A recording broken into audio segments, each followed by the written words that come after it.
We are live. I never know how to start these. Welcome. I mean, there's nobody here yet. A couple guys tuning in. We're back. You guys have to let me. You have to let me know for sure whether or not this mic is picking up the audio all right.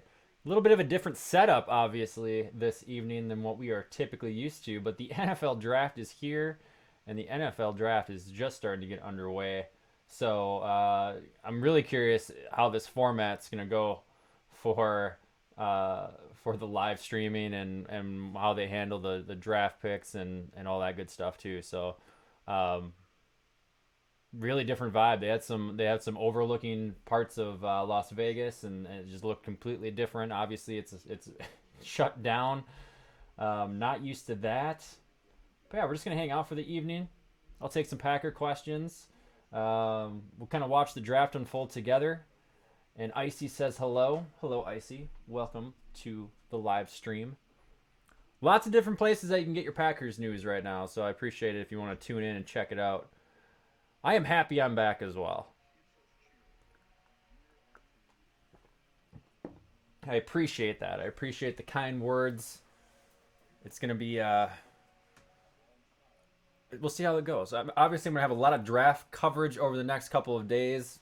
Really looking forward to diving into our players that we eventually draft over the next 3 days. Figuring out what kind of pieces that we have filled throughout the team, the offense and the defense, and yeah, really diving into it. See if we come away with a better team. As of right now, my opinion is that our team isn't any better right now than we were at the end of last season.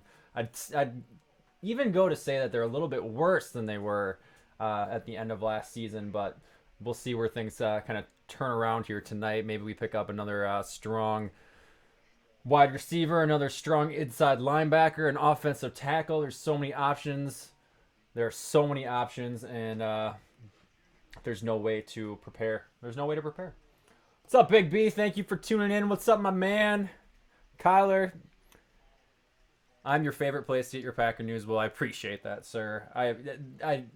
I'm gonna have to do more content then, just for you, obviously for Big B, and it looks like Icy too. Icy, you're new to the chat. I don't remember you hanging around for the chats and the live stream. So I watched you last season. I hope we can get some inside, down low information. I'm gonna try and bring you information throughout the night. I am not a huge college football guy. Huge, obviously NFL fan, huge Packer fan. But yeah, weird question. How do you spell your name? My name is spelt Nariah, just like Mariah, but with an N. Very creative stuff that my mom did back in that time.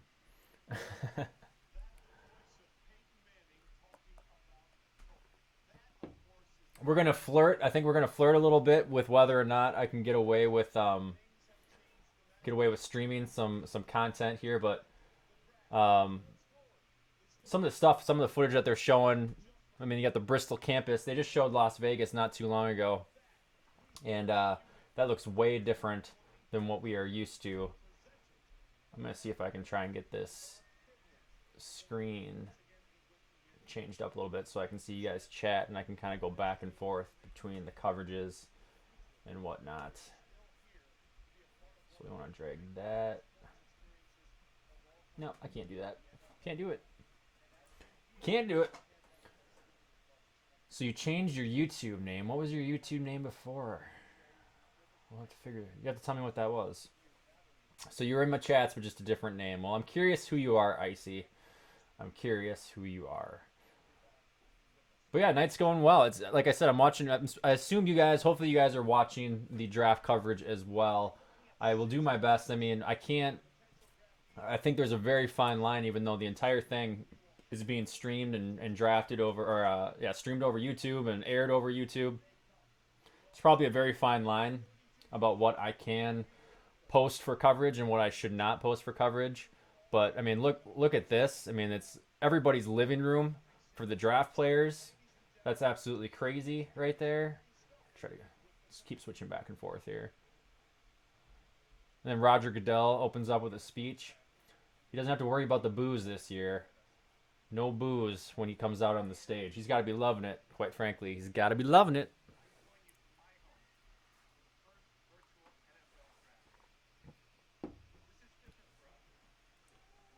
I'm gonna listen to Roger here a little bit.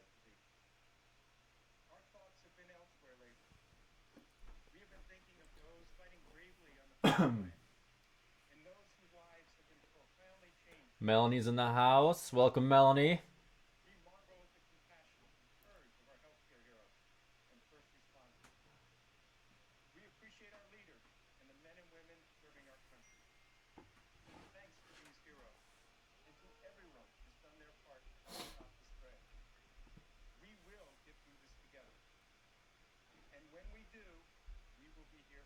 You know, we're listening to Roger Goodell talk. They really, they really held off on what they wanted to do with this NFL draft. They were adamant up until what 2 weeks ago, 3 weeks ago, that they were gonna keep the draft in Las Vegas. That they were gonna business as usual. And so for like the last, they must have obviously had this contingency plan, but I'm wondering how long they truly planned on this. I imagine there will be hiccups throughout the way, but the NFL draft is one of the most popular sporting events throughout the entire year. Um, It'll be really interesting to see how this folds out tonight. But yeah, just seeing Roger stand in front of not one monitor, but two monitors to really just hit home the fact that the NFL draft is taking place behind him is it's a memory I will never forget. 100%.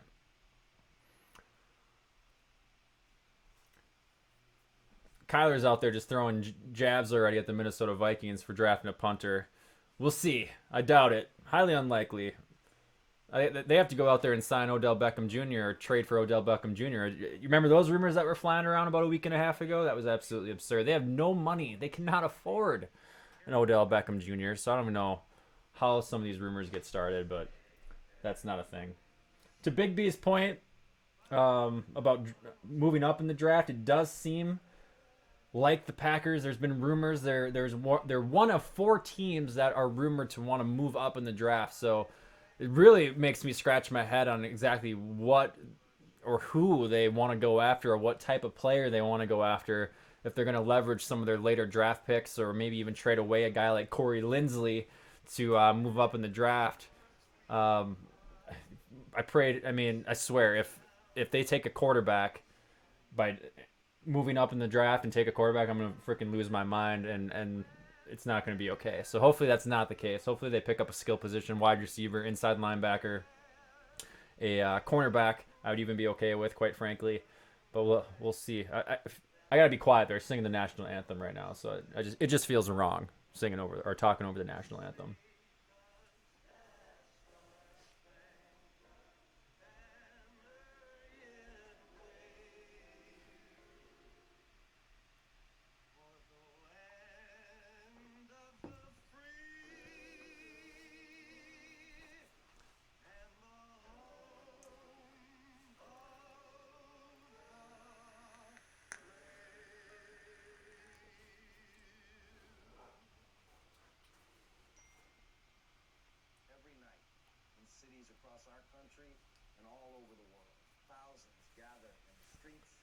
Harry Connick Jr. Because when I think football, I think of Harry Connick Jr.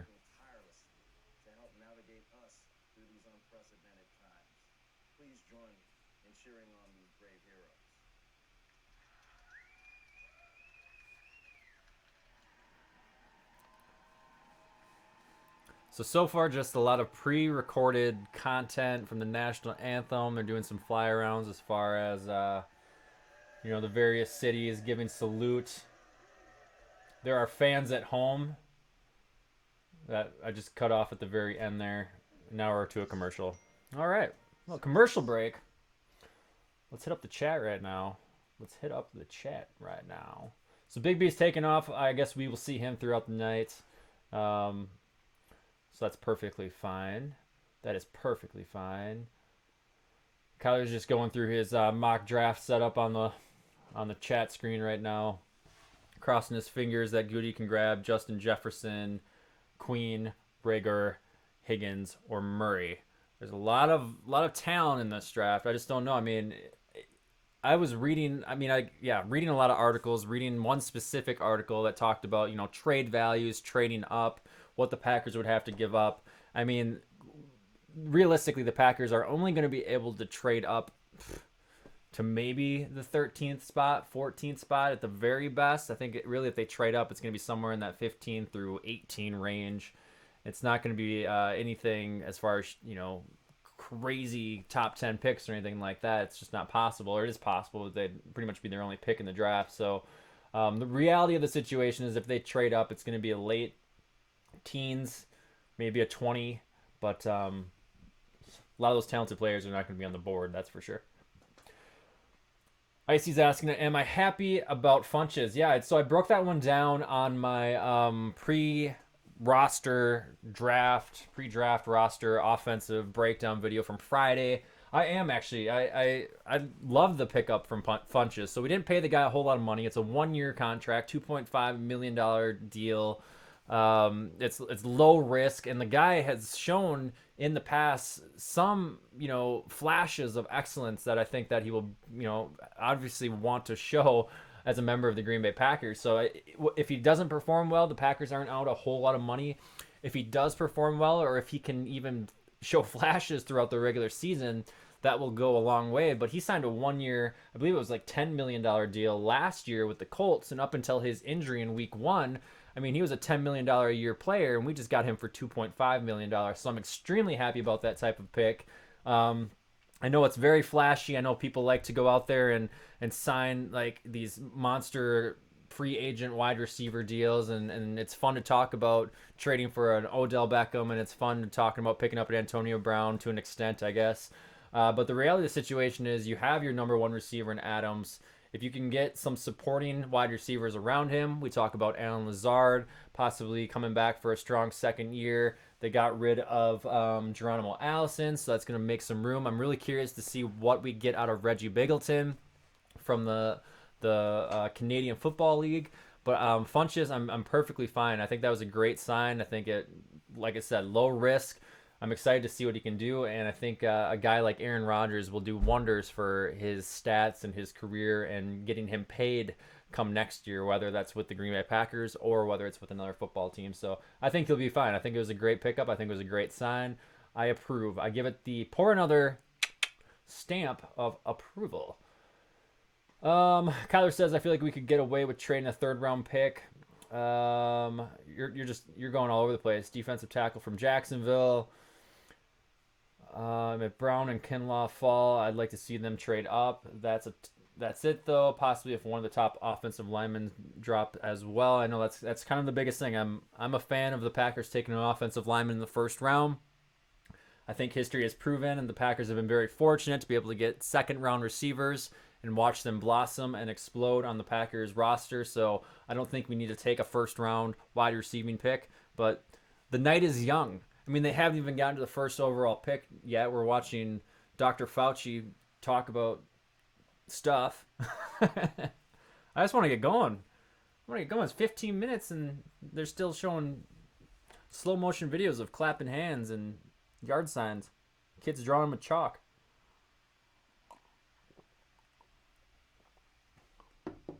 Kids drawing with chalk.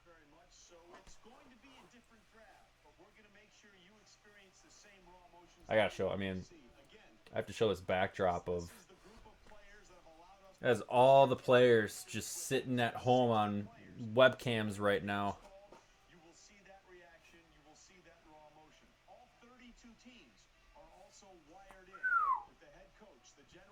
The internet is kicking tonight.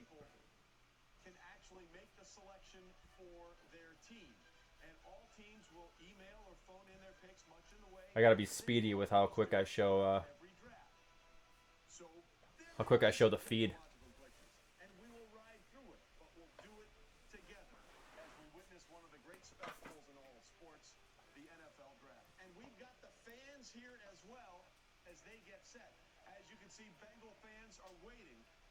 Look at Jack throwing out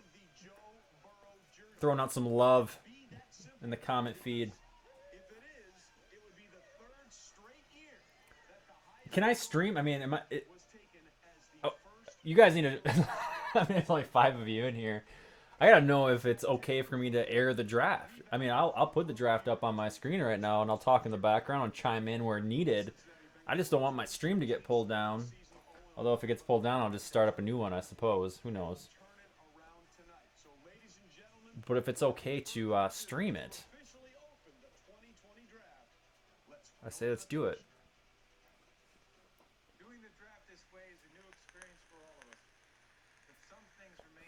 Thanks, Jack. There's a compliment buried somewhere in the small. Go ahead and stream. I have to turn the volume low, but can you hear that? Can you hear the draft in the background?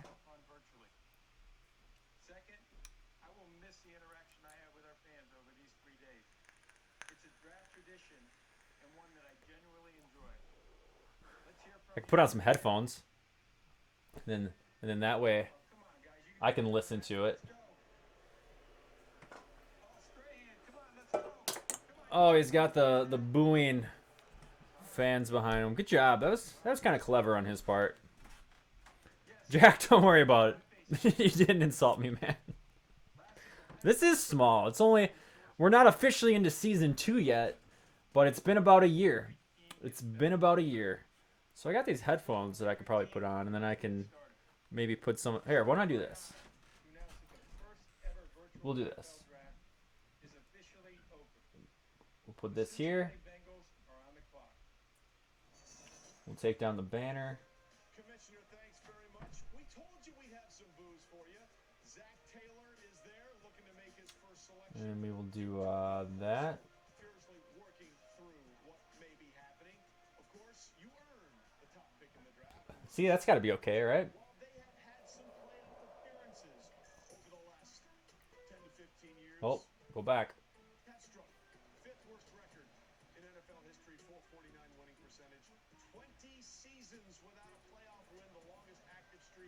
There we go. There we go. Now you see what I'm seeing. There's probably a huge delay. I'll try and refresh it during commercial breaks. If we get pulled, we get pulled. I'm a risk taker. Like old Brett Favre, the gunslinger, just laying it out there. Let's see how this night unfolds.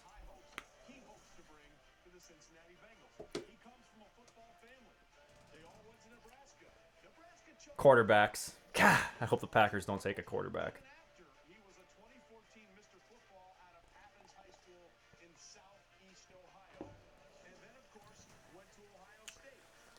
You just never know. You never know with quarterbacks. You see so many stud quarterbacks throughout the years and never shakes out.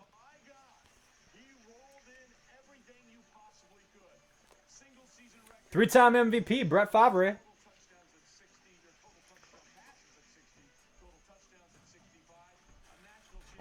What is happening right now? It's arguably the greatest season a college quarterback has ever had. They beat 7 top 10 teams and scored a record 726 points. So let's get we got our experts. Huh. Look out.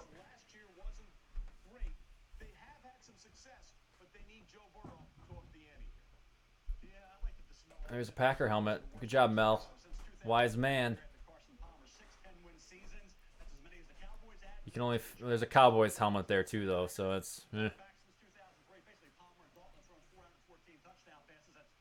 he's getting old.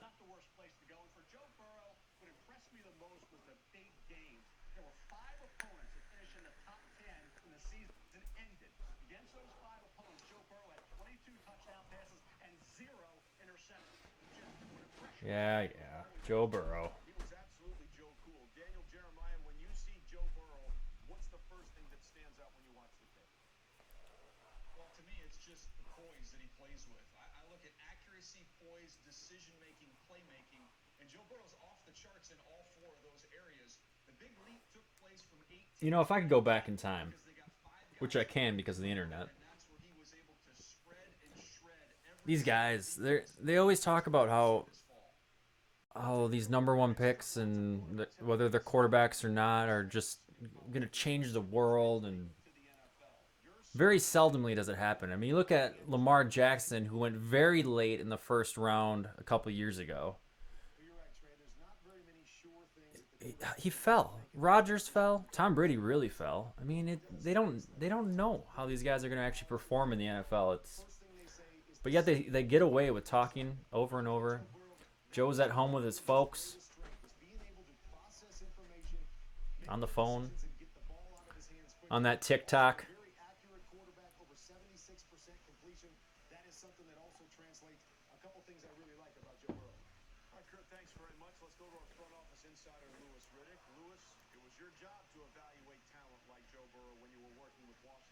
Yeah, Jack pointed out that Cincinnati's taking up the whole 15-minute clock, and it doesn't make any sense.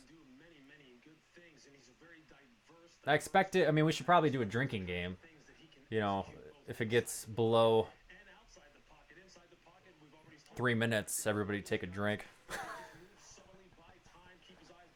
Every minute the clock ticks.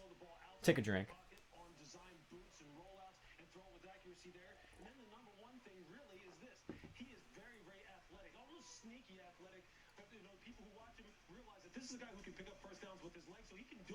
See why Cincinnati ultimately is going to pick him. Listen, we've got all the physical traits. Michael Irvin, you talked about this earlier in our pregame show about above the shoulders. Wow, look at that setup. Director of player personnel just living the life. There are no drinks on that bar, though.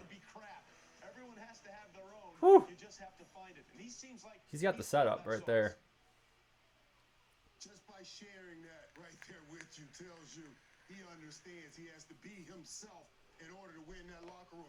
But he has those three things that as a young man, he's going in a grown man's life. That's a long ways to go till pick 30.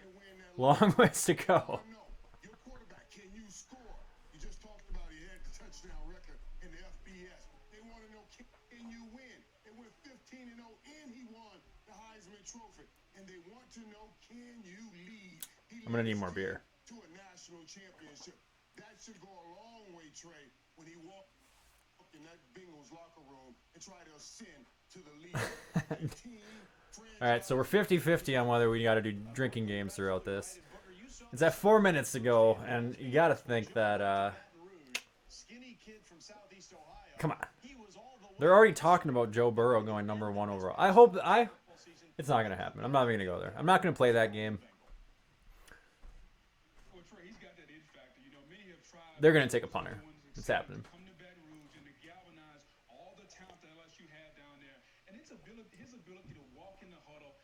Melanie, these NFL drafts always turn into a long night. Usually the lead up is so exciting, and then it actually gets here, and then you realize that you're just staring at a clock, just ticking down, and you're seeing a bunch of teams that you don't really care about.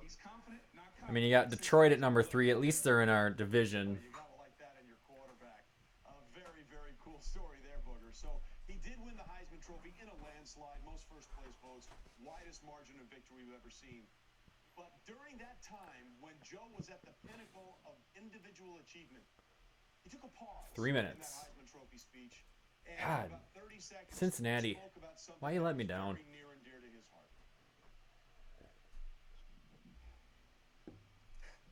Picks in. There we go.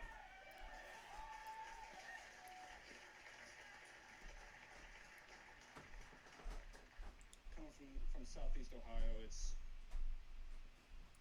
a very impoverished area, and the poverty rate is almost 2 times the national average, and there's so many people there that don't have a lot, and I'm up here for all those kids in Athens and in Athens County that go home to not a lot of food on the table, hungry after school, and you guys can be up here too. I'd like to thank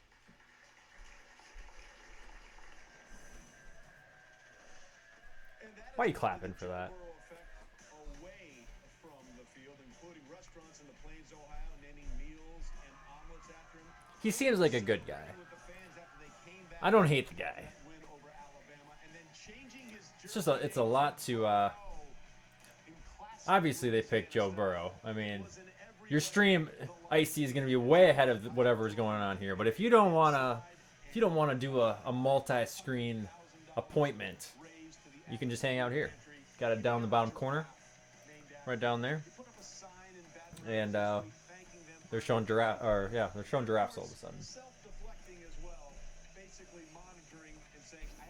Harry, subscribing. Welcome, man. Welcome to the fun.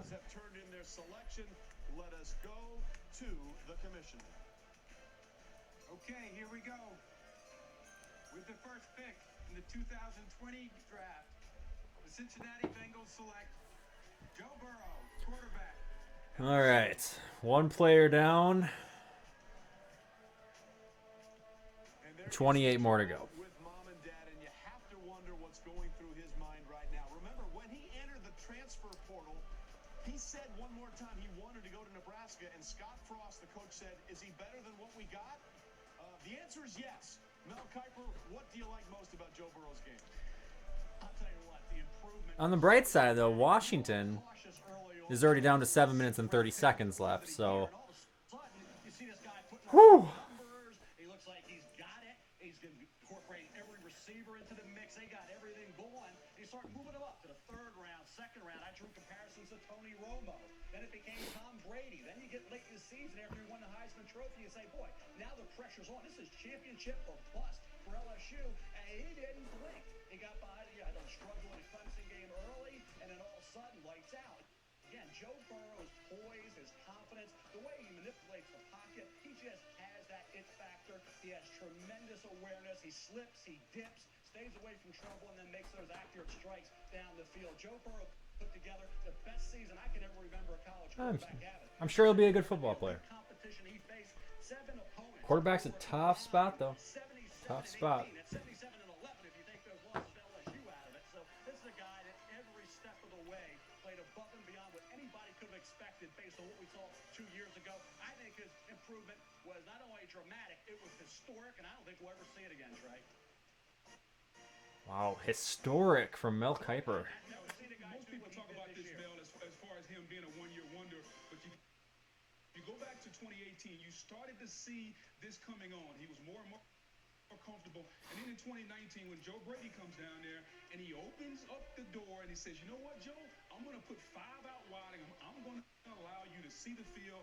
And Joe Burrow grew up right before our own very eyes. And I think the Cincinnati Bengals are getting a player that if they will take some of the same concepts that Joe Brady brought to LSU, if they will have So I look over at the stream. I thought it froze, but literally I was just zoning out watching those highlights of Joe Burrow. Oh, look, he's got a Bengals hat. I wonder, they must ship like 32 hats to these guys just in case. He got there late before that 18 season, didn't get a chance to get comfortable, and he had a little rust. He hadn't played a lot of football in 3 years, but what we saw this year was outstanding. How about the field vision, the awareness? You read the safety vacate, go towards the Harry, it's not. I know it's not a flashy pick to take an offensive lineman, but it's not the worst thing either. We got to find someone to keep Aaron Rodgers upright. That's first and foremost the most important thing to do. And the rest of it will fall in place. Like I said, I think an offensive lineman makes sense if we're in that late 20s, 30 round. Though if we jump up to, the 15 to 20 range, who knows what they end up taking. We do need another cornerback too. I talked about this in this morning's video about the defense. I mean, if Tramon Williams isn't back, you have Kevin King and Jair Alexander. And Kevin King has been a little bit up and down. I think he's heading up after the end of his season last year. I thought he played very well.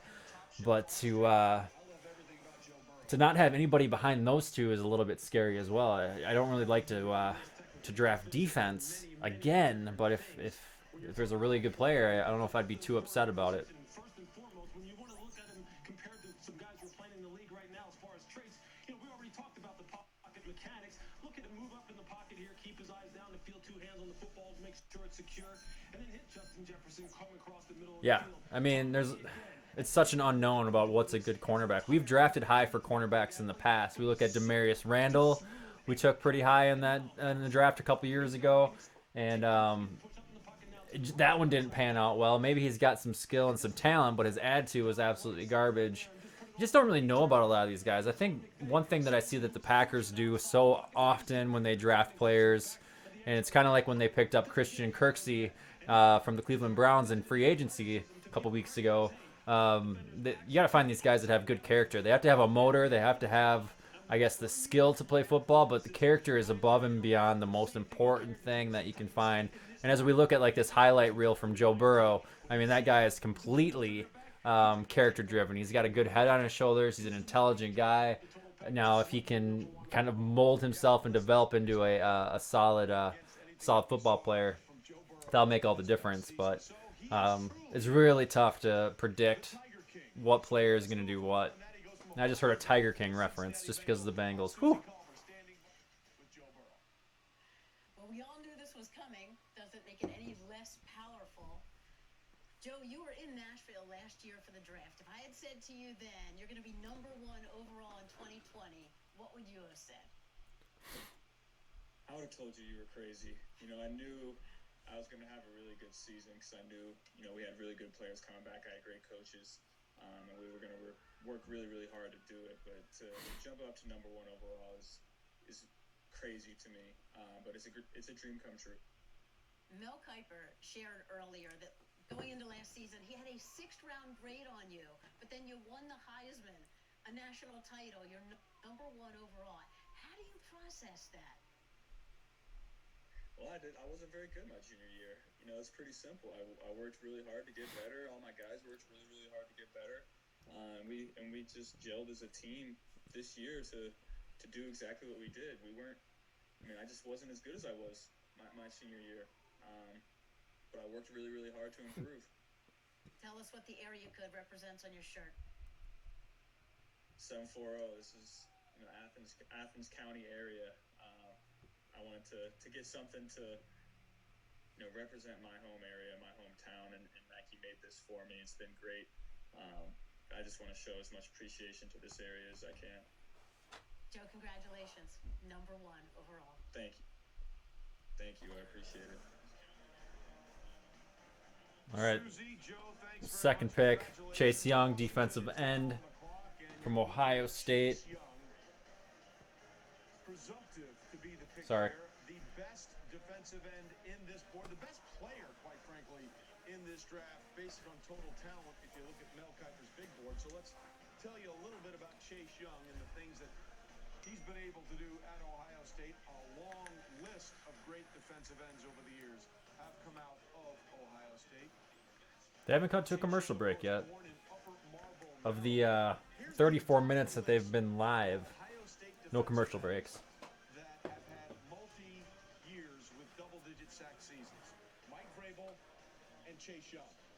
That's the entire list. That's why a lot of people think that they are zeroing in. That camera off to the right must be for interview. Yeah. I just saw him move it a little bit. That's right. Ron Rivera is in Washington now. No longer in Carolina. So we believe the pick is in. Let's see what Washington is. It's so crazy that these executives don't get at least, you know, in the same room together to chat about stuff. 2020 NFL Draft. Washington Redskins select Chase Young, defensive end, Ohio State. Congratulations, Chase.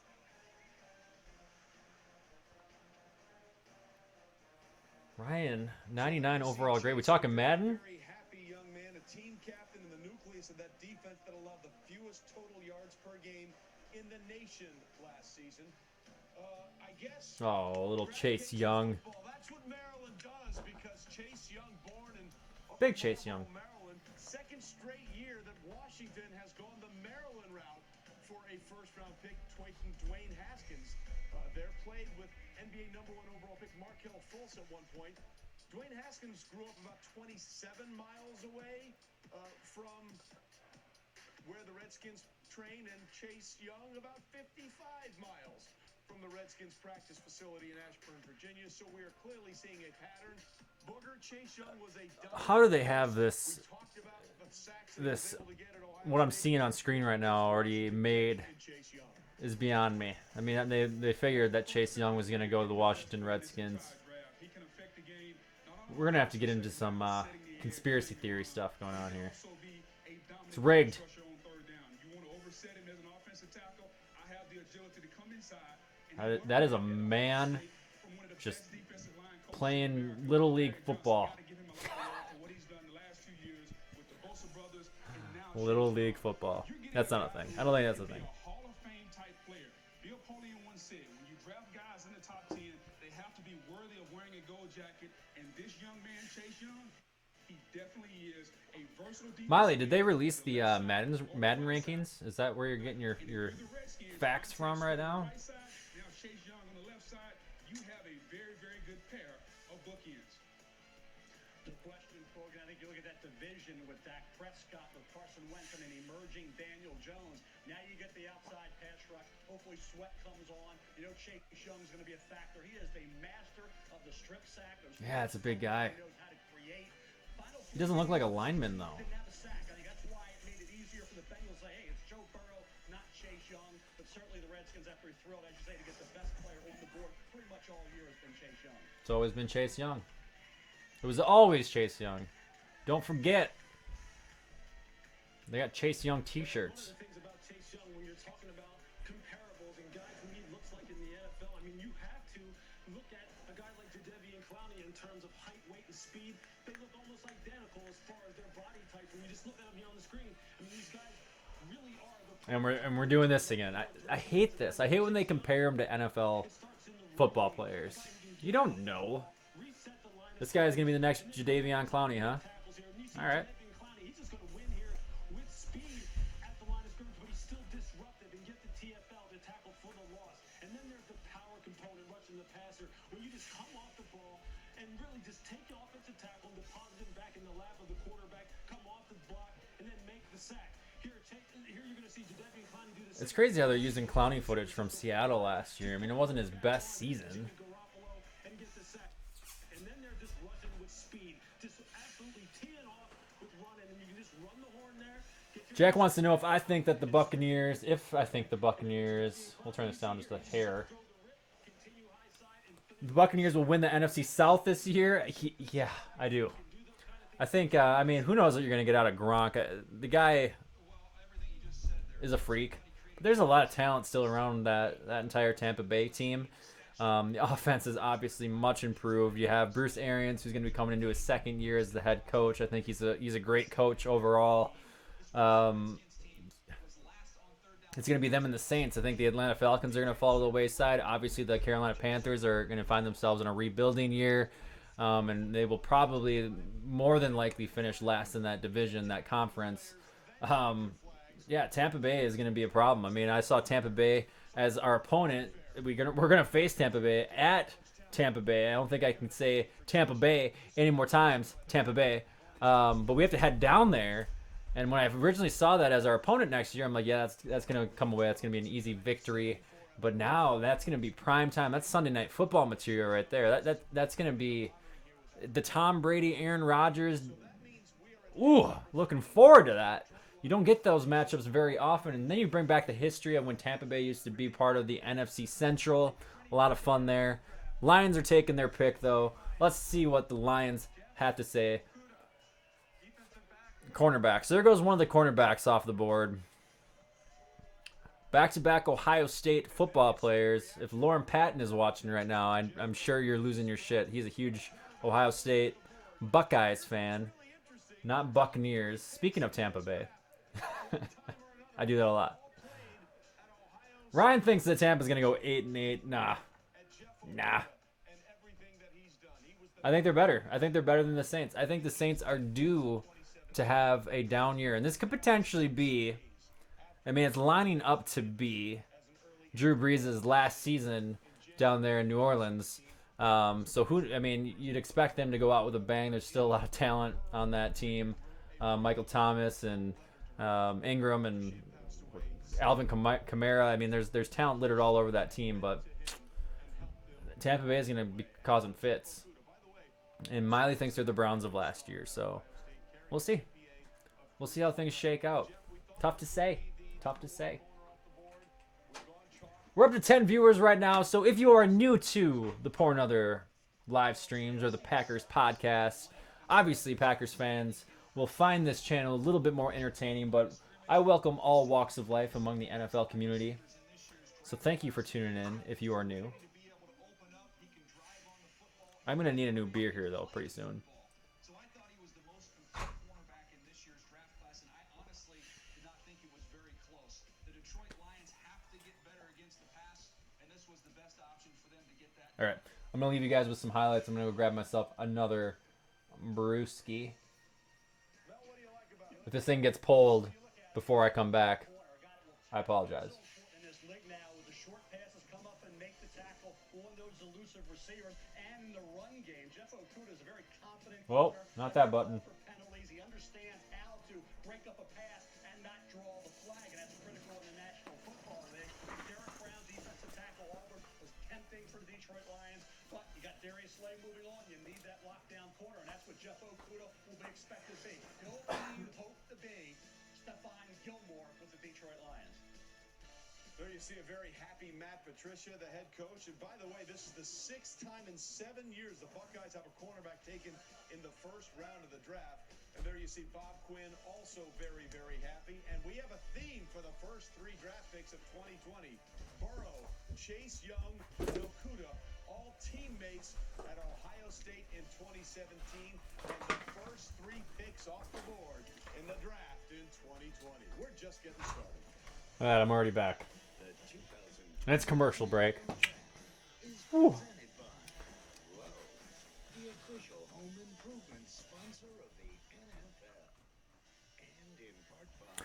Open up the door, and my kids were there, holding a beer. That's when, those are life goals right there, everybody. Life goals. I've arrived.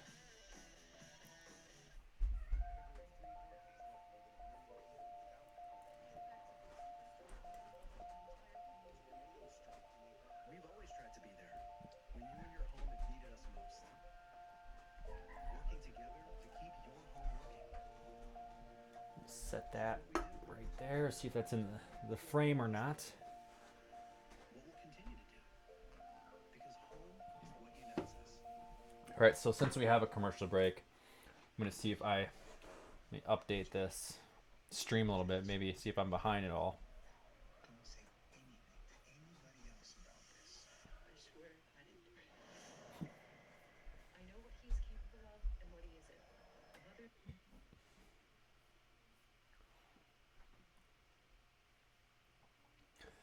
Ta, ta, ta.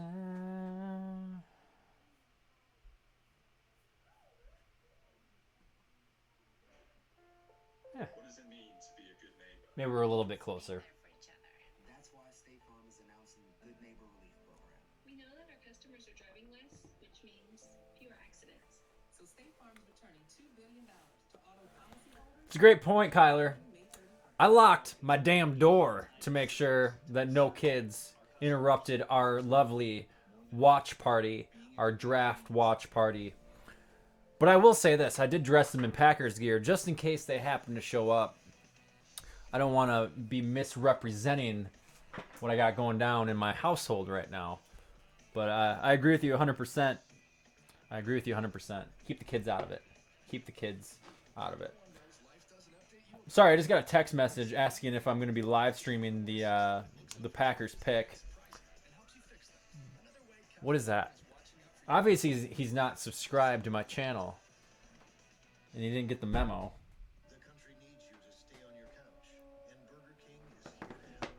There. We'll send him. We'll send him that. That right there. I don't know if you can see it. Little link action. Oh, now he's here. He's here now. All right. Well. Okay. That Ryan Buck is the guy that I was talking about, so feel free to give that guy some shit. But Ryan, how you doing, bud? It was a year ago tonight Maybe it wasn't tonight, but it was the first round of the NFL draft last year. We were in your office. I did not have a podcast yet. We were on YouTube. Tom Grassi, no disrespect to Tom Grassi, and he's a huge, obviously, huge influencer in the YouTube world. I would love to do some interviews with him. I'd love to do some back and forth with Tom Grassi. I obviously need to grow my viewership and my subscriber count quite a bit, but we sat in the finance office. He had it pulled up on your computer, and it was born. The idea that was part of the idea was like, you know what? I could do this. I can do a YouTube channel, a live stream, and here we are. 1 year later, you no longer work with me, and the whole world's gone to hell. So it's definitely your fault. But regardless, we're on pick number 4, and the Giants are up next. So let's see how this unfolds. Relief efforts and join players, teams, fans, and communities around the country in the NFL draft. If we unite Chopper 1N1, aka my Faja, just tuned in. Thank you, Dad. Love that family support. I really do. Thanks for tuning in, though, right now. There's still 26 picks to go until we get to the Packers. And I'm already on my 3rd beer. It could get interesting. I'm just going to put that out there.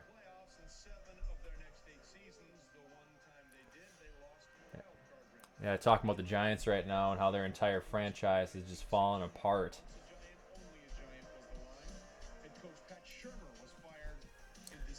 It wasn't that long ago. There's a meme that was floating around out there that showed, Odell Beckham and the wide receivers on the boat before they traveled to Green Bay and lost to the Packers because Randall Cobb caught that end of the halftime touchdown, Hail Mary touchdown. They've come a long way since that post and it's completely gone downhill. Maybe they'll show it on the old ESPNs right now, but it's a dog eat dog world, that's for sure.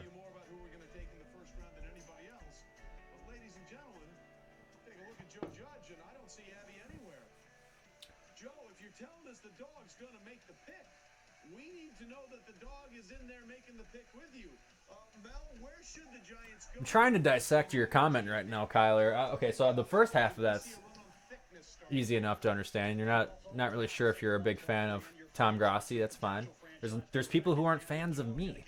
I know they're out there. I lost a couple of subscribers throughout the last couple months, so that's those people. I'm trying to dissect your next line. He seems like he'd be the type of person that he's fake. You're going to have to check the old Oxford Thesaurus, clean up your sentence a little bit so I can figure out what you're trying to say. But in the meantime, here comes the New York Giants pick. The big guys up front. Isaiah Simmons is still there. Dabo Swinney has called him a beautiful football player. What will the Giants do? The pick is in. Let's go to the commish. With the 4th pick in the 2020 NFL Draft, the New York Giants select Andrew Thomas, tackle, Georgia. Not a surprise that it's an offensive. And there goes one of those tackles. Somewhat of a surprise. One of the tackles off the board. Offensive lineman Andrew Thomas. As a junior last season, he won It's a big boy right there. Jacob blocking trophy and was a consensus All-American. Now, what's really interesting about him is that not only did he play high school football. All right, Kyler had a stroke. But I'm glad to see you're doing all right. Your last sentence had a comma in it, a period, 2 periods, a smiley face with some tears coming out of the eyes. I'm glad to see you're doing all right. Who played a lot of years in the NFL, and he said, look, I'm glad that you play the drums, but if you take this football thing a little more seriously, you might. All right, 26 picks to go. And DJ would be very sage advice from Chris Slade. Trey started 41 games in the SEC. He's played Of course you did, Miley. You guys need some offensive linemen. had these tackles in a different order. For me, he was $1 million man. Got to keep him protected, standing upright. you know exactly what you're getting with him. He's going to be able to uproot people in the run game, and he's going to have a firm anchor in pass protection to hold up there. He did not see elite recoverability, elite quickness, or Defensive back. athleticism. I think that they've got themselves a solid Do you guys actually? I mean, this is probably the first time that I've sat down, and I'm having a good time. Like I said, 2.5 drinks in. I have a hard time watching all 32 rounds of the NFL draft. It is. It's a struggle. I, I don't care about half of these teams. But we'll hang out. This makes it more enjoyable. I can hear what's going on upstairs. There's a 2-year-old that's just in a complete meltdown. A 7-month-old who is just kind of chilling out. And then there's a 10-year-old girl that's yelling at the 2-year-old. And the mom just like probably cracking open a bottle of wine right now. I don't want to be up there. I'm glad I am where I'm at right now. This is way better scenario. But there's like, look at, there's Joe Judge. Why is he all alone? Why can't they get in the same room? Trump said that you can be in a group of 10 people or less. Why is everybody so spread out? I don't understand why they didn't get together in like the offices in their stadiums, hang out, go through the draft board. They're just all taking phone calls right now. Doesn't make any sense to me.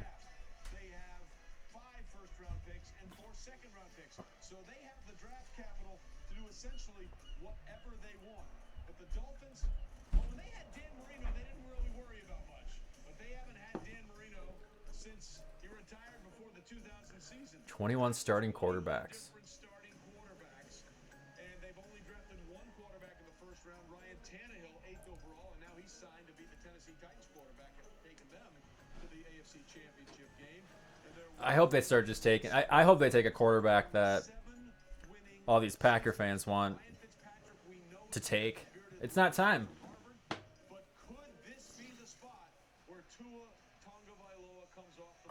Tua's gonna drop. There's no way. Look at them. What's happening? Some random guy in the corner there that peeked out around. Look at him. His arms there behind the lamp. What's that guy doing? He's the only white guy in that room. That lady saw her. Yeah. And the Miami guy's like, why are we showing a quarterback? I'm not drafting a quarterback. Tua, to me, is the only guy I see that say, this guy could be transcendent. Now, I understand the injury issues. How do you feel about those injuries issues? Do you feel there's the kids. That is that transcendent guy where you could jump over Tua to get someone else? But I love the Tua pick right here. I think he's got the potential to be a really, really special quarterback at the next level. All right, now there's a shot at Chris Greer, who was with the Dolphins in 2006 when, as a unit, Louis Riddick, they decided to pass. You know, what's really interesting about this live streaming or the draft being all digital like this is that these coaches and general managers, I mean, they see exactly what we see as far as like the camera footage. And I mean, right now, Chris Greer was just staring at himself for a solid 30 seconds. Like just waiting for the camera to go to someone else. We're right there. I mean, I feel like a GM of the Packers right now. I need a kid though. Don't bring me a kid. If my wife is watching right now, don't bring me a kid. If you are gonna bring me a kid, you know what kid to bring. But maybe in that first contract, he just sets the world on fire. And if we get lucky and he does learn how to get the ball out of his hands faster and take care of himself, we may have that generational guy. We may have that lefty that we put in the same category as the Steve Youngs and Jim Zorns of the world when they get out of here, Jack. So let's just see if they go ahead and they throw caution to the wind and make the pick, or do they back off? Well, listen, the great Spanish philosopher Santayana said those who do not remember history are destined to repeat it. So we'll see what happens here. If that's the case, again, the pick is not in yet. But as we go through this process of looking about what Tua may bring to the Dolphins, if it is indeed him, let's go back to Mel. Mel, listen, we've been through enlighten me, Mel. A weird situation here with the medical, and you can't really get your hands on these guys. If this was a normal run-up to the draft, would this be as much of an issue as it is right now? Probably not, Trey. And I think you look at it, he wouldn't be there at 5 if it weren't for the injury. They would have had to trade up to get him. But the offensive tackle is interesting. And then do you circle back and get a quarterback at 18 if you pass on Tua? Don't freeze, Mel. Don't do that to me. Get your shit together, Mel. Alright. Technical difficulties, I guess. Oh. Minutes to go. Oh, wait. We're hearing it now. The pick is in. Alright, pick's in. We didn't miss it. We're good. With the fifth pick in the 2020 NFL Draft, the Miami Dolphins select Tua Tagovailoa, quarterback, Alabama. Well, there it is, which means for the They first took time him. since Kellen Moore, who is now the Cowboys offensive coordinator, threw a pass. We're gonna have a Where's that arm? who's gonna throw a pass. That's all I care about when we look at this guy. And of course, I want to see that arm behind the lamp. ready to go when the season starts. But it's not He did mispronounce it. It's kind of classic Roger Goodell. Tua has dealt with a lot That's of injuries over his time at Alabama. A sprained knee, a left quad, a left ankle. That's not gonna go well. I'm just gonna call it. I mean, He's had spiral surgeries on both of his ankles, and then of course in November it's not gonna go well. 2019 on this play, That guy's a bust. It's a bust. It's a bust. I think you took him too high. Tua's draft status into doubt. But I guess the medicals came back as clean as ever. I'll put my name on it right now. We're going to be Kurt Warner. You see him going through that 9-minute and 20-second workout That pass was high. that he sent out to all the teams. Kurt, I guess the Dolphins liked what they saw. That was a weak, underthrown, Well, no question. bunch of garbage. Garbage passes. When he suffered this injury, a lot of people going into the draft thought, well, he's going to have a red shirt year anyways. Even if we draft him, we're going to sit him for a year. I think when people saw that workout, All right, 24 picks to go, folks. he looks really good. He looks God, it's going by so fast. that he was built on in college. I don't want this moment to end. His feet, the ability to redirect his feet, to buy time in the pocket. I think we all loved what we saw in that video. But Mel, it's still a big question. What will Miami do with him? Will they try to rush him onto the field, or will they give him a year to get healthy? They better give him a year Kurt, I really believe he needs the medically redshirt. Let that or two, feel, but he's got to be more aware in or the trade him away. obviously stay away from trouble. He's got tremendous feel for throwing the football. So it's progression, so anticipatory a thrower. And the thing about him is he's not accurate. He's precise. He's a dart thrower. So I said what all said. Left-handed Drew Brees. They had passed on Drew Brees because of an injury.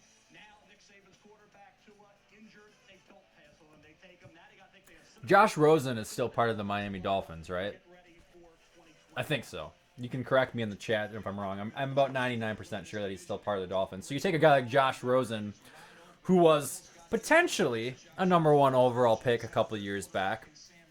Didn't go number 1 overall. He fell. He slid a little bit in the draft. Got drafted by the Cardinals, and then he ends up at the Dolphins. And Miley's saying they traded him away. Where the hell did Josh Rosen go to? This is exactly my point.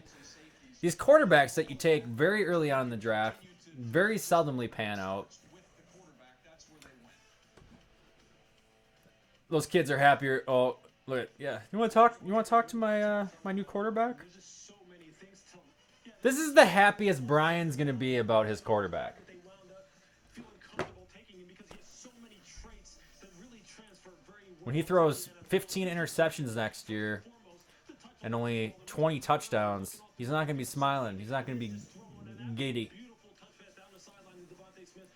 All right, so Rosen still is a Dolphin. So you got this competition now between Rosen and Tua. I'm not going to try and pronounce his last name because no. And then you got what? I think you still got Fitzmagic down there in Miami as well. Boy, oh boy. I think I'm saying it. You guys want to talk about some Packer news? You want to talk about some Packers insight? Make it happen. Send Josh Rosen to the Green Bay Packers. Have him shadow Aaron Rodgers for the next 2 years until his rookie contract is up. And let's see what comes of that. It's a way better acquisition than taking Brett Hundley because that was just garbage, that gum-chewing man of men. Josh Rosen should come to the Green Bay Packers. I think he'd be a great backup for Aaron Rodgers. He doesn't have, obviously, a future in Miami just based on taking the number 5th overall pick. Send him up north. That's what I say. Send him up north. He threw it, and as a 13-year-old, he got into a live practice, and his first throw where his high school team was a 70-yard touchdown. For more on this, let's go back to one of our insiders, Chris Mortensen. Hey, Mort. Listen, Vikings fan, Miley. I'll take Rosen all day. He's not the future. I don't think he's going to take over after Aaron Rodgers leaves, but I think he'd be a very capable backup quarterback studying alongside Aaron Rodgers for the next 2 seasons. So, yeah, talk your shit. How many Super Bowls he got? That's what I thought. That's what I thought.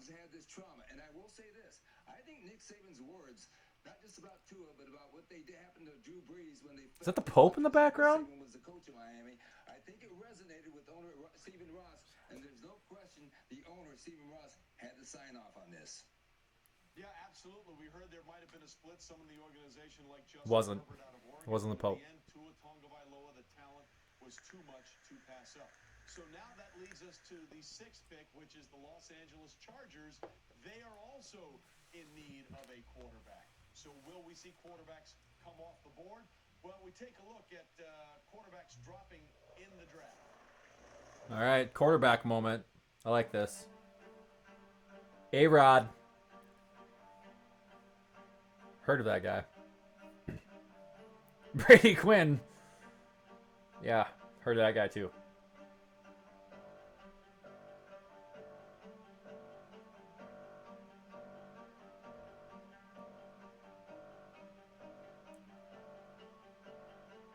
I forgot Johnny Manziel fell to 22.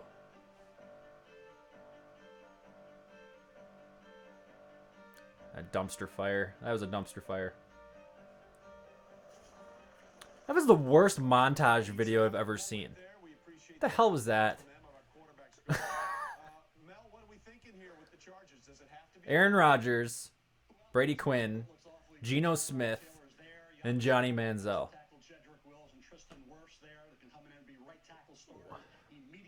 All right. I'm going to give you a pass, NFL. Or ESPN, whatever. Yeah, listen, the 2 teams that were at the top of the draft that were desperate in need of quarterbacks were the Miami Dolphins and the Chargers behind it. You mentioned they lost out on the Tom Brady sweepstakes. Phillip Rivers is now a member of Indianapolis Colts. They need something to build a franchise around. As they No running backs yet? No linebackers? No wide receivers? What's coming next? What are the Chargers going to do? Quarterback, right? Who do they have at quarterback right now? Oh, you guys with your early streams.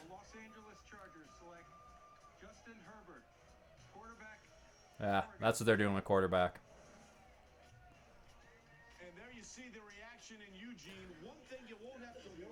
Justin looks like a 38-year-old like guy that failed in the NFL. What is going on in that? Guys, it's only going to get worse as the drinks go down and we get closer to the Packers pick. He has a lot of family history. He is a kid from Eugene, Justin Herbert, and a lot of Ducks in his background. Grandfather Roger ran track at Oregon State. His other grandfather, Rich, played football at Oregon. His father, Mark, played at Montana for the Grizzlies, football and track. His brother played at Montana State, a football player there. Patrick also played at Oregon. And then there's Justin, played basketball, baseball, and football in high school. And of course, Justin Herbert wearing a Joey Harrington jersey. And now Justin Herbert, another one of the Oregon. What's up? Thanks for stopping by. Just hanging out, watching the draft. Only 23 more picks to go. Right around the corner. Or is it 24 picks to go? It's right around the corner. The Packers should... we haven't seen any trades yet. Which is very rare to see somebody trade into the top 10.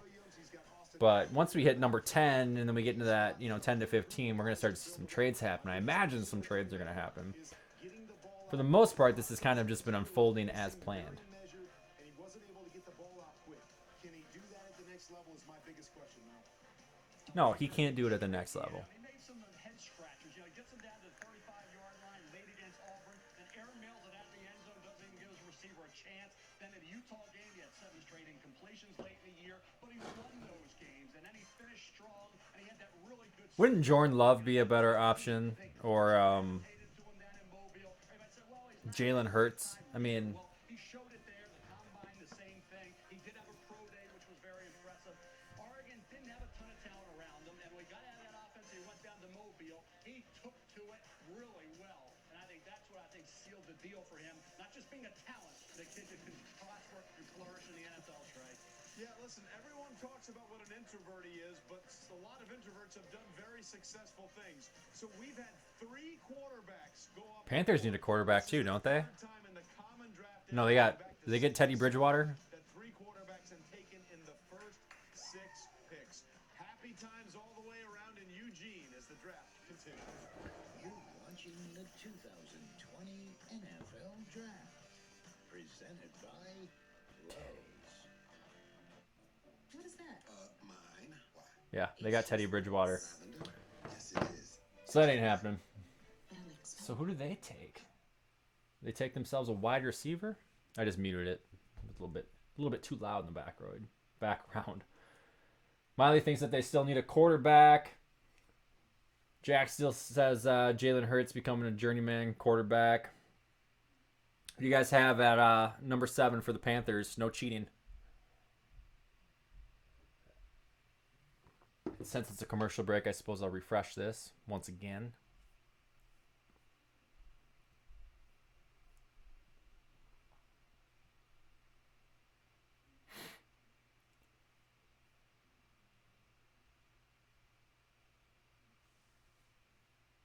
That's why Aflac is here to help with the expenses. No, I don't want that. I don't need to. Might have went backwards in time. Defensive lineman or offensive lineman? Miley, you've had weeks to prepare for this NFL draft. So, let's see. We're at pick number 7 right now. The Vikings, they have the 25th pick? 26th pick? I'm sure you'll comment. Let me know. And who do you got the Vikings taking? Or who's your dream scenario? What's your mock draft unfold for the Minnesota Vikings? Go ahead and fill that in. Jack says definitely O-line. Invested too much in McCaffrey to let him get stuffed every play. There's some truth to that.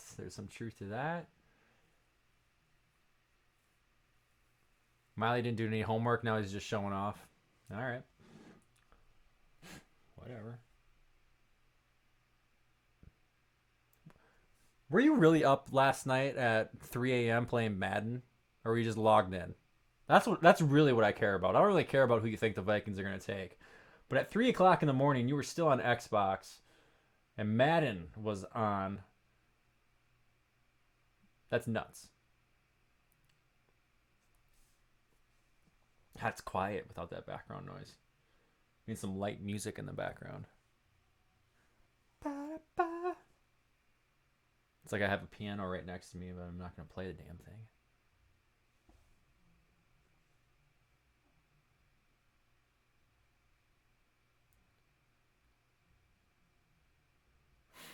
God, I got some mock draft guys in this chat group right now, and making me crazy. See, I don't do mock drafts for the Packers. It doesn't make any sense. There's no point to it. For too many years now, I've seen talented individuals get passed up by the Packers, and it's a waste of my time to actually dive in on who the Packers are going to take. We're going to find out here in about 22 more picks. Throughout the Carolinas, my hometown of Denver, my partners at Lowe's Home Improvement jumped in to help me launch the program, and I want to say thank you to them and everyone's hard work on the front line. Lowe's 300,000 associates are working hard to keep our homes working for us, because home is what unites us. Be safe and keep pounding. Keep pounding. That's Christian McCaffrey there. On April 2nd, Christian McCaffrey launched his own new initiative, 22andU, a fund that supports frontline medical workers battling the pandemic in Carolina. Glad you're with us for what is a really fun draft, the first virtual draft. And here we are in the Bud Light Seltzer virtual huddle. Teams have merged and come together. We have our regular gang of Lewis, Booger. Jack is just super confident right now with his draft board. Who do you have the Packers taking, Jack? I gotta know, because there's way too much time between now and the 30th overall pick. So if the Packers stay at 30, who are they gonna take? Now it's his job to rebuild the Carolina Panthers. One of the first things they did, sign Christian McCaffrey. If you are correct, I will get you some Pour Another swag. I will ship it to you. I don't know what that is yet. He's looking for a job. It is a new Carolina Panthers. I'll find something for you. But if you can get the correct pick for the Packers, let me know. From Commissioner Roger Goodell. Let's go, guys. Okay, Roger, you stop talking to the TV screen, fans. 2020 NFL Draft. That's weird. Panthers select Derek Brown, defensive tackle, Auburn. Defensive tackle. See Derek Brown, his So teammates 1 point to Miley on that one. One of his teammates, Marlon Davidson, referred to him as Channel 5 reporting live because he knew something about everything. He is exactly who you want your player to be, both on and off the field. Justin Jefferson is Jack's pick. Trading with the Seattle Seahawks. National Guard and is now working with the local police department. And he said, I'm a man who starts what he finishes, and that's why he came back for his senior year. Now we recognize Auburn defensive tackle Derek Brown's connection to our armed forces in the Salute to Service moment presented by USAA. For Derek, mediocrity was just not acceptable. His father, James, instilled a strong work ethic in his life. James served in the U.S. Army from 92 to 96. He was stationed overseas in Italy with the 3rd 325th Parachute Infantry Regime. James also served in the U.S. Army National Guard from 96 to 2000s. And Derek's lifelong friend, Ashton Barnes. I'm so glad to see that Arizona is already down to 3 minutes. Derek always wanted to be involved and help make other people's lives better. Look at that. He certainly had an impact on Beer's everyone running low. he played with and went to school with at Auburn. He was the president of the Student Athlete Beer is Advisory running low. Committee. What are we getting on the field from Baby Barack? Boy, went back for his senior year to get better technically, and I think you look at Isaiah Simmons, outside linebacker, Clemson was probably tempting, but Derek Brown, consistent production, gave him the edge over Javon Kinlaw. South Carolina is the first defensive tackle off the board. How did he do against the big games, against the top-level opponents? Texas A&M, I was impressed. Florida, Alabama, he had 7 tackles, 3.5 tackles for loss against the quality opponents. LSU, he's 7 tackles, 2 for loss. That's the difference in Derek Brown over Javon Kinlaw, in my opinion. I mean, Jefferson would be a sick addition to the Green Bay Packers and their wide receiving group. I'd be perfectly fine with that. In every game that I've watched, I saw him pursuing plays all the way across the field. He can really reset the line of scrimmage. There's just so many holes, though. So many holes on that Packers team that I don't think you got to be trading up and giving up draft picks. Some speed and athleticism at the second level. He decided to go with a defensive lineman who can generate some of that interior pocket push inside the division where you're going to have going up against Tom Brady, Drew Brees, and Matt Ryan. So fascinating choice there. I love Derek Brown, Boog. Bug. Yeah, DJ, I love him too. You know, K1 Short was hurt last year. Jared McCoy is now gone. That guy has a face mask. He's the only one protecting himself right now. Derek Brown is a perfect fit of a guy that can control the middle of the field, push the pocket, and he plays sideline to sideline just the way I like him, Lewis.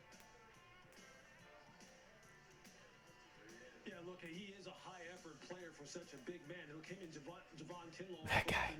In that mold. Look, when you think about I tried to stay as quiet as long as I could, but that Auburn head coach just hanging out in his room right there.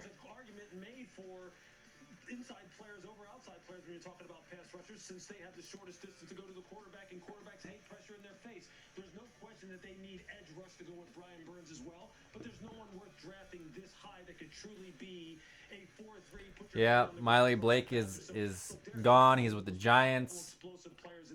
3 years, $30 million contract with the Giants.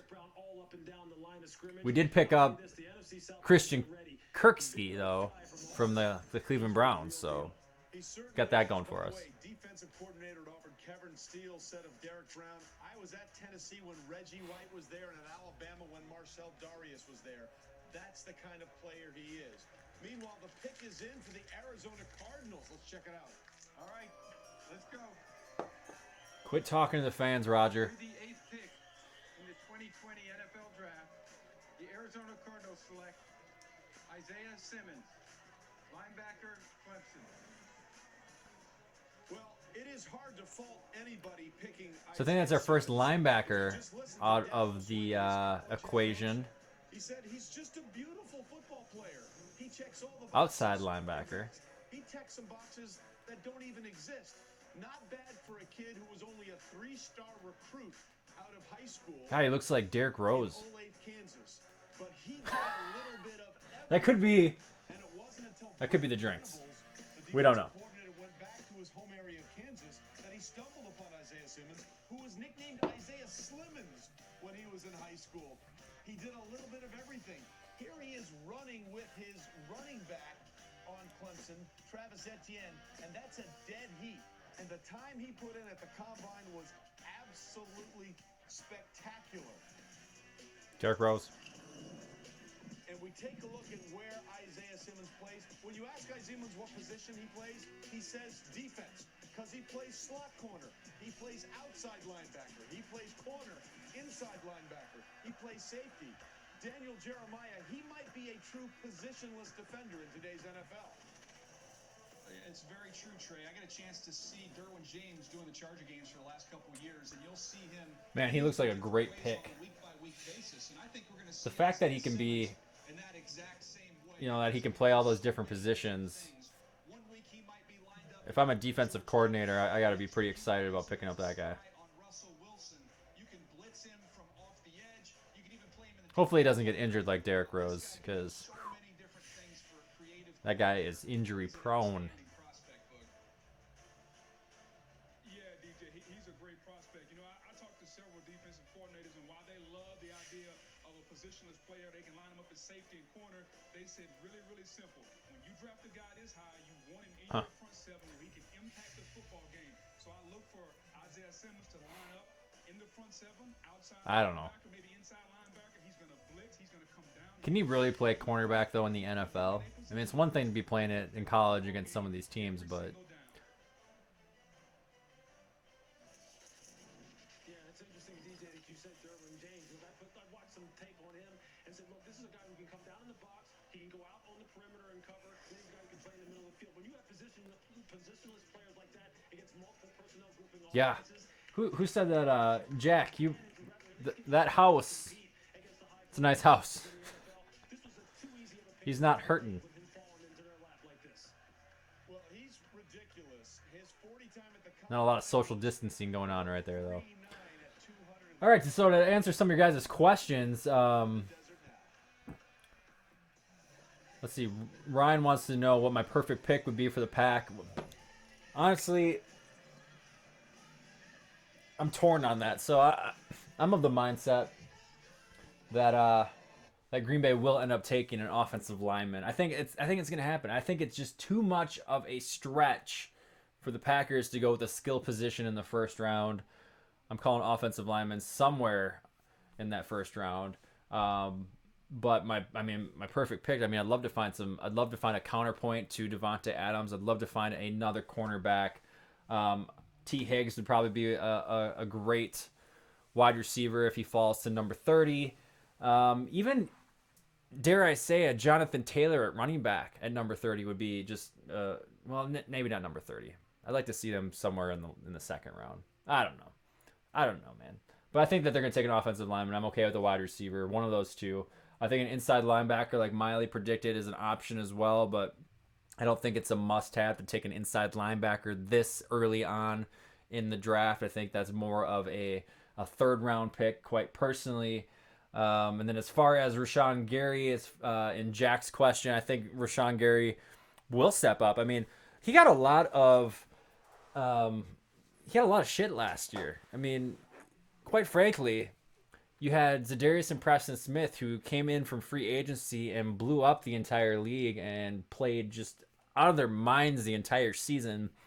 Rashawn Gary didn't have to be that guy for the Packers defense. And I think Rashawn Gary, it might not be his season yet again, but I think it's going to continue. He's going to continue to grow and improve.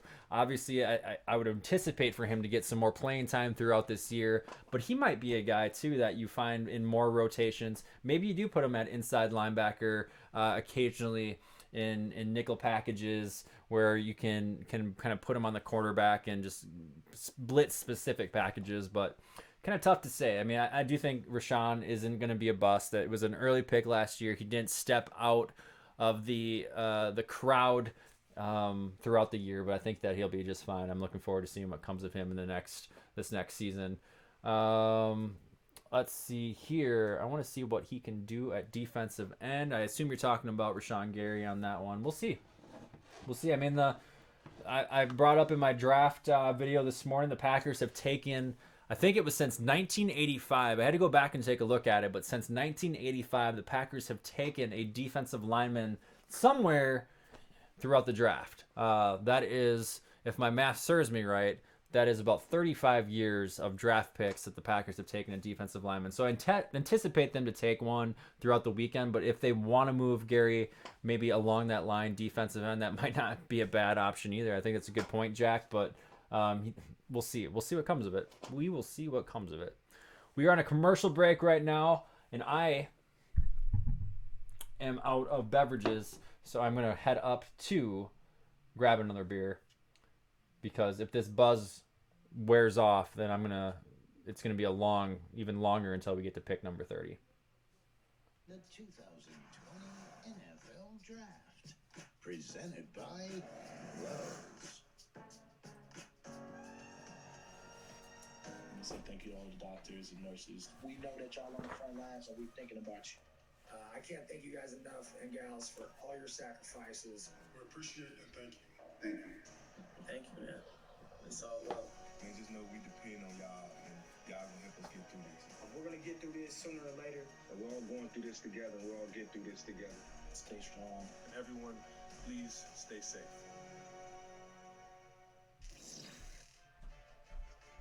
Well, look, we are all in this together. Please help us make a difference now. Huddle up for COVID-19 relief efforts and join players, teams, fans, and communities around the country in the NFL Draft-a-thon, and let's give them those high hopes. If we unite behind this cause, we can provide relief for those affected. Visit NFL.com relief to donate now. And visit NFL.com shop.com tonight for official 2020 draft gear, caps, jerseys, and more, all ship free. Also, the NFL is currently providing free complimentary access to NFL Game Pass. Sign up now and you can watch full game broadcasts from previous seasons, Super Bowl classics, old episodes, in a show like A Football Life and Hard Knocks, and the All-22 Coaches film. Go to NFL.com/Game Pass for more information. As we are moving at warp speed through the first round of this draft, and this is, we thought, something that might happen because of the virtual reality, and we are already in with the Jacksonville Jaguars pick at number 9. Let's go to the commissioner. Come on, give it up. With the 9th pick in the 2020 NFL Draft, the Jacksonville Jaguars select C.J. Henderson, defensive back, Florida. Well, there you see C.J. Henderson getting the phone call and realizing he is not going to go far away from where he played his college ball at the University of Florida. His hometown's in Miami. He played running back in high school. In fact, his high school coach said, I could have put him at guard, and he would have been just fine. He received scholarship offers from a bunch of places, and last year was first-team All-SEC. Mel, tell us a little bit about C.J. Henderson, who really broke out this year. He had that ankle injury. There we go. On, kind of pampered him a little bit. There's our first cornerback off the board. Corner. That's where he's going to make the money in the NFL. He's going to be asked to shut down receivers. Tackling has to improve. He's got to be a little more aggressive. Tackle. You can't play with 10 men in the NFL. You got to tackle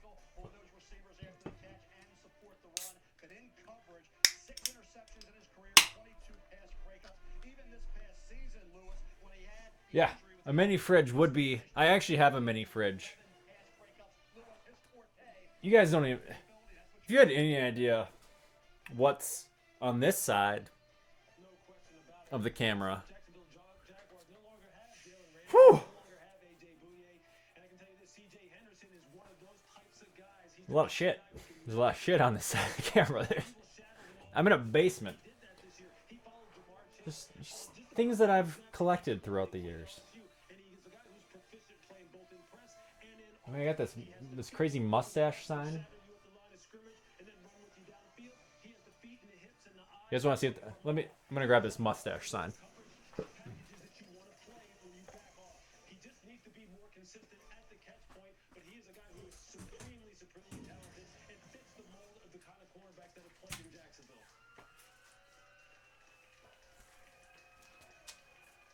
there you see happiness all the way around. And just so you know, obviously it makes a lot of sense because the Jaguars moved on from Jalen Ramsey last year. They clearly needed help at the cornerback position. Mustache sign. Defensive coordinator in Florida, Todd Grantham, in 30 years of coaching both. It is level just for the record. I'm looking at it. Doesn't look level on the screen, but that's what I got going. My 5 years of service award is at work. I should hang that probably. I should hang that somewhere. It belongs in the basement. I think it's in the war room actually.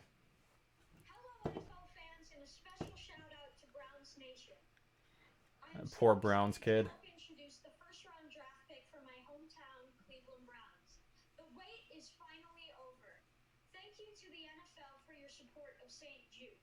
While my journey with cancer has been hard, I cannot say enough about St. Jude. The doctors and staff are amazing, and they have taken such good care of me. And now back to you for the Browns pick. Go Browns!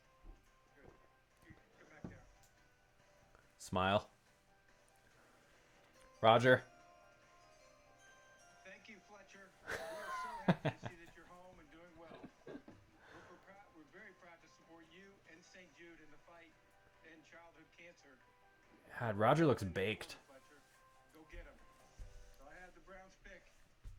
With the 10th pick in the 2020 NFL Draft, the Cleveland Browns select Jedrick Wills, tackle, Alabama. There goes another tackle off the board. Well, not a surprise that they go offensive line. Ryan. Wells is off the board. These are things I can't say. Those are things I can't say. I can't say those things. And remember, Jonah Williams was the 11th pick last year for the Cincinnati Bengals at left tackle. A lot of people studying his tape kept looking at the right tackle saying, Funny, but I can't say them. That'd be bad. It'd be bad. from the NFL Network. Remember, they got Jack Conklin in free agency, so now Baker Mayfield has potential bookend tackles to protect Baker Mayfield. All right, 11th pick, New York Jets. 19 picks to go. Here we go. Here we go. Here we go again.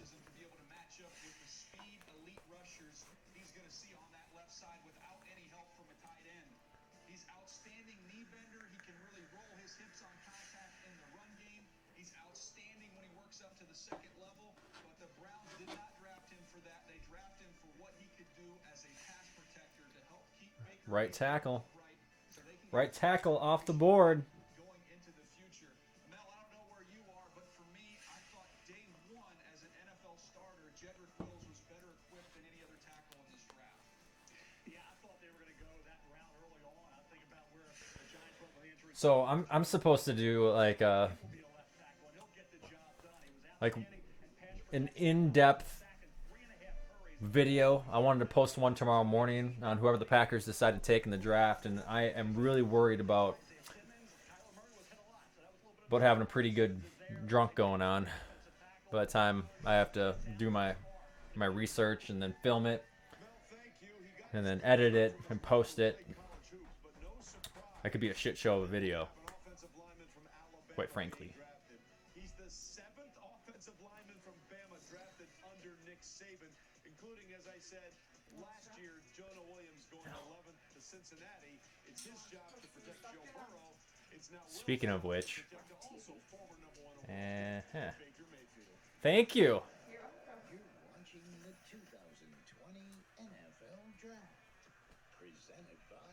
Bloody Mary. And a chaser. All right. 19 picks to go. We'll get there. Courage and commitment has always inspired us. And now it's no different. So we have financial strength, and experience you can depend on. And the online tools you need, because you have always set the highest standard. And reaching that standard is what we're made for. Boy, oh boy. Hairstyling was only about looks. All right, guys, commercial break. If you got any Packers questions, any insight, feel free to let me know. I just had a Browns fan text me that he was not expecting them to take an offensive tackle for their pick. It's just more disappointment if you're a Browns fan. My heart goes out to all those guys. He was really hoping for an inside linebacker. Or a left tackle. I guess he was looking for a left tackle. I don't even know what I'm talking about. Shit's getting wild right now. When he texted me earlier, he wanted a left tackle. They got a right tackle.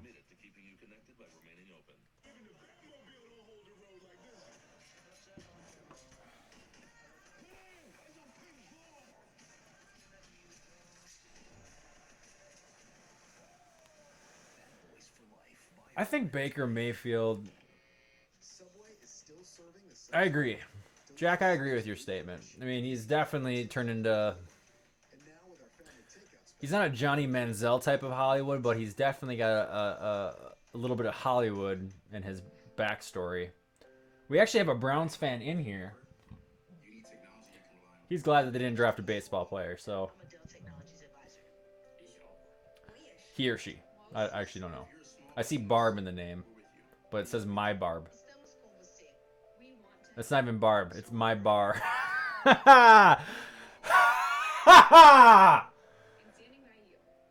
19 picks to go.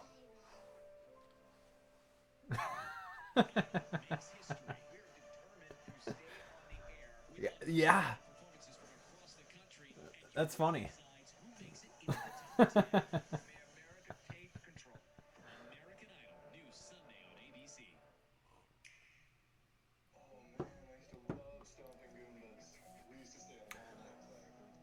But yeah, so going back to Baker Mayfield, he's definitely has a sense of Hollywood going in his resume. I think the guy can definitely play football. I think he's a talented football player. I think he's got a lot of talent on his team, obviously, with Odell Beckham Jr. and Landry. But he definitely needs to just kind of take it one day at a time and earn that type of respect that he just automatically thinks that he deserves. That'd go a long way towards the success in his career. But they can't all be like Aaron Rodgers. They can't all just say the right things at the right time and go out there and just throw passes. They just can't do that. I'd like to see the Browns make the playoffs, though. They deserve it. Too long. It's been too long.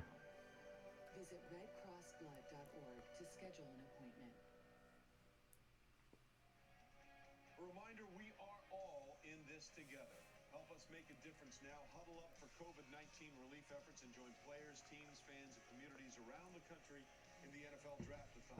We unite behind the cause. We can provide relief for those significantly impacted by the pandemic. Every dollar counts. Visit NFL.com/relief to donate now. As we continue to work our way through the first round, we take a look at Mel's best available, brought to you by Lowe's. Mel. See, Jerry Jeudy, no receiver has come off the board yet. There's Javon Kinlaw, grade similar to Derek Brown, but not like Brown because of the lack of consistency. And Xavier McKinney, all he is a heck of a save. God, so far the board's kind of unfolded. I mean, there's some wide receivers still available on that board. Well, Mel, I'm glad we're getting to the best part of this draft, and I talked about it earlier. It's the diversity we have in these wide receivers, and I love Jerry Jeudy. He's such a great guy inside and plays in that slot. I love how he, what I call, gives you that stanky leg and takes it right back when he's running with the football. But CeeDee Lamb, he does everything. People liken him to a Dez Bryant, a guy that can go up and get the ball, but he also can run the whole route tree. Or do you just want pure speed? And that's Ruggs the third. This guy can run with. Who did San Francisco get their 13th pick from? Was that Dallas? Is that part of the Cooper trade? I'm trying to figure out why San Francisco is the 13th pick. I know you guys are smart about this stuff. I know you dive into these drafts and whatnot. But to see San Francisco get the 13th pick, that is just criminal. And then at number 12, you see the LV. Oakland. No more. Raiders. Las Vegas. Indianapolis. Indianapolis. As is CeeDee Lamb, and again, Okay. also a big play waiting to happen. And then there's Jerry Jeudy. These are the receivers, and once they start to go, it could be they go on a run. Will they go? What the fuck am I even talking about with Cooper? What the fuck am I even talking about? With the 11th pick Shit's getting in the out of 2020 control right NFL now. Draft, the New York Jets select Mekhi Becton, tackle, Louisville. So the run on receivers is Oh, that's a big boy. Mekhi Becton, ladies and gentlemen. Another offensive tackle. Off the board. Run as fast as Mekhi Becton. Oh, it's his dad. 64 pounds, ran the 40 in 5.1. Oh. Stats and information. That's the If you guys are just tuning in right now, to run a sub 5.140 and my eyes aren't working anymore. the Mekhi Becton tape is for you. Why is he But that's what we do here. It's called Pour Another Packers Podcast. I drink. We talk about Packers. It's the NFL Draft. We have the 30th pick. That is a long ways from 7 o'clock when we started drinking tonight. So, cheers to myself. We're in the number 12 pick. That means we have 18 to go. Whew. We'll get there. The basketball player. to see him run? It is absolutely incredible. Again, 6'7", 364 pounds, and he crossed the line at 5'1". Lewis, this is a guy who came to Louisville a little out of shape, but they worked on him, and then he's been working Whoa. with people ever since. Yeah, look, he is a tremendous athlete. Cheers, Melanie. Cheers. And when you get to see that is when they run Cheers. zone schemes, they're inside and outside zones. This guy is 6'7", 350 pounds. Double fisting. Hell yeah. 290 pounds, tremendous athleticism and quickness, and then the power to just take defensive ends and just toss them on the ground. And if he gets up to the second level on linebackers, it's really all over, Booger. Booger. Well, without a doubt, and to me, this is a great pick. Well, we know how big he is. Reminds me a lot of Trent Brown with the way he's able to move at that size. But to me, this is all about Sam Darnold. You need a left tackle. You need to protect your franchise quarterback. And now the New York Jets have a guy that they can put out there, and Sam Darnold can know his backside. So I just want to clarify, the guy in the brownish grayish shirt is the dad, not the football player that was just drafted. Just want to point that out to you. There was some confusion from my point of view. I just want to make sure there's no confusion from your point of view. The New York Jets with his family. I know there was some concern about his weight. I actually texted with his trainer yesterday and said I need a proof of weight video. So he got There's a lot of hugging going on over there. and showed me he weighed 363 as of yesterday morning. So Ah, kids. control his weight. He's been That's working why. really hard. Even some of it in High knees. fashion as you High see knees. here. Go get you a big truck and start driving. Uphill. That's what he does against everybody you watched him on tape. Fucking brake lights on. This is a giant of a man. This is Mount Becton, who's been brought in to protect Sam Darnold, and I can promise you Le'Veon Bell is going to be a big fan as well. DJ, I want to read something to you that you talk about where he's come from by his strength coach at Louisville. He said when we got him, he was about 390 pounds. And he couldn't make it through Am I disgusted by people hugging? We knew he had Only if it's their children. but over the next 7 months, Only if it's their children. his bleep off. You gotta toughen them up. The world's too soft right now. Bunch of helicopter parents inviting their kids to the NFL draft. So we'll Ridiculous. see what happens here, and now we're taking a look at the first of 2 picks in the first round. Ooh, we gotta go full screen on that. We were supposed to be there. Good old Las Vegas. Live. In 2020, and there you see their bright new shiny Allegiant Stadium. But the pandemic has forced us and so many That others is crazy. to alter our plans. We're here sharing a message of hope and some of the iconic stars of Las Vegas. There you see John Gruden. Knock on wood if you're with me, John. Knock on wood if you're with me. And there's Mike Mayock, who spent a lot of years. You know, you think with Mike Mayock, being the GM, that they're going to be a well-drafted team over the next even another year or two. But he's a talking head like the rest of the guys on ESPN. He probably has no idea what the hell he's doing. They need to find a Z receiver to replace Antonio Brown. They were so excited about that pick, and obviously bringing him into the building did not work. I think they find his replacement right here. I'm going to go with CeeDee Lamb. Jack, that brake light was on for a little while while he was pushing that truck uphill. No e-brake, but and it was a Ford. I mean, those are aluminum body. Those are as lightweight trucks as they get. Commissioner Goodell, let's find out. Does Daniel Jeremiah know what he's talking about? I mean, he does, but yeah. There are many first evers that are part of this draft, including the first ever official draft selection by the Las Vegas Raiders. And I've got it right here. So with the 12th pick of the 2020 NFL Draft, the Las Vegas Raiders select Henry Ruggs, wide receiver, Alabama. There's the... Is that the first wide receiver? First wide receiver off the board. Should probably get that pulled up on my phone.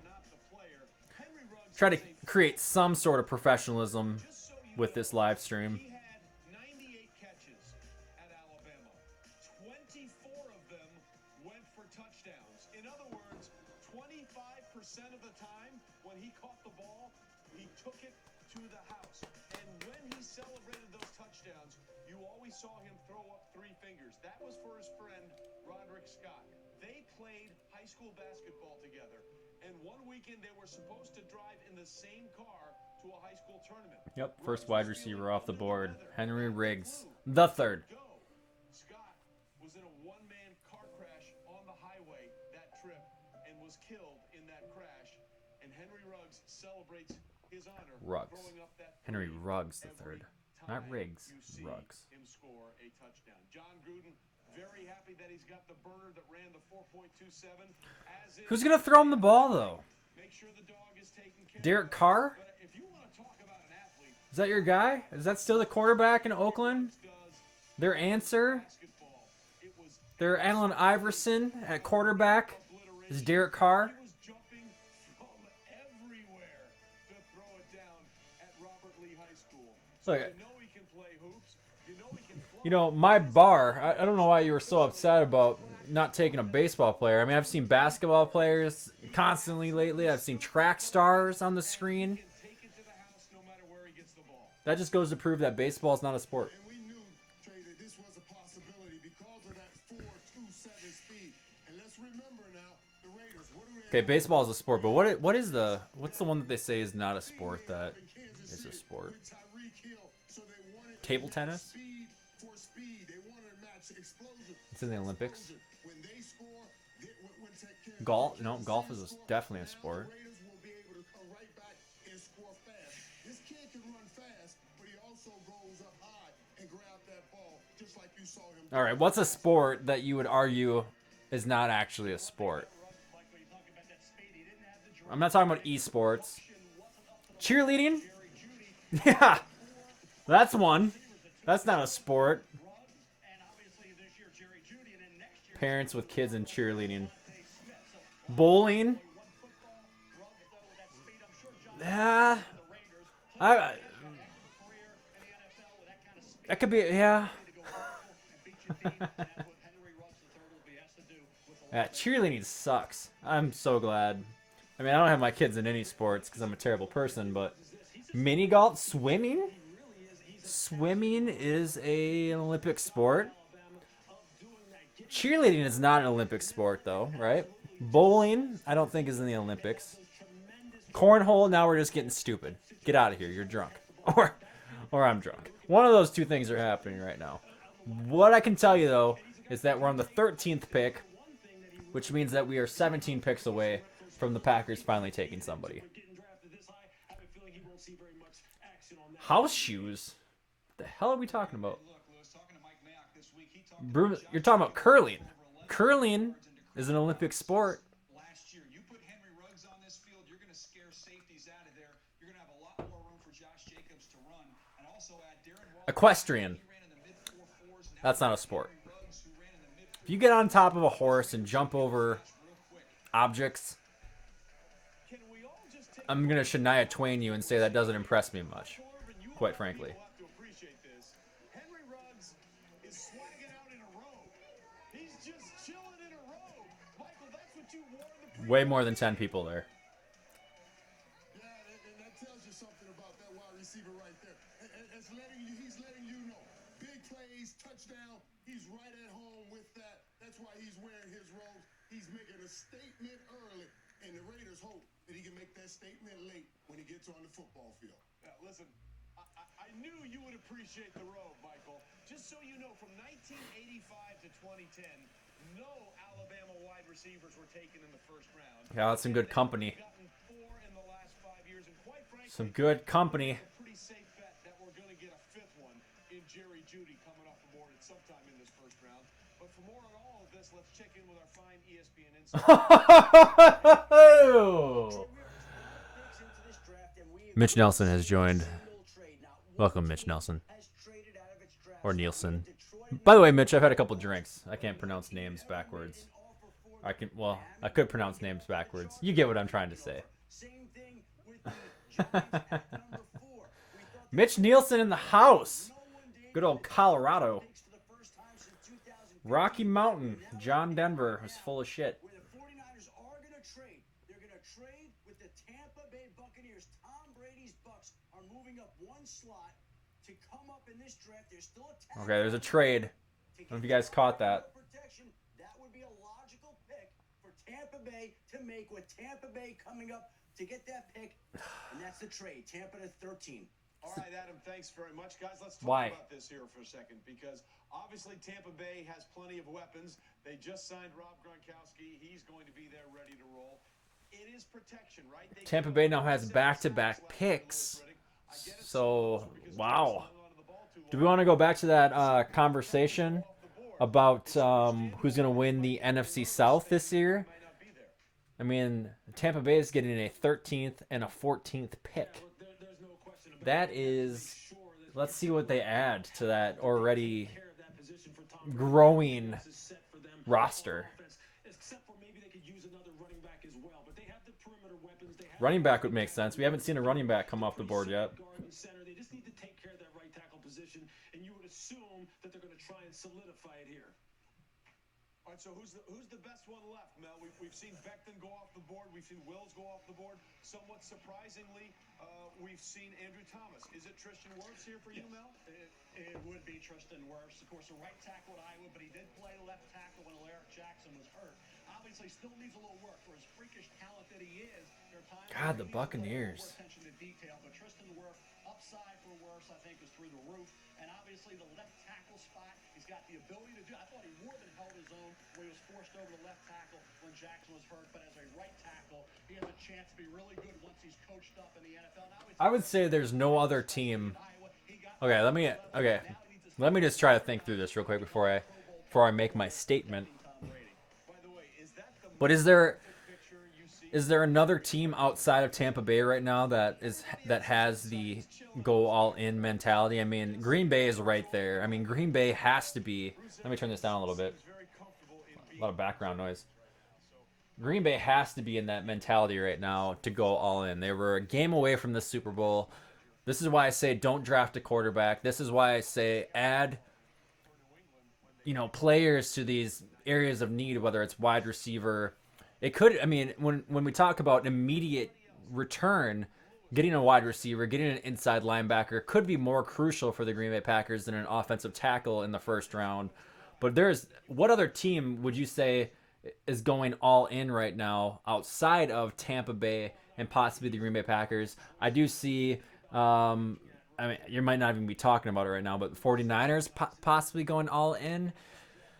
Maybe. I mean, I looked at, I guess, the Los Angeles Rams. They were in the Super Bowl. They have a quarterback who's on their rookie contract. That was a team that was pulling in free agents and left and right and adding people to their roster, going all in per se to win themselves a Super Bowl. And that completely fell apart. What other teams? I mean, maybe the Saints fall into that category because Drew Brees is on his last season. But outside of that, you're not seeing a whole lot of these teams that are in that mentality that, hey, we have to not worry about the long-term future. Let's do everything we can to build the roster in the next year or two and make ourselves a Super Bowl run and see what we can do. I mean, Tampa Bay is a team that I don't hate, but the fact that Tom Brady and Rob Gronkowski's there and it's now the New England Patriots 2.0 could make me hate the Tampa Bay Buccaneers a little bit more. But the Saints want to. I mean, I think that's where you. I think that's it. I think you got the Saints, you got the Packers, and you have now the Tampa Bay Buccaneers. Coincidentally, your three oldest quarterbacks, Ben Roethlisberger in Pittsburgh. What's going on with the Steelers these days? Maybe there's something that might come from that. Phillip Rivers, that isn't going to go well. So here we go. Tampa Bay is taking away their, they're taking their 13th pick right now. Let's tune in real quick. Offensive tackle. There's another tackle off the board. Well, now we're seeing this run on offensive linemen, and as you see, Tristan Wirfs there getting the phone call right there, and a little bit of thumbs up. Another freakish athlete. He's 6'3", 322 pounds. Ran a 4. God, we're running out of tackles. Packers fans are running out of tackles. Single mother, Sarah, and he was going to walk with her down the red carpet in Las Vegas. That didn't happen, so he brought the red carpet to her. This was this afternoon. By the way, can we just take a moment to honor the mom's t-shirt that she's wearing? Respect. And then respect that Tristan Wirf has for his mother, walking her down the red carpet, and they are in this thing together, and Tristan Wirf's job is now going to be protecting Tom Brady. But this is a guy who was a state wrestling champion. By the way, had to shed some 37 pounds to get down to the 285 minimum. He also won the Drake relays as a senior in both the shot put and the discus. He won the discus title 3 times and the shot put twice. He also set a hang clean record at Iowa. And if you know anything about the strength program at Iowa, that is something people take very seriously. Let's turn this down. And oh, by the way, explosive. It's kind of, it seems like it's unfolding that way, Jack. I mean, if these tackles continue to fall off the board, we're going to have some talented wide receivers that could potentially fall to Green Bay. And the more that these, I mean, we've only had one wide receiver off the board so far. It seems almost as though it's lining up for Green Bay to trade up and grab maybe a top 3 wide receiver in this draft versus waiting to see what comes on later in that draft. It's going to be really interesting to see how this unfolds here. I'm trying to add some drama when we're only on the 14th mother bleeping pick.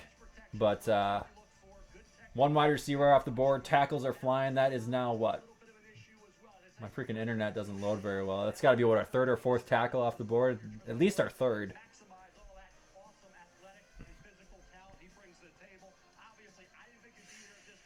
I'll refresh. I'm going to refresh it. We'll get you some facts here. 1, 2, 3. That was our 4th tackle off the board.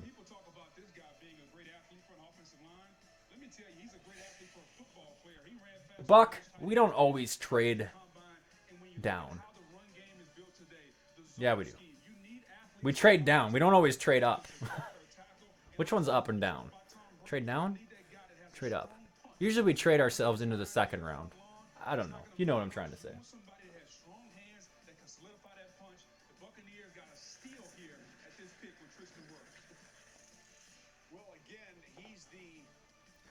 All right, so Jack, you're asking San Francisco is selecting. And that's what I thought happened before. I didn't think that Tampa Bay originally had back-to-back picks. So essentially what they did, which if that's the case, why? Why? Instead of trading picks, can't you just like call San Francisco and say, hey, are you going to take this offensive tackle? And they're going to be like, nah, you can have him. Okay, well, do you want to trade anyway? It doesn't make any sense.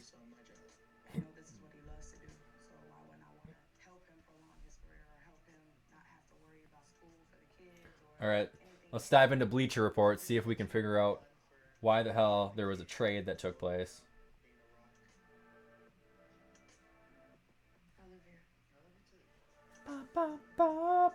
Now,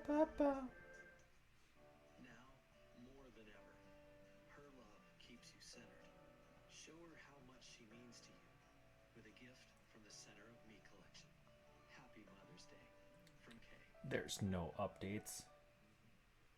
Maybe I got on the old Twitter feed. I don't have silent. Everyone does right up here. It happens to all of us. We buy a new home and we turn into our parents. What I do is help new homeowners overcome this. God, Mitch is coming in there with some fucking insight. Soccer fan in the house. Who else reads books about submarines? My dad. Yeah. Oh, those are. Progressive can't protect you from becoming your parents, but we can protect your home and auto when you bundle with us. Cheese it, snapped. How's it taste? It's so thin, crispy, and cheesy. And I just want to keep eating it. And eating it. I got nothing. I love them. Snapped. So good we may run out of cheese.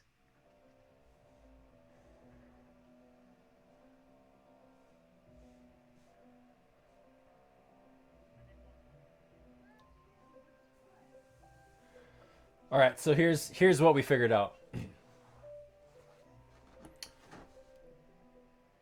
So the 49ers traded number 13 and number 245 to go back to number 14 and number 117. So that's a pretty big. That's a win. That's a win if you're a San Francisco 49ers fan. You drop back one spot. The Tampa Bay Buccaneers took a tackle, which I don't think that's what the 49ers were looking for anyway. We'll find out here in about a minute. But then you take your number 245th pick and you jump all the way up to number 117. That is crazy. Crazy drama going on with other teams right now. All right, what are you guys talking about? What are you guys talking about in the feed? Just a bunch of old coworker relationships going back and forth. Don't get mad. Get E-Trade and get more than just trading. Investing, banking, guidance. We're talking about our most hated teams. I'm not a hated. I don't hate the 49ers. Look at that guy. Kyle Shanahan with his kids. Good friends with good old Matt LaFleur. I don't hate the 49ers though. They're not one of my most hated teams. I hate the Cowboys. I hate the Bears. I hate the Vikings. I hated the Patriots, but they're no longer a thing. Not a big fan of the Seattle Seahawks. I mean, they're okay. I love the city. I just hate their fan base, I guess. I think that's about it. I mean, I don't hate the Detroit Lions. The rest of the teams are pretty good for the most part. Yeah. Really, it's the Bears, it's the Cowboys, it's the Vikings. You got that right, Miley. It's the Vikings.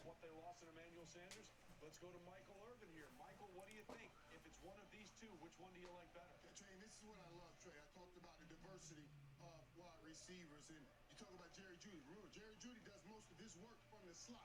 He's about 60% in the slot. Scores 17. What the hell is going on in Tampa Bay? Why would you trade up one spot to take an offensive tackle and then give up the 117th pick for the 245th pick? Why? God, if I was a Buccaneers fan, I've got all sorts of mixed emotions right now about taking Tom Brady and Gronk on the roster and then the rest of the shit show that's taking place tonight. Makes no sense. Let us see what San Francisco did. They moved one slot back so Tampa could move up. Where is San Francisco going? Quit talking to the fans, Roger. With the 14th pick in the 2020 NFL Draft, the San Francisco 49ers select Javon Kinlaw, defensive tackle. Defensive tackle. Wide receiver stays on the board. Oh boy, oh boy, oh boy. His story is also amazing, but what you need to know about him is how he grew up. It's pretty, yeah, I agree with you, Miley. It's pretty shocking that they went defensive line. They have one of the best pass rushing defenses in the league. Apparently they just got better, though. I mean, or they see that they're going to have to re-sign some contracts here in the very near future, and they're looking for a backup plan because that defensive line obviously has propelled them quite a ways so far.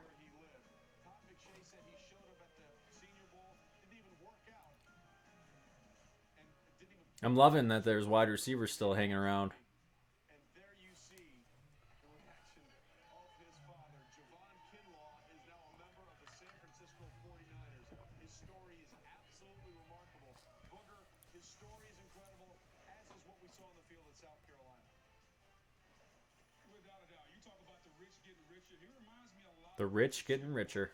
Long, big, and powerful.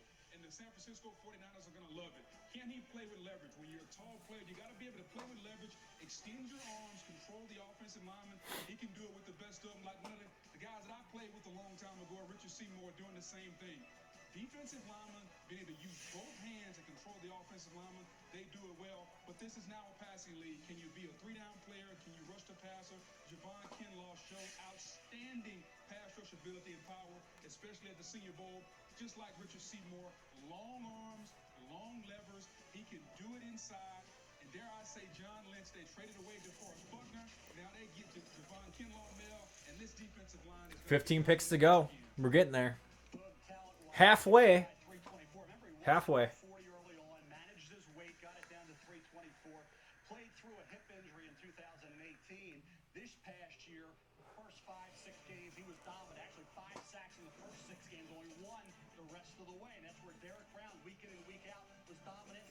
Kinlaw had that great start. Then teams adjusted, and he wasn't quite as much of a factor, but he's got incredibly long arms, huge hands, DJ. Physically, if you could draw up a defensive tackle, Javon Kinlaw would be that guy. Yeah, he reminded me of Marcus Stroud when I watched him, Mel. And this is somebody, when you put on the Georgia game and the Alabama game, the best opponents... Ryan Buck, I just read your Facebook comment. Ouch. Ouch. It's a low blow, bro. Low blow. Low blow? Low blow, bro. You trade back to 14, get an extra pick, and you replace DeForest Buckner at the same position with a younger, cheaper player. John Lynch putting that Stanford education to good use. Chaser. Without a doubt. Look, it's great value. More kids. It's smart team building, and they're staying true to who they are, DJ. They're a team that likes to build it front to back, inside out, on the defensive side of the football in particular. And Javon Kinlaw, he went up against the best offensive lines in college football. That's funny. That's funny. I'm not going to try and put it to my screen right now, but this meme right here. Oh, it's not going to come across. Oh, no. Ah, it's too bright. Doesn't take white on white very well. Now I got to figure out how to get that on the screen. Pretty funny, though. Chargers didn't even have 12 fans in their background that Roger Goodell that could talk to. Is pretty funny. San Francisco saying they're just a wonderful group of guys, a talented group that works together. They work together for the same goal, not individual achievements, and that's to get the win at the end of the day. That's something I want to be a part of. Broncos. Who gives a rat's about Denver? That's your state there, Mitchy boy, if you're still hanging around. Commercial break. We're all home right now. That's why Verizon is giving you more of the entertainment you want. Haley is usually watching a TV show, and McKenna is almost always listening to music. We love Verizon. I get the shows I need when I need them. Now, unlimited plans come with your favorite artists on Apple Music, shows and movies on Disney. For those of you viewing right now, since we're at a commercial break, if you have not liked this particular video, go ahead and give it a like, quick.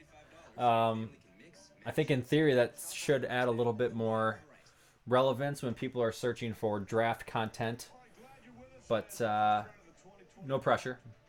No pressure. The Denver Broncos are sitting here at 15, and we've only had one wide receiver go off the board. John with the power flex right there.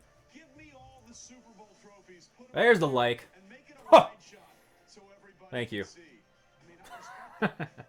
A good friend of mine said, when you have the opportunity to stunt, stunt. And John Elway just did that. Then, of course, there's Vic Fangio waiting to go into his Vic Fangio. as the Broncos head coach. The pick is in. It's his last year in Denver. Let's see where the Denver Broncos go. With the 15th pick in the 2020 NFL Draft, Denver doesn't have a whole lot of fans behind them either. Jerry Jeudy, wide receiver, Alabama. Congratulations, Jerry. All right, 2 wide receivers off the board. And there you see Jerry Jeudy and family waiting. I wonder how you get on that But it is done. webcam thing behind Roger Goodell. Again, according to our Todd McShay, maybe one of the best route runners he's ever seen. By the way, real quickly, you see that straight A's his senior year of high school? He had already done. He was already going on to early admission at Alabama. He was at an all-star. I don't know, guys. It sure does seem like we're going to take a wide receiver in the first round, the way this is unfolding in front of us. Back and recalculated. Turns out it indeed was correct. Jerry Jeudy was a straight A student, but he has dealt with some tragedy in his life. In November of 2016, Jerry Jeudy's 7-year-old sister Aaliyah passed away. Aaliyah was a miracle baby and had suffered health complications since birth. Following her death, Jeudy posted a photo of Aaliyah with an uplifting message. I love you, sis. It's like, Place now. I swear I'm gonna make I don't know, 44 degrees in this basement right now. And the alcohol is not enough. I might have to go get a sweatshirt or something. It's cold. It's so cold. Cortland Sutton, the other wide receiver on the side of that ball. Michael Irvin, take us through what you like about Jerry Jeudy's tape. Jerry Jeudy. I love this pick, and I'm telling you, when you hear people talk about how great he is at running routes, that's because he transitions so well in and out of cuts. This guy is incredible at the line of scrimmage. That's the number one thing that he's going to have to work on, is getting off that ball and being able to get deep. He ran a 4. Denver definitely needed a wide receiver, so it makes sense for them to take a wide receiver. In the slot, I already told you, 60% of the time he was lined up in the slot, and he made. But still got Flacco, though, right? I mean, that's one of those age-old questions. You got yourself a talented wide receiver, but you have granted a multi-Super Bowl winning quarterback, but Flacco didn't win Super Bowls based on his skill. He won them because they had amazing defenses throughout his years. Everybody's chasing the Kansas City Chiefs. So are they going to load up on defense to try and slow down that Chiefs offense? It's like, forget that. We're not going to be able to slow them down. We better get some firepower. So the Chargers go out and get their quarterback of the future in Justin Herbert. We saw the Raiders go get Henry Ruggs. And then now you have the Denver Broncos go get his teammate in Jerry Jeudy. With the hoodie, man. Jeez. Loading up on offense. Yeah, they certainly are. By the way, Alabama has 2 wide receivers in the first round now. It's just the 5th time in the There's a party going on in the background there. Whew. one school had 2 wideouts go in the first round. Good old John Elway, loving it.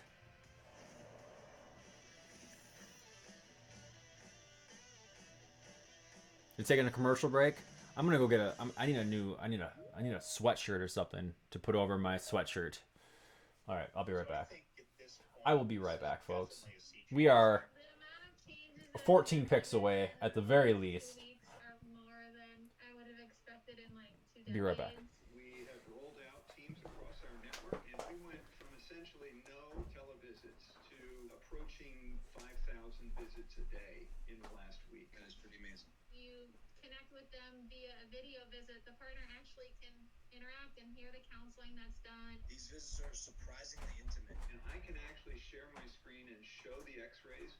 5-10 minutes and we were done, and she could go outside and play with her kids. From the clinical aspect, it allows us to continue to take care of the patients. We really moved some mountains in our network, and Teams has been a huge part of that. Completely agree. This is going to be a game changer for medicine.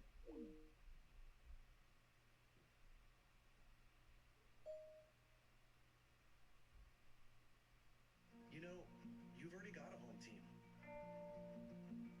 Willie, Lauren, Steven, Deborah.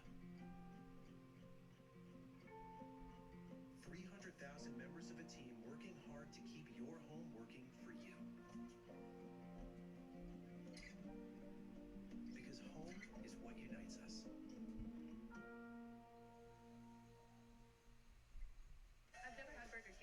before. It's a lot better than I expected. And the best part is, they're 8 for only $1. What? These are good. It's crispy and it's golden. When you like see an ad like that, you don't expect them to taste this good. Yup, 8 delicious nuggets for just $1. Your way, way better.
Welcome back to the draft. Roger Goodell doing his part, FaceTiming with all the quarterbacks taken in this draft. Oh.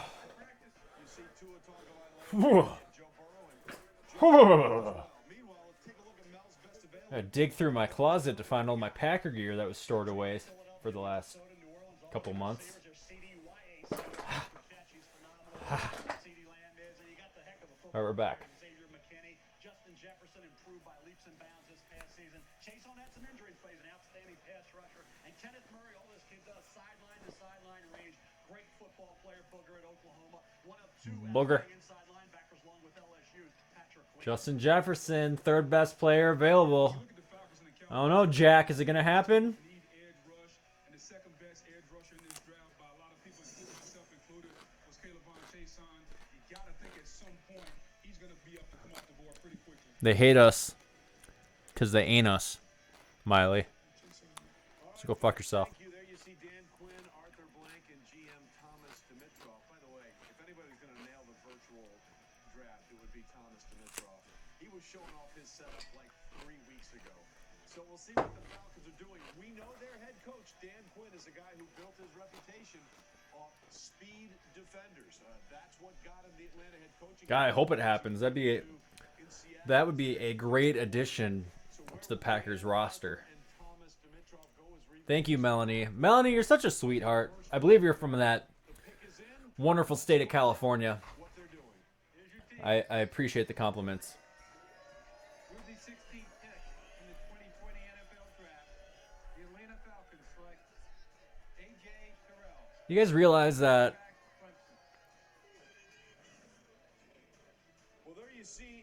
You guys realize that, first off, yes, you did.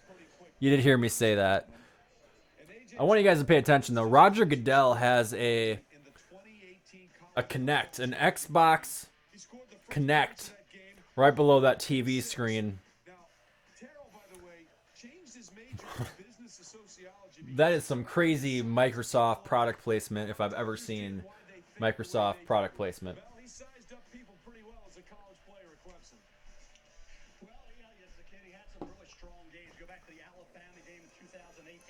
Microsoft Kinect. No, it's out in the garage. I have a Microsoft Kinect somewhere.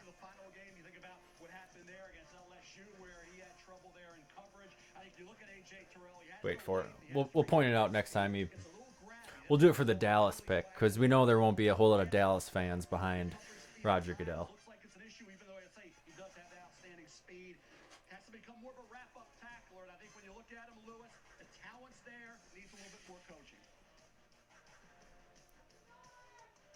He just needs to be more consistent, Mel. Look, this is 13 picks to go, ladies and gentlemen. He has good route recognition. It's really the last third of the down is where I struggled with him as far as his ability to then go ahead and consistently finish. That's where he got into trouble in the national championship game. Oh, Jack and Miley. That is a matchup that I want to see that. Jack wants to play Madden. Miley is apparently the Madden god of the of my friends. You're not my friend, Miley. I didn't mean that. You're not my friend. I'll watch that game though. You're my friend. Everybody's my friend right now, especially Melanie, who's throwing compliments left and right. But Jack versus Ryan, you know exactly where I'm going with that one. It's the Jack Ryan matchup. Miley's gonna stream it. I want to watch that. Let's make that happen. Let's make that happen. You guys have 13 picks to figure out when you're gonna play each other, and then we can stream it, and I'm gonna watch it.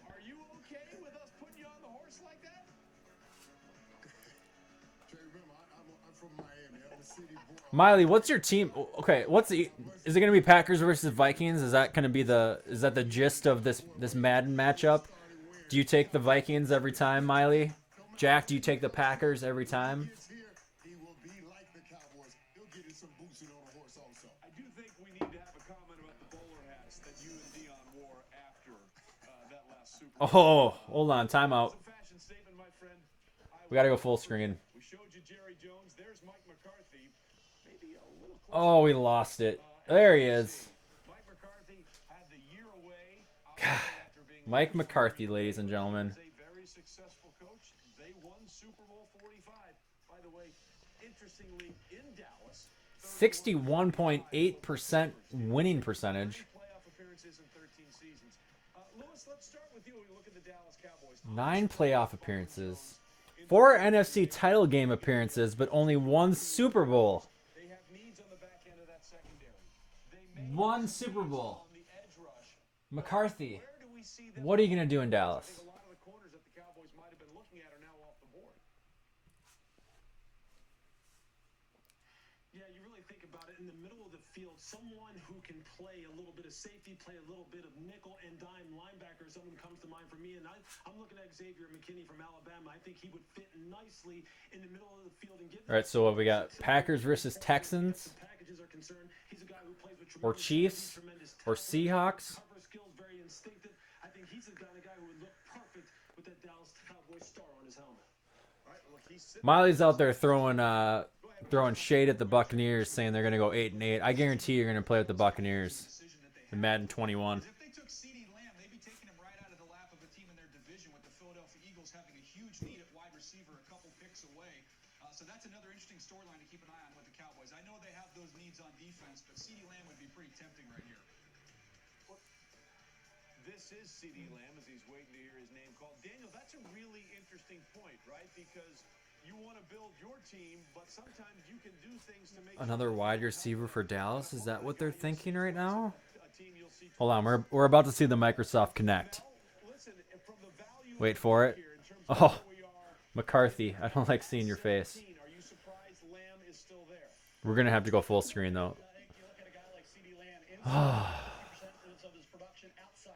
Memories. You're so happy. Look at him. You got a fresh start down there in Dallas.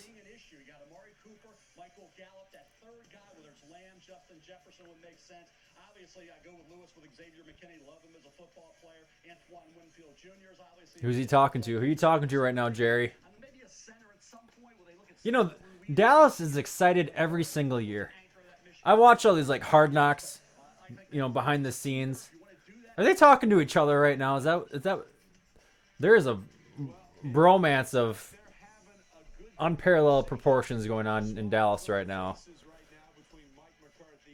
I can't wait till that entire thing implodes. I really can't.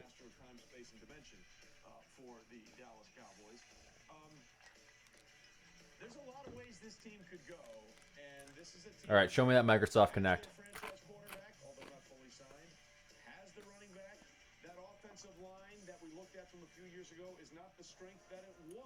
Oh, it's coming. It's coming. There it is.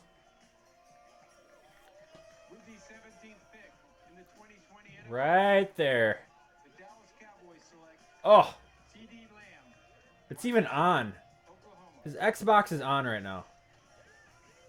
Well, Dak Prescott just got another weapon to throw to, and CeeDee Lamb is a weapon in every shape of the word. By the way, his first full name is Sedarian. He was trying out for 4th grade football, and the coach couldn't say Sedarian, so I said, I'm just going to call you CD. By the way, he wears the number 32 chain in honor of his uncle, Chester Ramirez, who passed away on a business trip when he was in China a few years ago. But CeeDee Lamb is a big play waiting to happen, and there you see the reaction as CeeDee Lamb is coming off the board here. Michael Irvin, we're talking about a player. You guys can play Saturday, but I'm not going to be there Saturday. I won't be able to watch on Saturday. I will be working a big boy job on Saturday. You guys should definitely play on Sunday, though. But not Sunday night, because Westworld is on Sunday night, and I love myself some Westworld.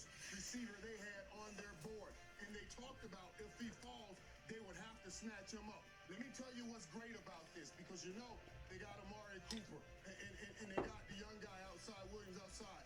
But what this kid does, he can play in that slot position that was vacated by Randall Cobb. He plays. All right, so we've seen 3 wide receivers come off the board here relatively recently. Do the Packers make a trade up at this point? Maybe Las Vegas? They've already had a draft pick. Or do they take... Maybe that Seattle pick's coming more and more closer. I think that Seattle pick's not going to get you where you want to be, though.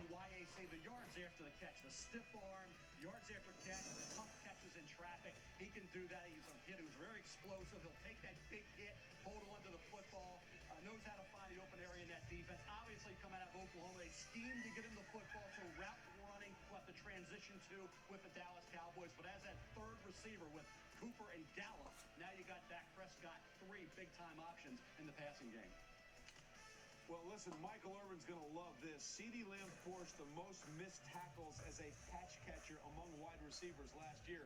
Lincoln Riley is happy another Sooner is off the board. He ranks first at OU. 4 p.m. Mountain Time. So it's 5 p.m. Central Time. 60 receiving yards. Jerry getting congratulations all around. Miley. Miley.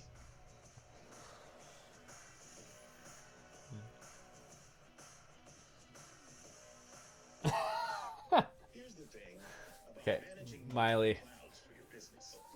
Miley. When you've got public clouds and private clouds and corporate clouds, things can get a bit All right. funny for you. But now, there's the Dell Technologies cloud. So we'll air that too. I think I'll find a way to stream your guys' football game on Sunday, 5 p.m. on Sunday afternoon.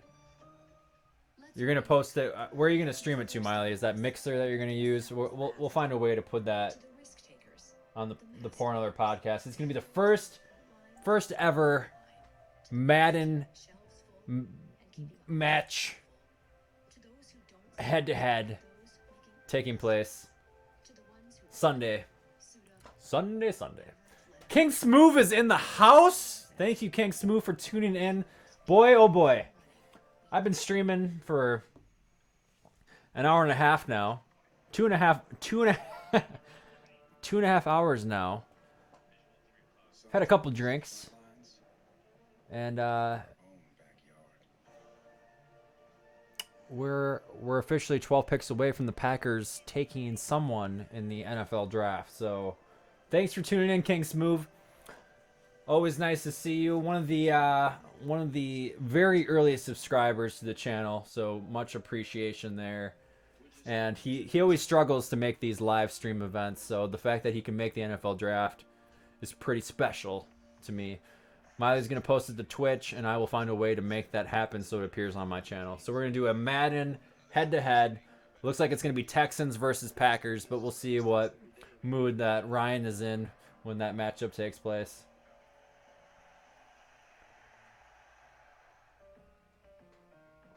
I would challenge the winner, but that's not my game. That's not my game.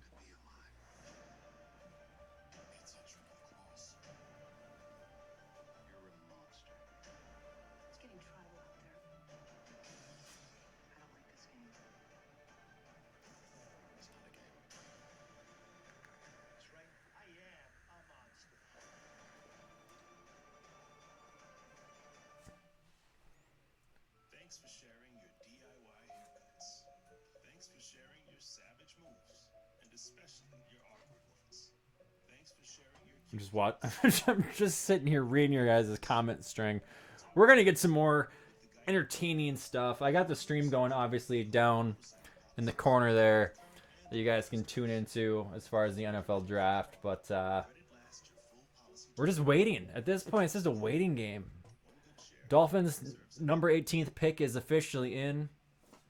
I see an advertisement for The Last Dance. If you guys have not watched that yet, do yourself a favor and check out episodes 1 and 2. I'm not getting paid to say this. I'm just a huge fan of the Chicago Bulls when Michael Jordan was a part of that team. Dennis Rodman, Steve Kerr, Scottie Pippen, Phil Jackson. The whole team was just so much fun to watch, and it's so fun to watch the insides of the I guess the documentary, the inside of the locker room and all that good stuff. So if you're a sports fan, and I'm sure we're all aching for more sports news, definitely check out The Last Dance. It's on Netflix, or otherwise it airs on Sunday nights. Check that out. God, I wish I was being paid for that endorsement. I'm not getting paid whatsoever. Not getting paid.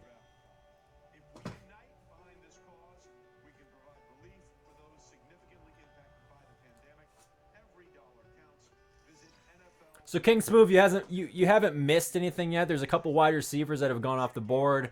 A lot of offensive tackles that have gone off the board so far. So it's kind of looking only one cornerback. I believe really only maybe one or two linebackers have come off the board. So it's kind of looking like the best player available could potentially be a cornerback or a linebacker. But there are some wide receivers that could turn some heads as well. And we'll see how this unfolds here in the very near future.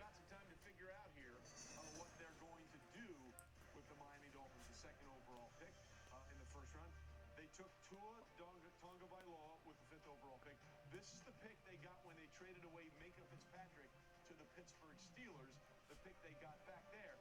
And look, the Steelers are very happy with that trade. Minka made a huge difference on defense, but the Dolphins are in rebuilding mode right now. Mel, as you look at what's available here to Miami, what makes sense to you? You got to take offensive tackle. You got to protect Tua whenever he's the starting quarterback, and that offensive line's a big issue. You got to believe, even if you have to reach. We're gonna see it. They're saying another offensive tackle off the board. That can only mean that a wide receiver is going to be available. God, Goodell, stop it. Good news for Tua. With the 18th pick in the 2020 NFL Draft, the Miami Dolphins select Austin Jackson, tackle, USC. Another tackle. Another tackle off the board. Boy, everyone is hurting for tackles right now. Haven't seen any guards. Haven't seen any centers. They're all offensive tackles.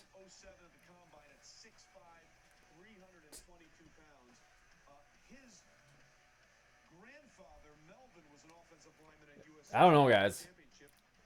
Get ready. There's going to be a skill position player, or dare I say, they take themselves an offensive tackle. Well, maybe, I don't know. Maybe they don't. Maybe they kind of ride it out a year. Tough to say. Real tough to say. If there's a skill position player, though, that's available, yeah, you have to imagine that they're going to take them.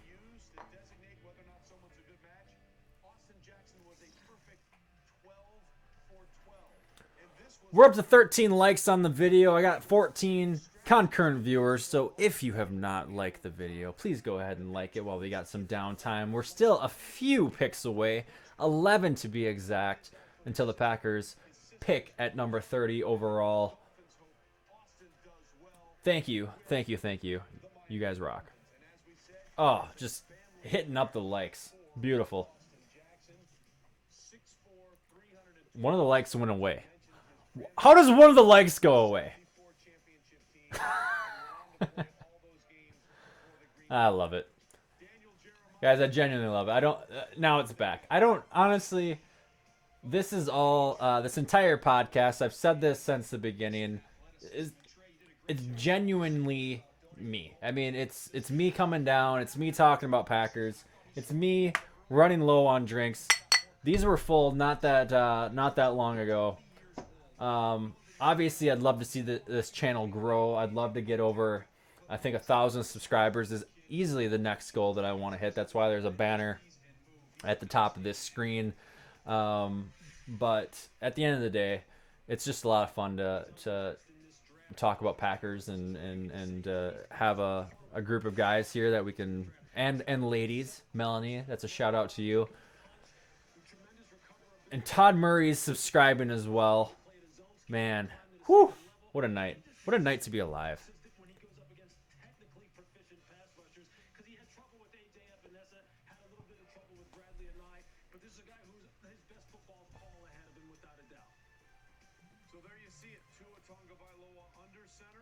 So, again, that's why we do it. That's why we do it. We do it to enjoy our equal passion for the green and gold. We are months away from the start of the regular season, but right now this is the sports. This is the only sports that we have in our lives. And for Todd Murray, who is probably the biggest baseball fan that I have ever met in my entire life, my heart goes out to you that there are no ball boys and relief pitchers. Those relief pitchers. They mean so much to all of us.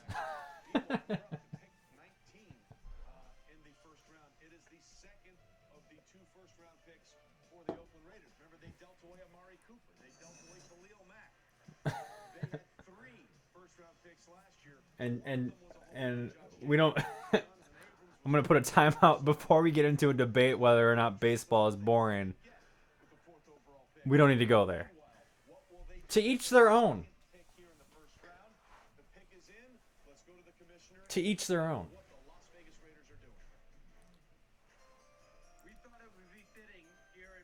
All right, they got rid of the fans for the Raiders. Special announcement. You may know we are scheduled to host a draft in Dallas, in Vegas this year. We thank so many for the effort they put forth to prepare that possibility. And we think you deserve another shot. So we're happy here to announce that tonight, the Las Vegas Raiders will host the 2020 NFL Draft. Congratulations to Mark Davis, the Raiders organization, Okay. the Raiders Nation. All right, hold on, timeout. I tried. I tried to give some attention to Roger Goodell there. He he tried. First off, he said Dallas instead of Las Vegas. That's fine. Okay, he corrected himself. But then he made the announcement that the Raiders would then host the 2020 NFL Draft instead of the 2021 NFL Draft.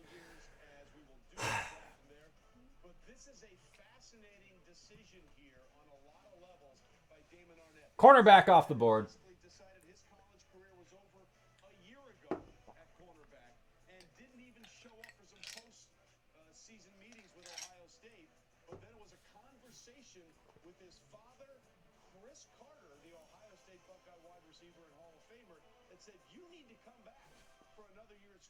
All right, we don't want to stare at Mel Kiper too long.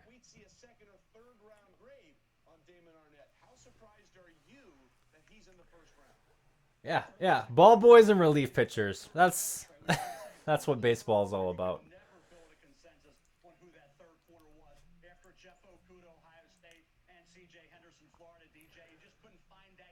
Boy, oh boy.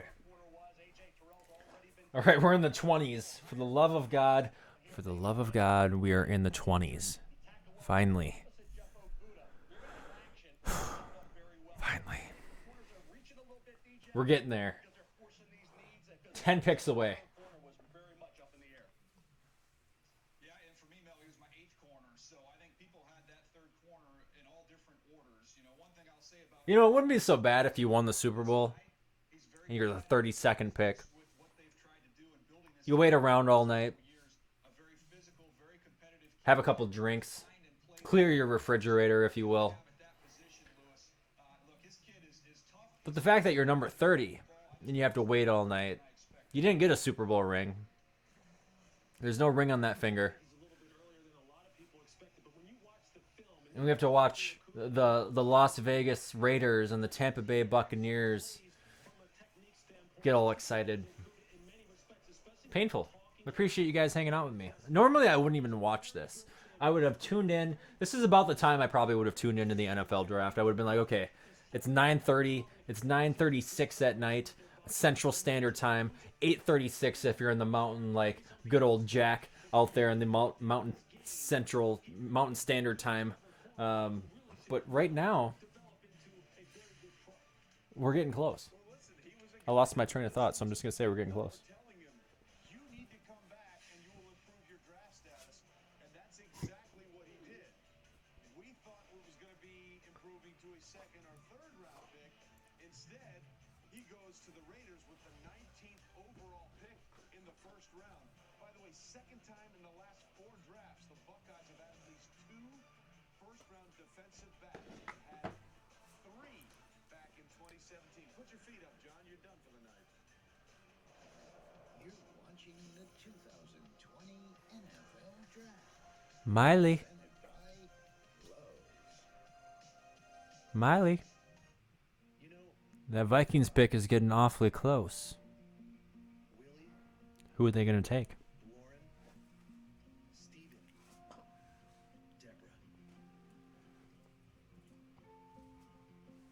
All right, we got a commercial break, so it's time to refresh the old stream. Jesus, what the fuck?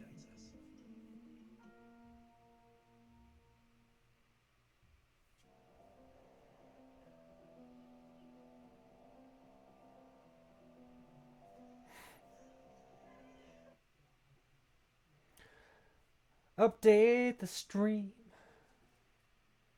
It's my dream.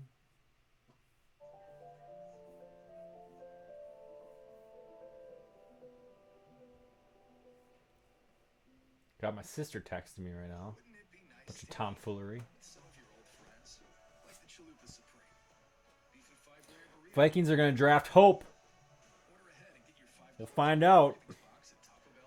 It's the most excitement that we've had in the last hour. Every financial plan needs a CFP professional. Confident financial plans, calming financial plans, complete financial plans. They're all possible with a CFP professional.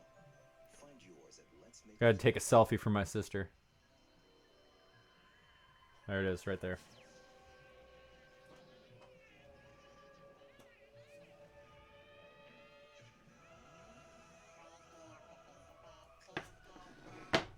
And we're back. I'm out of drinks. Instead of bathroom break, I should have put drink break. Because that's truly what I'm taking right now. I gotta go get another beer. 10 more picks to go. I need another beer. I'm just gonna bring 2 down this time.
I'm pressing the wrong buttons. We're back.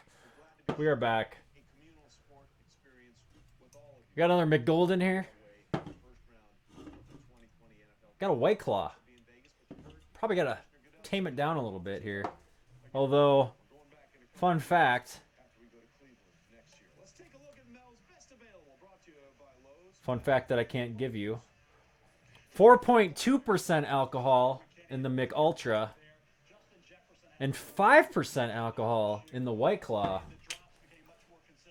Boy. Decisions. Justin Jefferson's hanging out there. Second best available player left in the draft. Motherfucking Jordan Love at quarterback. I swear to God, don't take a quarterback. Please don't take a quarterback.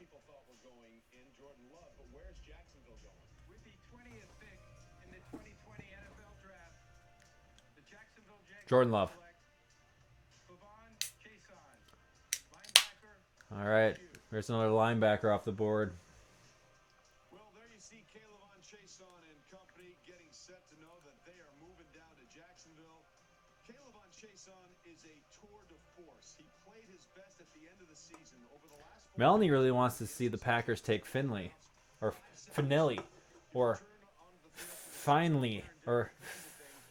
The thing about Caleb Chason you need to know is he's prepared to do anything. He said, when you hire somebody, do you want to hire someone who speaks one language or do you want to hire somebody who speaks three? I speak three. I do pass rush. I can drop into coverage and cover anybody you want me to cover, and I can play the run. No offensive lineman has ever just moved me off the ball. Booger, I think we need to understand what an exceptional athlete this kid was. He didn't play football his sophomore year because he was going to focus on 21, Philadelphia. Who are you going to take? Who really cares? Without a doubt, Trey. You talk about a guy that provides scheme versatility. 3-4, 4-3. He's at his best, though, when he puts his hand down. He has elite get-off coming off the edge, running twists, running stunts. In a 3-4, he could be an outside linebacker. In a 4-3, he can be a defensive end. An outside linebacker in a 3-4, they have to drop in coverage. Dave Aranda, who's now the head coach at Baylor, dropped him off in coverage also. Caleb Chason was the second best pass rusher in this class, Lewis, and I think they got a steal right here at this point, getting such a dynamic player that has scheme versatility. All right. Time to hone in. We got ourselves another Viking fan. Ryan, meet Andrew. You are the two crazy Viking fans hanging out in the old Packers podcast right now. I'm okay with you guys being here. Not a big deal. We only beat you both times last year. Really embarrassed you at home late in the season when you needed a win. Packers clinched home field advantage. There's a bunch of stuff. NFC North division titles were on the line. Doesn't really matter. But we got some Viking fans here in the group. So, welcome.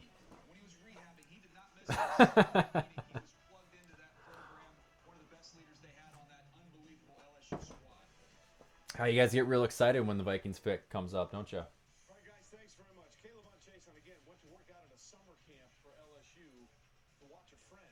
And they said, you should get on the field. He borrowed cleats and got an offer from LSU. 5 more came.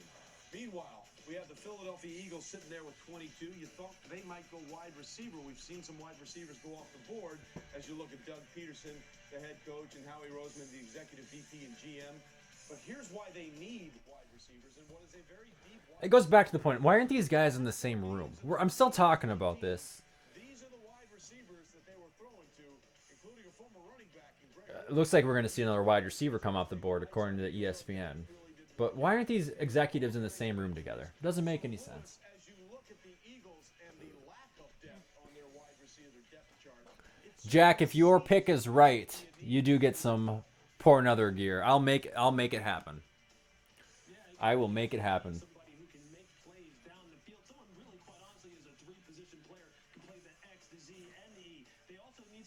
And Jack, to answer your question, Jefferson is still available.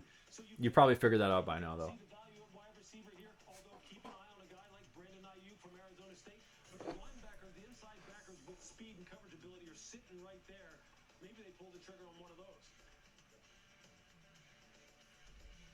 you see Justin Jefferson, who had an unbelievable season at LSU. Michael Irvin, we've talked a little bit about some of these receivers, and the big three are off the board, but we're talking about a wide receiver draft class where there could be Who is 15 to 20 that EDP 445? including someone like Justin Jefferson. Yeah. Yeah, and Justin Jefferson is another guy that plays a lot in the slot. About 90% of his plays came out of the slot position, man, but he could make plays all over the field. I love watching him, and he reminds me some of Keenan Allen, the kind of guy that you cannot stop no matter where he lines up.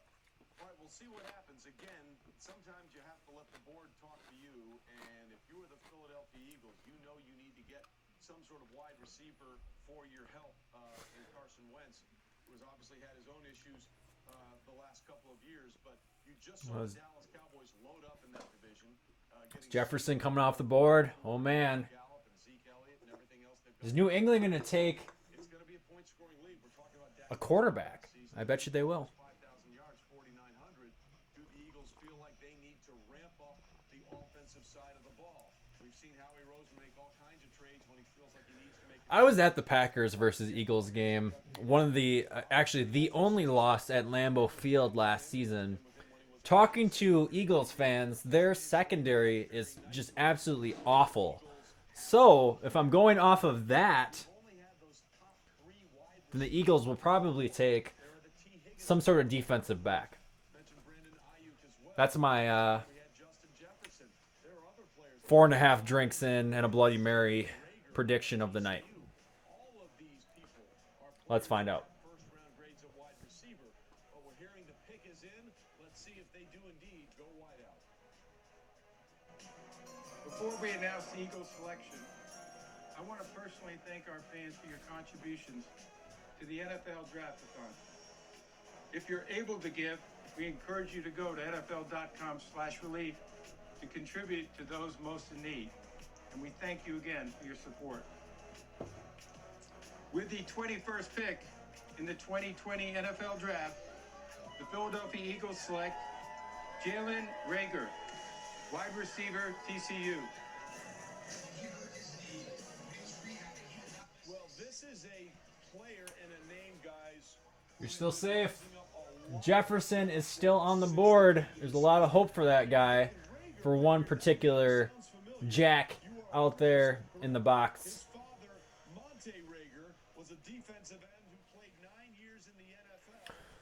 Who? Says Ryan Miley. Well, that's Jalen Reagor, the TCU wide receiver out of Texas.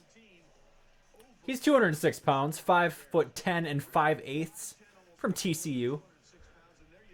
His father was a defensive tackle from 1999 to 2007 with the Indianapolis Colts. He lines up on the 35-yard line, runs backwards a little bit, catches a ball, runs backwards some more, and then sprints upfield. He's a nifty little bastard. And then goes all the way to the house. Absolutely phenomenal.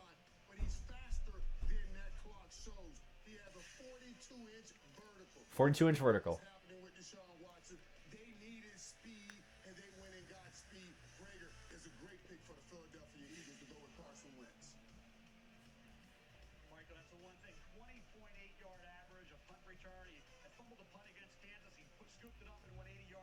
Oh, he's a special teams guy, too.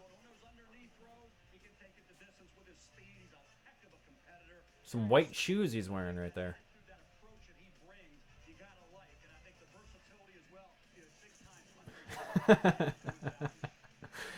Yes, nifty little bastard. You know, terminology is very important in sports. We can't all be Chris Collinsworth or Joe Buck. Quite frankly, you have to be the Bob Maneri of the sports world and use the back pocket sports terminology when describing plays.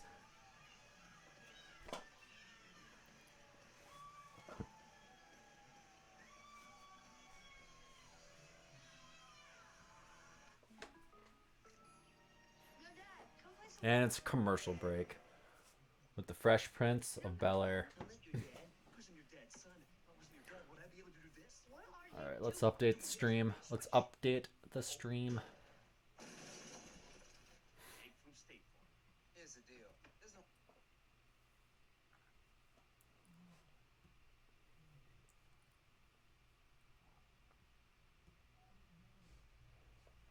good neighbor. Stay I wasn't that far behind, apparently. God, I keep reaching over here for my empty beer cans. Let's set those right there.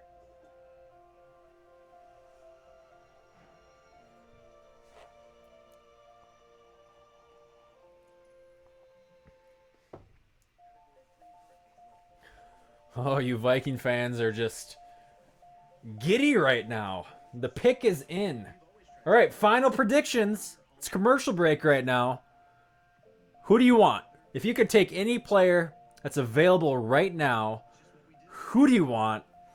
Because when they don't pick them, I'm gonna laugh my ass off. It's gonna be a good time. I'm really looking forward to it. So who do you want? Jefferson or Gladney? What about you, Kellenberger? Are you still out there in the YouTube land? We're here to deliver cards and packages from loved ones and also deliver the peace of mind of knowing that essentials like prescriptions are on their way. Jordan Love. I love it. Take Jordan Love. For the love of God, please. There'd be nothing better right now for the Minnesota Vikings to take a quarterback. That would just... That's not a Vikings move, though. That's a Bears move. And if you haven't been paying attention, the Bears don't have a first-round pick because they traded all that stuff away to get Khalil Mack, who decided not to perform very well this last season. He had a really good first season, but he was so-so this last season. That's a Bears move. That's not a Vikings move. The Vikings will probably pick someone to like Andrew just stated, to replace Diggs. It's gonna happen. Wide receiver. Wide receiver's the pick.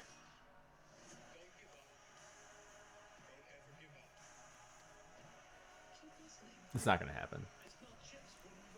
You guys are gonna take a tight end. Tight end. I'm calling it right now.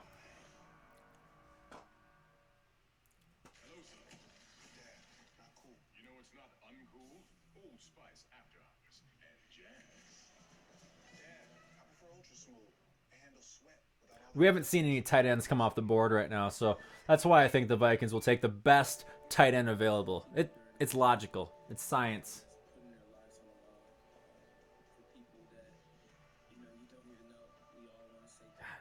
Melvin Gordon turned into one hell of a hippie. I'd also like to give a special shout out to all of the hardworking healthcare workers taking care of others. We appreciate you and thank you. Keep reaching over there for drinks. Okay, let's set this over here for now. Set this back here. Oh, let's take a drink first.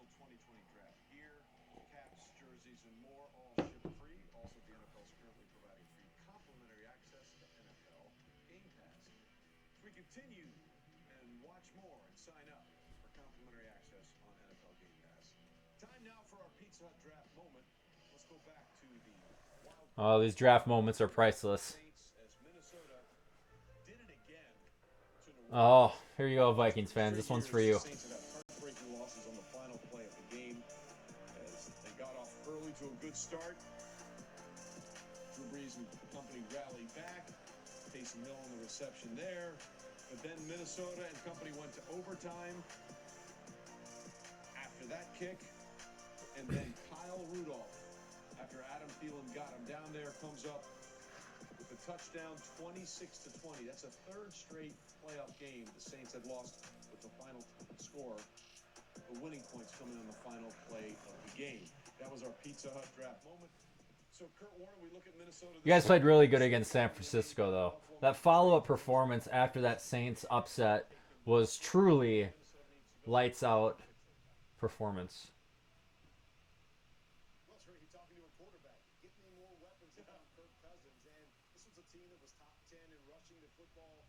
All right. Slow down on your compliments for Andrew, okay? He's a modest fellow. He's a deep thinker, if you will.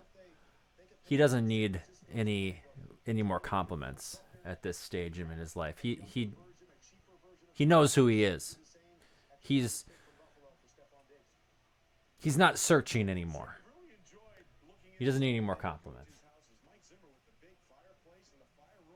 Miley says they took Jefferson, so fuck.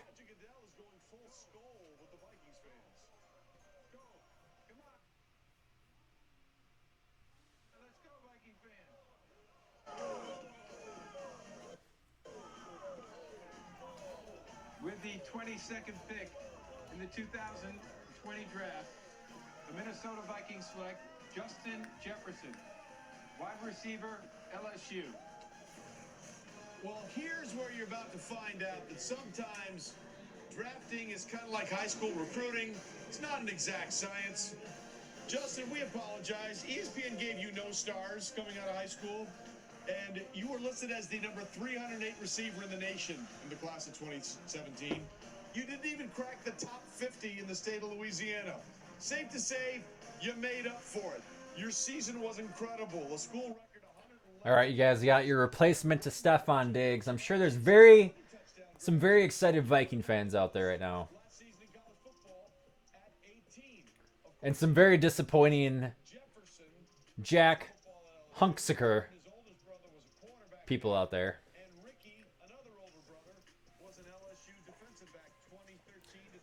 Yeah, that is disappointing. I mean, it's one thing to really want a player in the NFL draft. It's even more disappointing when you have to face that player that you really wanted twice a year for the next 4 years. That's a total of 8 times for those of you that have been struggling with math. And by the way, speaking of struggling with math, I had to teach my daughter, who is 10 years old, some math skills today. Let's turn this down a little bit more. And I know how to do math, but I don't know how to teach math. These are two completely different things. I'm talking over the entire Vikings coverage right now because fuck you, Minnesota. You're one of my most hated teams out there. But to teach math is really difficult. And when we got to, I think it was like it was 3.56 divided by 8.26 equals what? Now, I was trying to explain to my daughter how to figure this out. It was completely confusing.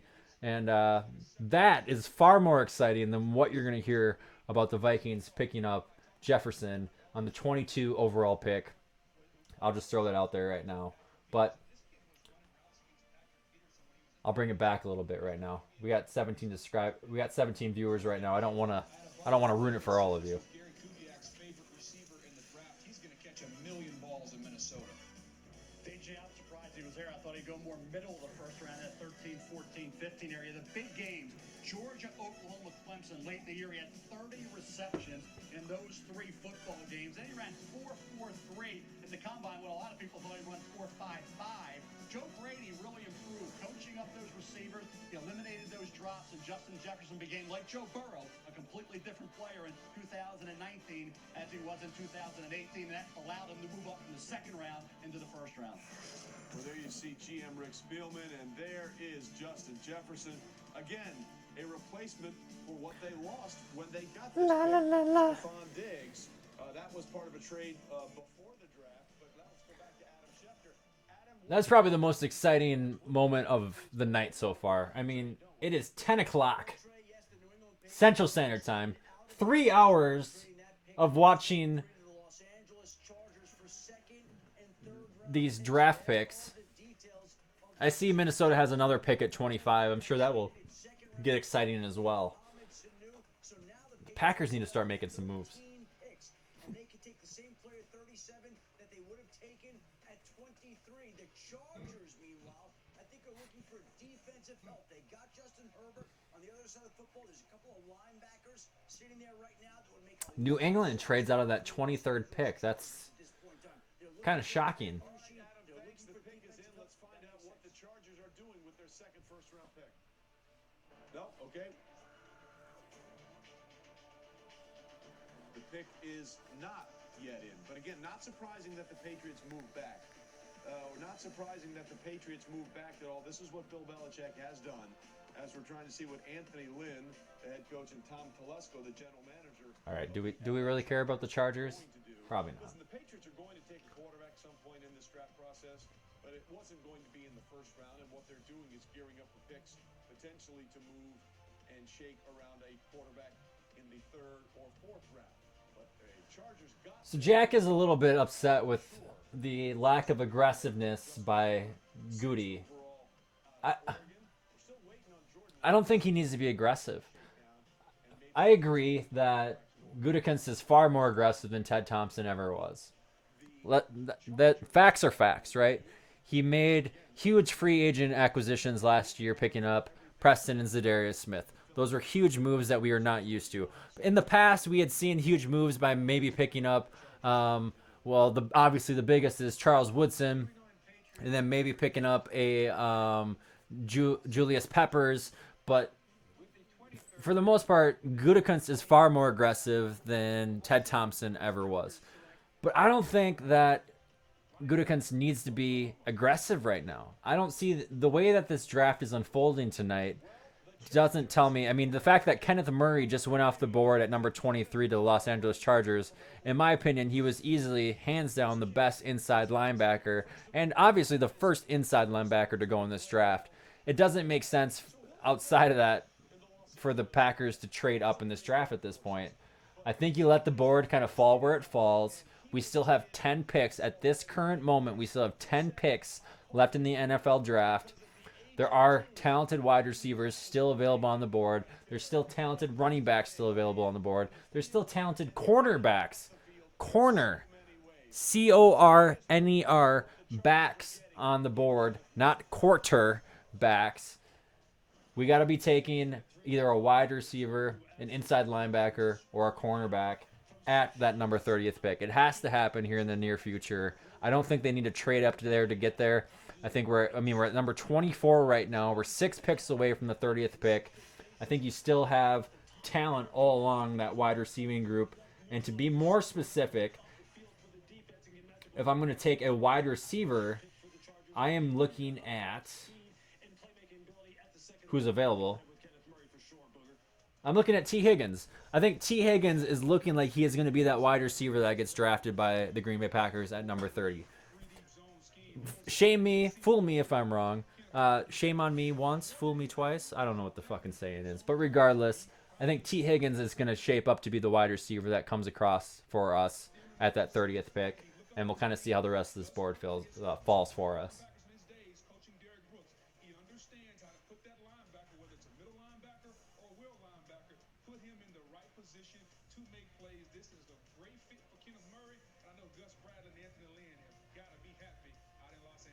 Brett finally chimes in. You feel the same way that Jack has felt the entire evening. And Jack has been here for nearly 3 hours, so kudos to you for hanging out. Melanie, you've been here the entire time as well. I think T. Higgins is going to be the wide receiver, but to see Jefferson go to the rival team is definitely an upset. It's honestly,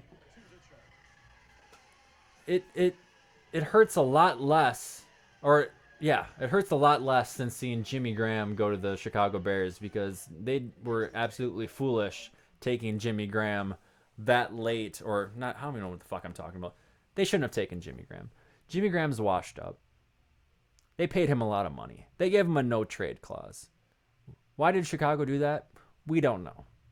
But the fact that he's playing in Chicago, I'm okay with that. I'm okay with seeing a Packer play for the Chicago Bears when it's Jimmy Graham. I'm okay seeing a Packer play for the Minnesota Vikings when it's Ryan Longwell. These are things I'm okay with. I will sleep fine at night. Jefferson, only time will tell. It's way too early. We don't know if he'll pan out to be the wide receiver that everyone thinks that he's going to be. But there's a lot of talented players still left on the board. Employees and communities safe. During these uncertain times, we want you to get the great service you expect without leaving the safety of your home. Sprint.com makes shopping It's just, by offering free next day shipping and no it blows my mind to an extent to think that the Packers would take a wide receiver in the first round. The last time that Green Bay took a wide receiver in the first round, anybody want to take a guess? Because I'm going to answer before you have a chance to comment, because I'm a little bit ahead of your chat stream right there. 2004. 2004, Green Bay takes Javon Walker. First round. How did that turn out? It didn't turn out very well. It didn't turn out very well. I am preaching right now, Ryan Buck, because that's how I feel about this entire situation. To take a first-round wide receiver is a little bit absurd from a Packer perspective, but here we are. The board is falling like we should be taking a wide receiver. And you know what that means?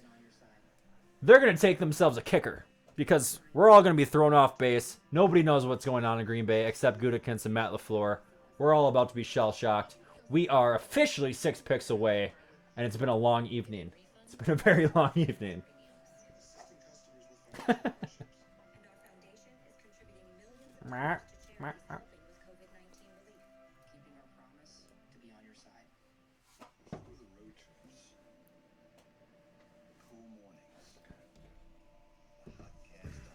I thought for a second that the mouth open. It's below the mouth, though. It looks like the mouth in the stream, but it's not the mouth. And why do you know that, Ryan Miley? Why do you know that? Commercial break. Let's update the stream. Let's update the stream.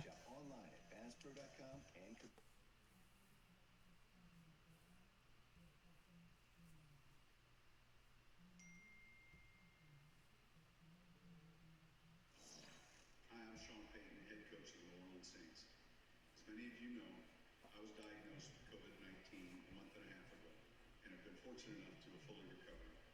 Many people across our country and across the world have not been as fortunate.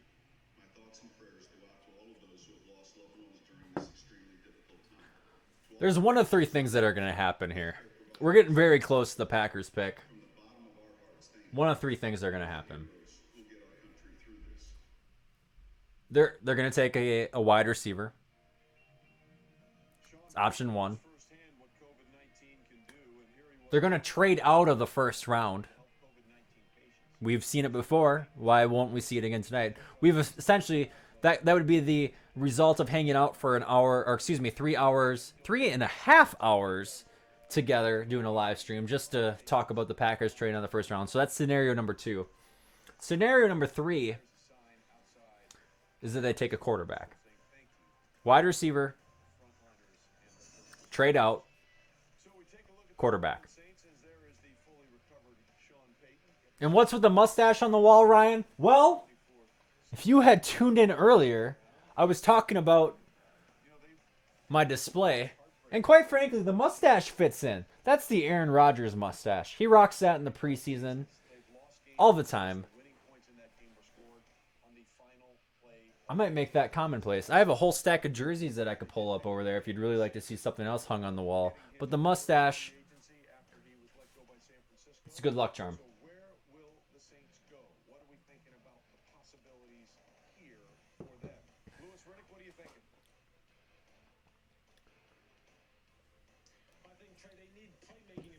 All right, Saints on the clock.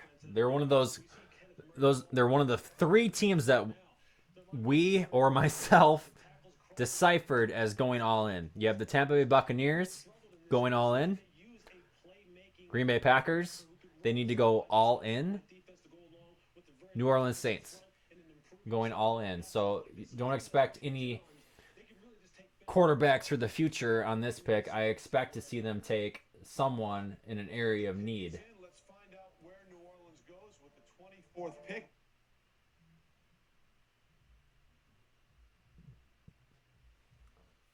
Great. I just broke it. Are we all happy now? There it goes. Of the 2020 draft.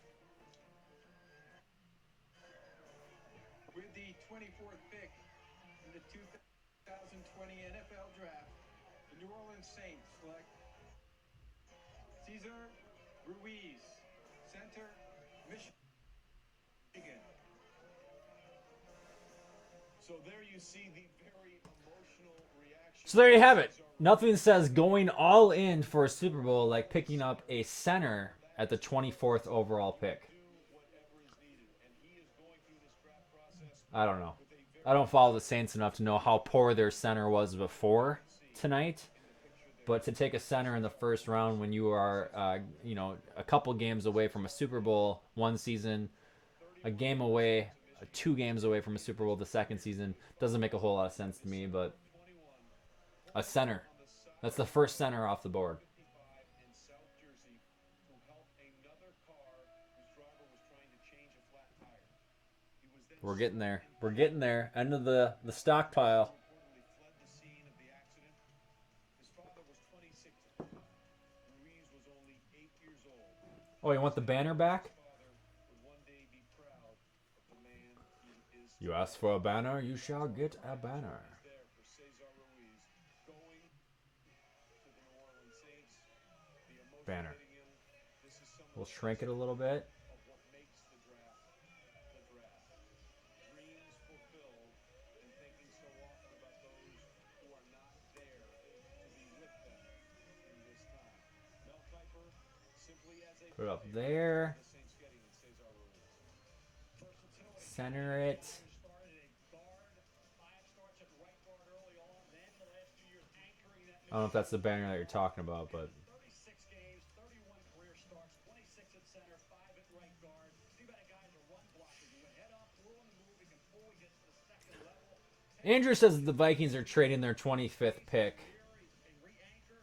Steve talked about versatility. I think that's the key here is the ability to fill a hole at Miley can't see the banner. Our pets' heads are falling off! center in the draft. As a guard, you could argue that he was one of the top guys at that spot. I think it's a nice pick for a team that in the interior of the offensive line with a veteran quarterback. I just noticed the chat shows up right there. I don't know if this helps or not. It was the top interior offensive lineman in this draft, regardless. You're talking about center or guard. He's just very firm. And you mentioned Drew What can I put there? has always required that up front. I just find it fascinating that last year they went and got a center in Eric McCoy, who played very well last year. And now you bring another player with the versatility to play a couple different spots there. Lewis, the Saints. Doing some landscaping work on my podcast. Ah!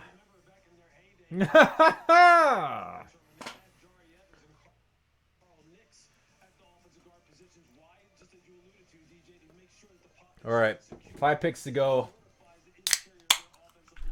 It's White Claw time.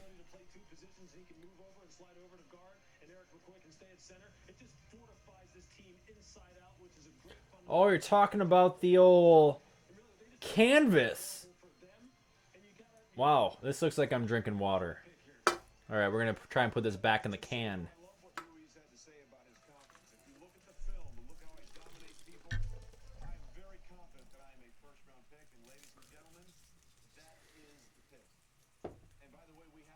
Yeah, that went as well as you'd expected it to go.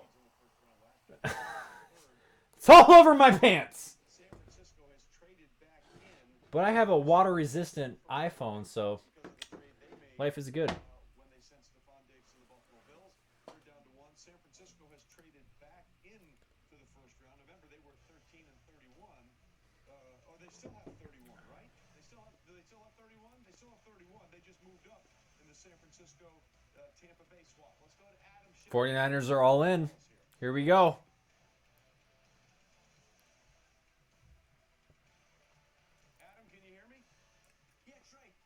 Trade basically. Moments ago, the San Francisco 49ers traded picks 31, 117, and 176 to Minnesota for the 25th overall pick.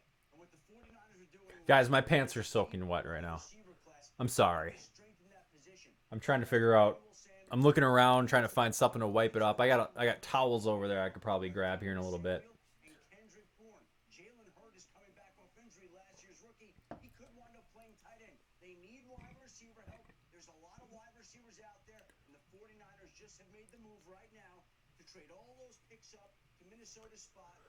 So 49ers apparently need themselves a wide receiver. Are they taking Higgins? In a very cozy confine working through the virtual draft. But again, they give up that 31st pick, so they move up, 5 slots here to 20. Jack thinks they're taking another corner. To take the 25th overall. For the love of God, take a corner. We haven't seen a cornerback go off the I don't know if we seen a cornerback go tonight? That makes a lot of sense to me. My highest rated receiver that's left is Brandon Ayuk from Arizona State, who I think is outstanding. Another one that is outstanding after the catch. He's been working out with Yeah, we saw C.J. Henderson go number 9th overall. That's the only cornerback to. No, hold on. Number 16, cornerback. Number 19, cornerback. We've seen a couple cornerbacks go. Don't fact check me right now. We've seen a couple cornerbacks go. God, Goodell, stop talking to the TV. So stupid.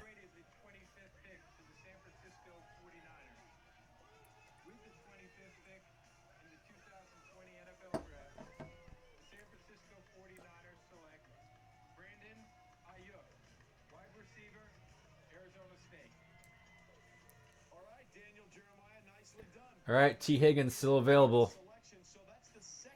Makes me a little bit excited. He's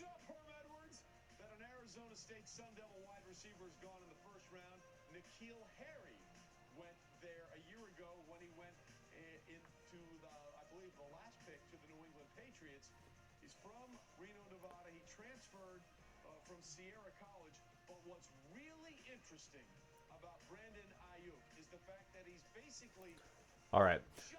26th pick coming in with the Dolphins. 26, 27, 28, 29. That means we are 4 picks away until the Packers are finally on the clock. I'm going to take one more bathroom break. I'm going to clean up this mess in front of me. I will be right back.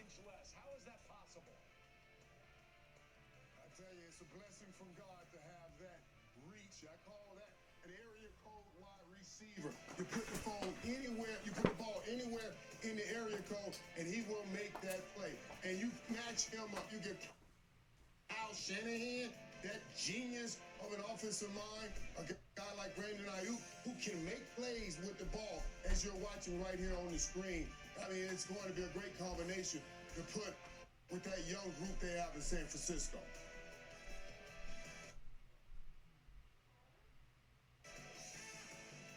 Yeah, when you think about Brandon Ayuk, just think about this stat right here. His yards after catch per reception was better than even Henry Ruggs III.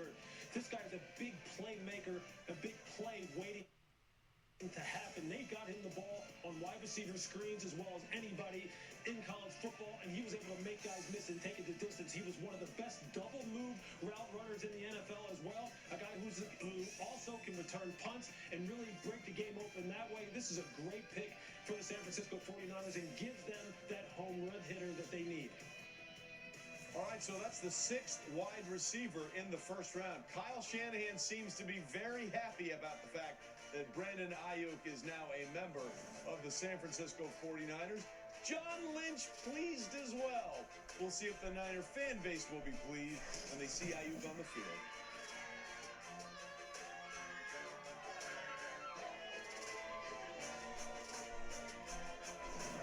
You're watching the 2020 NFL Draft, presented by Lowe's. All right, where were we? There you are. Here we go, here we go. Yes! Sorry, it took forever.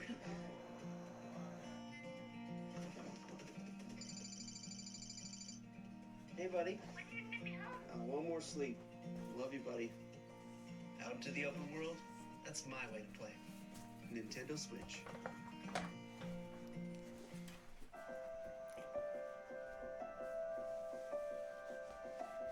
We hope you find our digital solutions helpful to bank safely from home. Deposit a check with your phone or tablet. Check balances. Pay bills. Transfer money and more. Send money to people you know and trust with Zelle. All right, we're back.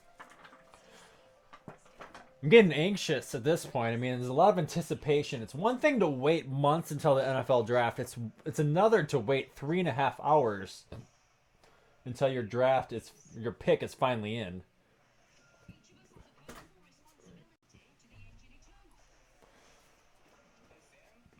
We'll get there though.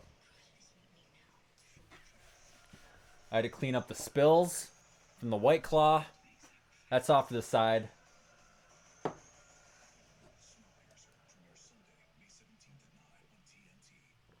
The White Claw doesn't even taste good, so we're going to go back to the Mick Ultra.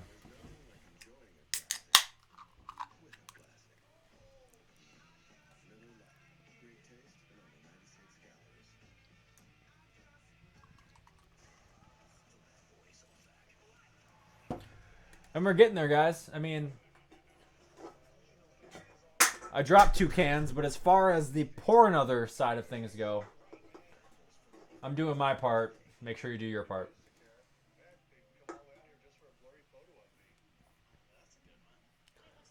Update the stream here. Check out my RV and let's go four-wheeling.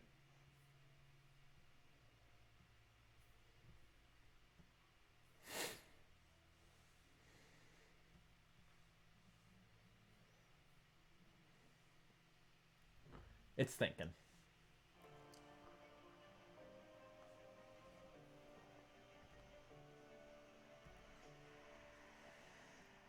It's that Last Dance commercial again.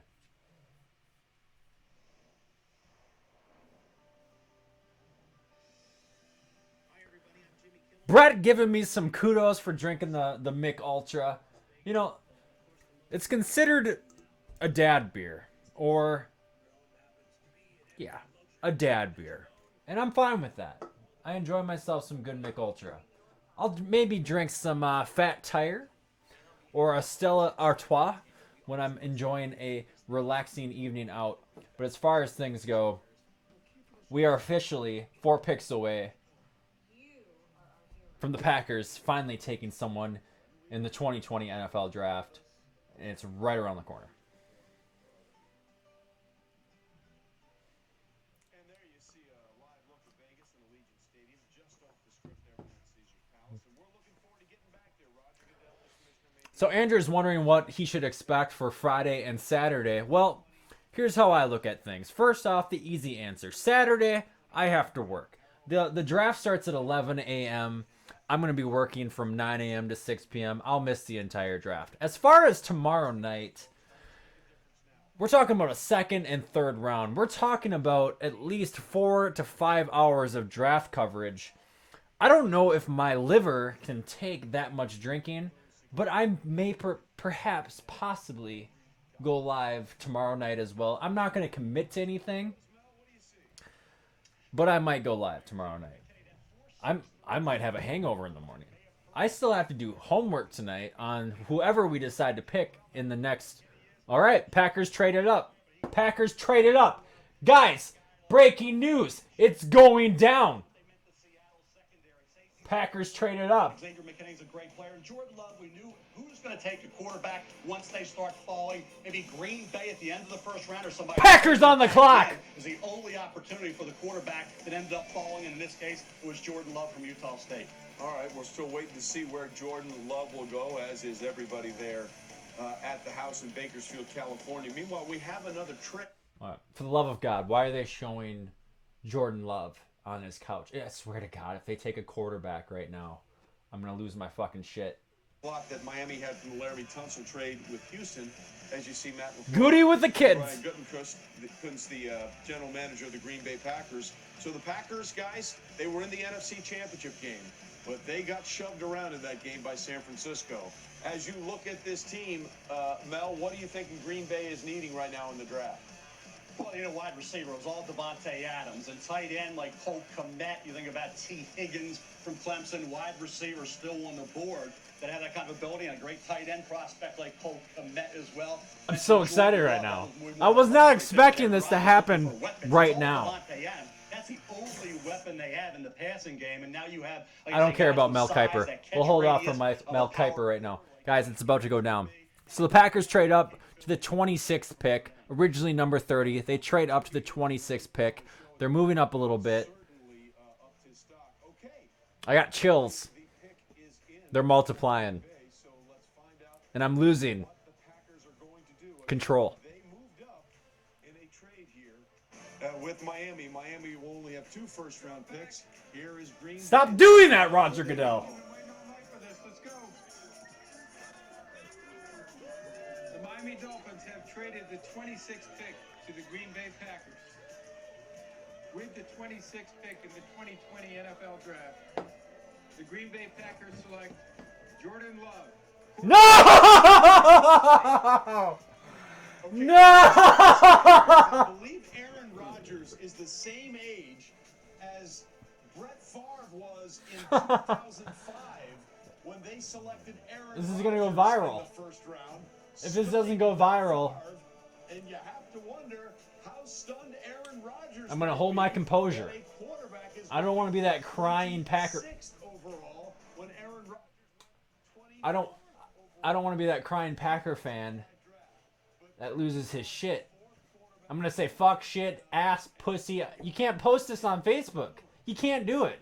You can't do it because there's too many fucking curse words to explain how I feel about the Packers trading up to 26 and taking Jordan motherfucking Love. You gotta be kidding me right now.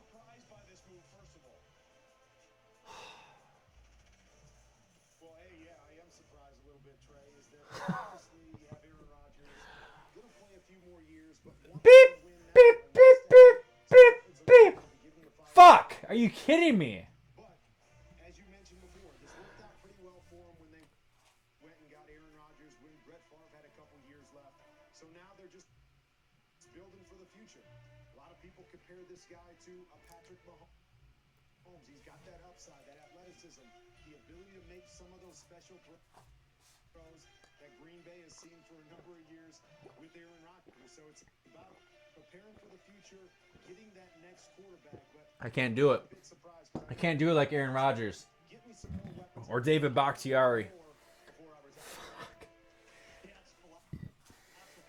Think about a quarterback that could be the heir apparent, or do you help Aaron Rodgers and get him weapons? And there's a lot of depth at wide receiver. You find those guys into the 4th, 5th round. But for George Love, he's a developmental quarterback. He needs time to learn in a transition. Obviously, coming off a rough year at Utah State, losing all the starters on the offensive line, All right. losing the weapons around him, losing his offensive coordinator and his head coach. You go back 2 years ago, he looked like a top 10, top 15 pick.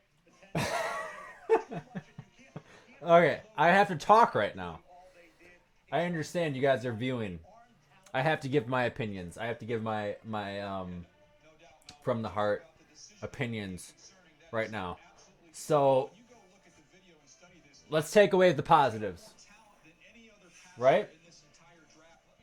Let's take away the positives. Jordan Love is a quality quarterback. I'll dive into this more in my follow-up video. Jordan Love is a great prospect in the NFL. This is not too dissimilar from what we saw with Aaron Rodgers and Brett Favre 15 years ago when Aaron Rodgers was drafted. However, I established well before, in the 3.5 hours that we have been talking, I have established that the Green Bay Packers should have an all-in mentality. I have a lot of problems with this pick right now. I have a ton of problems with this pick. I'm going to actually mute what's going on right now. Jordan Love is happy. He's part of the Green Bay Packers. That's going to be going on right in the bottom right corner right now. I will tell you how I feel about this pick right now. Because taking a quarterback, trading up to take a quarterback, mind you, in Jordan Love, tells me a couple of things.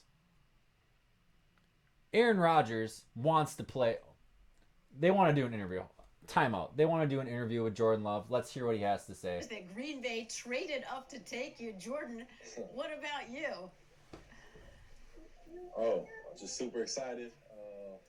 Yeah, that's just all excitement right now. Would you have ever expected this? Hey, I mean, I didn't know what to expect coming into this, so I'm super excited. Had some good talks with coaching staff here at Green Bay, so I'm excited. So what do you think you can learn from Aaron Rodgers?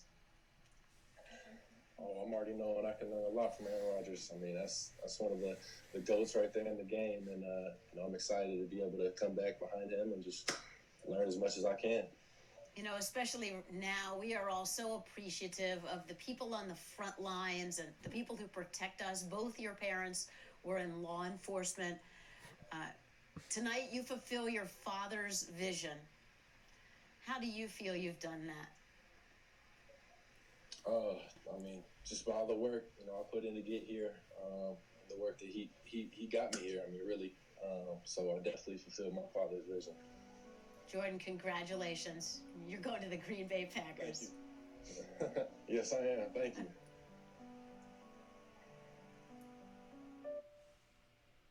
There you see Corbin Love, Jordan's father, with him and some of his sons. All right. That don't know the story.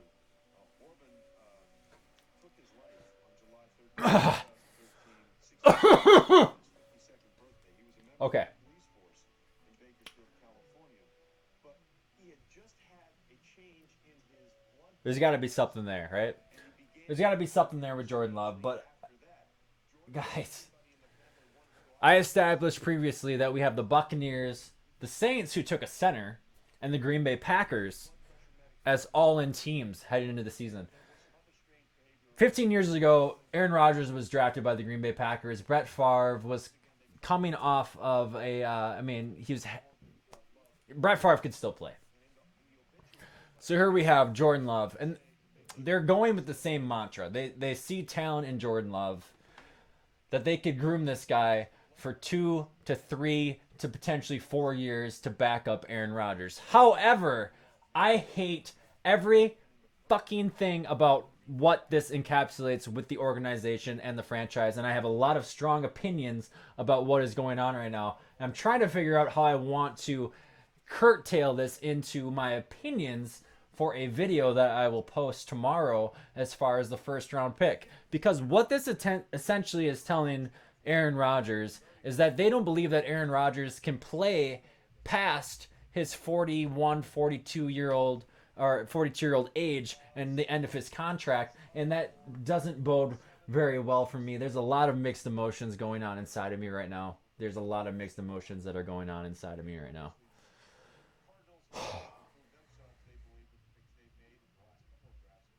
They should have took a quarterback. They should have took a wide receiver. They should have took an inside linebacker. They should have took a. There's so many things they should have took. Jordan Love, Christian Ferguson. Don't know if you're watching or not. I haven't received a text message from you. There it is. I just got it right now. Holy shit, it happened. Was his text message. He was a huge proponent of them taking Jordan Love. That is our new backup quarterback in Green Bay. Say goodbye to the prospects of bringing in a guy like Josh Rosen. Say goodbye to the prospects of possibly picking up a guy like T. Higgins. I'm really curious what Green Bay does with the rest of their draft. They have to address the wide receiving group. They have to address the inside linebacker group. They have to address the cornerback room. Yes, there are still 6 rounds remaining. Does Green Bay trade up furthermore to get into the play for some of these wide receivers, for some of these inside linebackers, for some of these cornerbacks? Boy, was not expecting that. Was not expecting that. So go ahead. I'm going to read through some of your comments. Feel free to chat in on the right side of, or for my screen, but feel free to chime into the chat screen. I would love to dissect some of your comments as well. Packers take a quarterback with their first overall pick. The 26th overall pick in the 2020 draft. If I'm a Vikings fan, I'm on cloud fucking 9 right now. Not only do you take our wide receiver in Jefferson, you see Green Bay waste their first round pick on a quarterback. I don't know how much happier you could possibly be. I know there's a couple of Viking fans hanging around in the room right now. This is exactly why I drink for the Packers Pornler podcast. Jesus.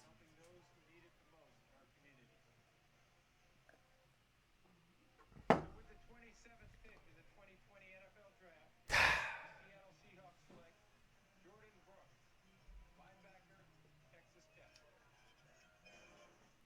We'll carry on. This is interesting because I had one coach tell me this week. We'll carry on. We will carry on through the rest of the first round.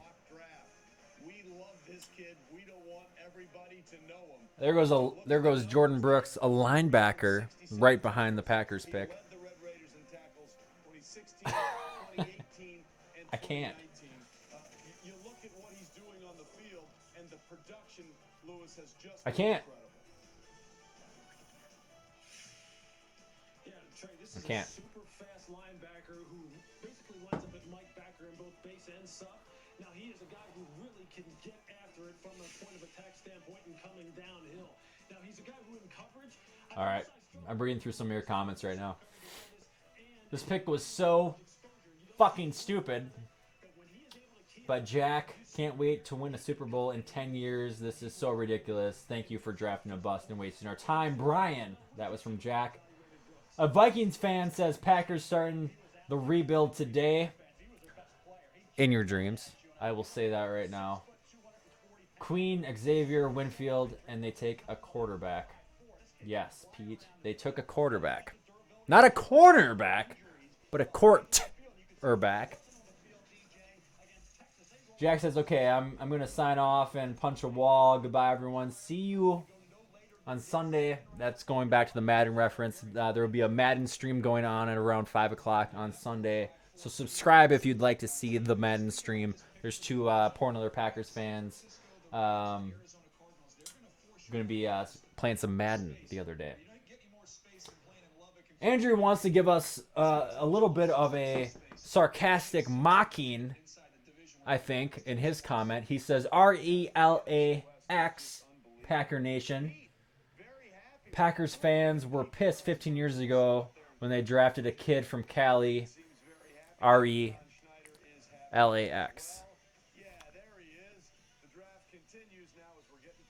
I gotta mute this. Completely different. Completely different from a multitude of different aspects. So the reason why this was different is that Brett Favre. I can't do this right now. Maybe it's not that different. I don't fucking know right now. I'm so lost in my thoughts as far as, 15 years ago we drafted Aaron Rodgers. I was pretty excited about that draft. I was actually a huge proponent of Aaron Rodgers when they drafted him. I remember when he went in when Brett Favre got injured against the Dallas Cowboys, and I was sitting in my grandmother's living room with my dad watching the Packers and Dallas Cowboys. I believe it was either Monday Night Football. I think it was Monday Night Football or Thursday Night Football. And I remember seeing Aaron Rodgers coming back and into the game and saying, this is our future. This is the guy that is going to carry the franchise. And I was excited at that point. I am not currently in that mindset with Aaron Rodgers. I am not of the mindset. Jordan Love will need a contract extension or his 4 years will be up before Aaron Rodgers retires. What do we do at that point? First round pick. 1 game away from the Super Bowl. Was this the right pick? I don't think so. I personally don't think so. I might try to gather some more positives before I post my first round pick on Jordan Love at quarterback. But as of this moment, I don't think it's the right move. And I've had some time to think about this. I've had some people messaging me, particularly Christian Ferguson, messaging me about taking Jordan Love in the first round. And he is correct. Kudos to you. You get a shout out on YouTube. But I am not of the mindset that taking a quarterback in the first round was the right decision. Funchess is a admirable number 2 to Devontae Adams. If he can stay healthy, he is an admirable number 2. But what this tells me about the Packers franchise at this point is they are already looking to the future. They love, obviously, what they have in Matt LaFleur. Matt LaFleur, this is a job security put on notice moment for you, taking a quarterback and Jordan Love. And you saw Matt LaFleur in the draft. This was his moment. Him and Goody, this is his really, I mean, you could technically call this his first official draft because when Matt LaFleur came in for last year's draft, he had only been on the job for 2 or 3 months. This is his first full season, and he takes himself a quarterback. Jordan Love, he is getting ready for the future. Maybe the future will bode well, but Jordan, who knows what we're going to have out of this quarterback? I hate the pick. Like Packer Fan 12 said, I hate the pick. There's just so many emotions going on right now on this one. Packers Fan 12 wants me to relax. It's a deep wide receiving group. I was really hoping to get T. Higgins.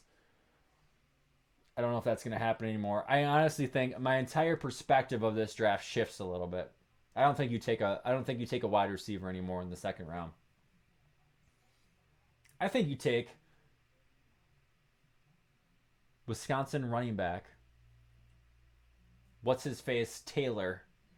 Was it Jordan Taylor? Reggie Taylor?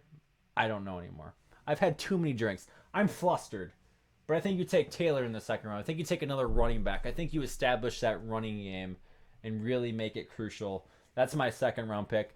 That's probably why I'll be back tomorrow night. Let's add some more volume to this while I gather my thoughts and see who the Ravens took in the 28th overall pick.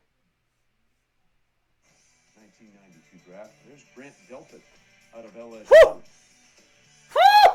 Jim Thorpe Award winner, the best defensive back this past season, and also Patrick Queen, the linebacker out Jonathan of Taylor. LSU. That's what it is. Waiting to see when their names will indeed be called. So the 32 young men drafted tonight will obviously go on to do great things on the field, but they'll also make tremendous impacts in their communities. Nobody exemplified that more than Walter Payton. Tonight, we're proud to have a special mention from Calais Campbell. This past season, I was truly honored and humbled to be named the Walter Payton NFL Man of the Year. It's very special to me. I want to send a special thank you to the NFL, the Payton family, and nationwide for shining a big spotlight on all the players across the league who are making a difference in their communities. Now, I'm excited to be joining the Baltimore Ravens for the next chapter of my NFL career. In Baltimore, I'm excited to be a part of the family. Let's welcome our newest member to the Baltimore Ravens. Get ready to go, and let's get it.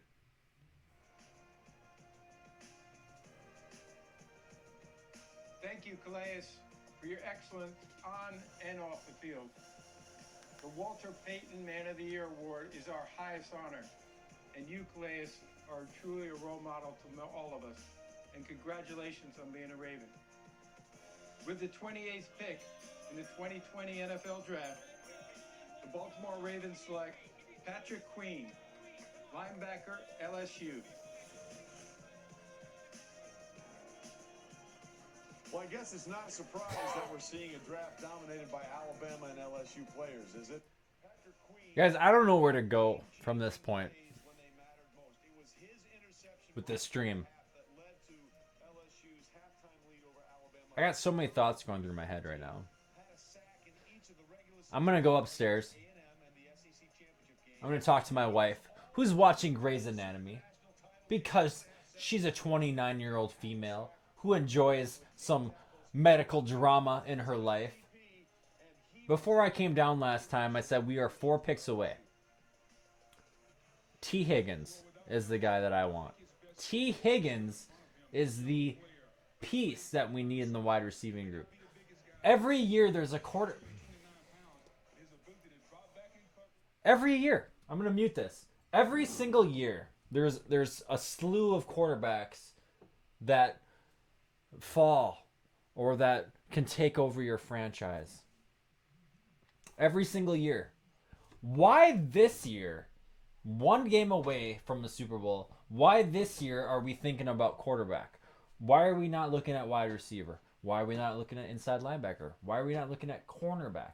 Why are we not looking at offensive tackle? It's not a flashy position, so that's why I don't bring up that one more often. But there's so many question marks going through my head. And I envision myself walking upstairs, and she's going to be like, oh, who did the Packers take? I'm going to say, a fucking quarterback is who the Packers took. It's so frustrating on so many levels. I'm going to have to digest this and look at the positives just to maintain sanity. But I'm not in agreement whatsoever on the Packers taking a quarterback. And I've been talking about this for far too long that I'm about to lose my fucking mind.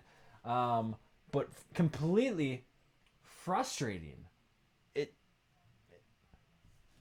This isn't...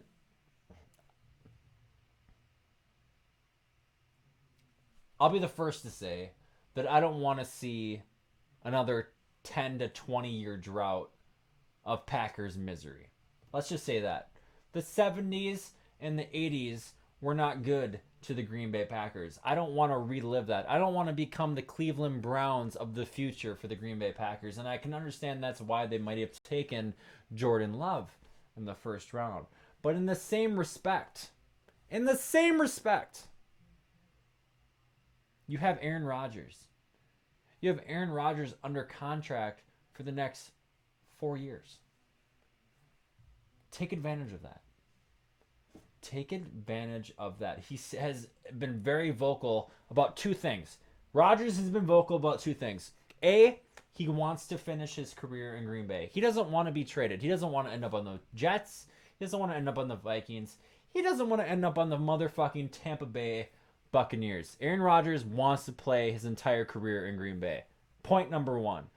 Point number two. By the time that Jordan Love's rookie contract is up, we'll have to make a decision.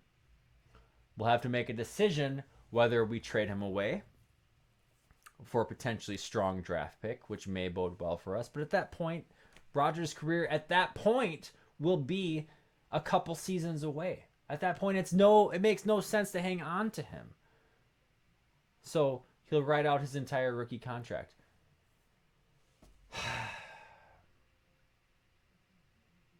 So many thoughts. So many thoughts. But the Tennessee Titans are on the clock, so let's hear what they do. Head coach and John Robinson, the executive vice president GM, they both, of course, came through the Patriots organization, and it was this team with that guy, Derrick Henry, that took down the defending Super Bowl champions, holding the Patriots to just 13 points, and Logan Ryan, a former Patriot, picked off Tom Brady to end the game, the last pass Tom Brady would ever throw as a Patriot. Derrick Henry, of course, then went on to maul the Ravens 28-12, 195 rushing yards, and a touchdown. Lamar Jackson was limited in that game. He had put up a bunch of yards, but a lot of them came late when the game was out of reach.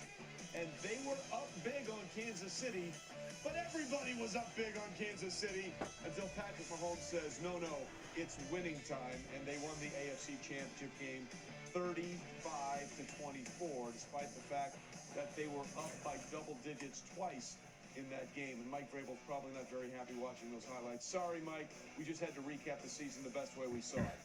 As we look at Kurt Warner here, Ryan Tannehill is there. What do we think we need to see around them going forward with this pick? Well, I think, Trey, they want to continue to build and be the team that they were last year. Ryan Tannehill was at his best when they ran the football, they ran play action, and they attacked down the field. And so Jack Conklin is gone now. Do they try to rebuild that offensive line? Do they get another weapon on the inside? Of course, they've got some defensive needs as well. But you know they want to play the same brand of I'm going to hold out. There's a couple more picks left in the draft, the first round of the draft. I'm going to hold out. I'm going to do a full live stream of the first round draft. But honestly, at this point, I want to go bitch to my wife. I've already bitched to you guys. I want to go bitch to my wife. That offense clicked, especially down in the red zone. They became one of the best red zone offense in football.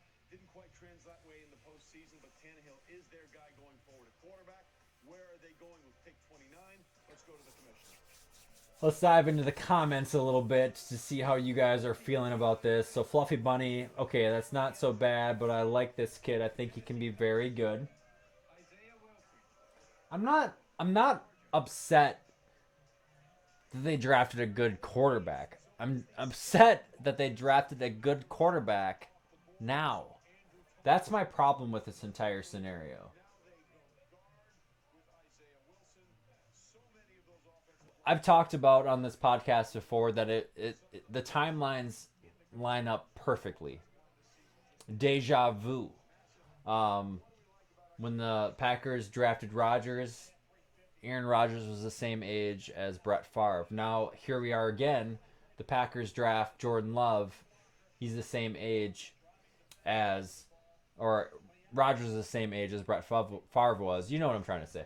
My problem with this is that Aaron Rodgers was expected to be a potential number one overall pick. It's a complete difference. We've seen quarterbacks come off the board. We've seen 2 or 3 quarterbacks come off the board tonight and fall all the way to 26 when Aaron Rodgers, or 24 when Aaron Rodgers was drafted by the Green Bay Packers. This is a completely different scenario. What has happened tonight is that the Packers traded up from 30 to 26 and took a quarterback. It's not apples to apples in this exact scenario. It's completely different in this scenario. It doesn't make sense at this point. Aaron Rodgers is Aaron Rodgers. I've stated this before. We weren't struggling with our pass game from a quarterback standpoint last year. We were struggling in our pass game from a wide receiver standpoint last year. There were dropped balls left and right. Jimmy Graham, old slow Jimmy Graham, couldn't get down the field. But yet, we still have Devontae Adams. We still have Alan Lazard. We now have Devin Funchess. We now have Reggie Bigleton. There's some wide receiving talent potentially there. But to not take one in the first round, or to take an inside linebacker, or to take a cornerback, it causes a lot of problems with me. I'm sorry, guys. I got 2 more picks to go. 2 more picks to go. 3 more picks to go. Whatever it is. 30, 31, 32. 3 more picks to go. And I will stop my ranting. I will then start working on my in-depth analysis of the Packers taking a quarterback in the first round. But at this exact moment, you're getting the raw emotions of the Pour Another podcast, and I'm just not on board with taking a quarterback. And I apologize to those of you that believe that we are, because I just don't think it's the right time. I think that is the time to go for a Super Bowl. Super Bowls are so hard to attain in the NFL, and to think that we are... Oh, I gotta renew my feed there. To think that we were so close to a Super Bowl in our first season under Matt LaFleur, and now that we're starting to get that mindset that we're rebuilding, Jordan Love is going to be Matt LaFleur's quarterback, doesn't sit very well with me. It doesn't sit very well with me.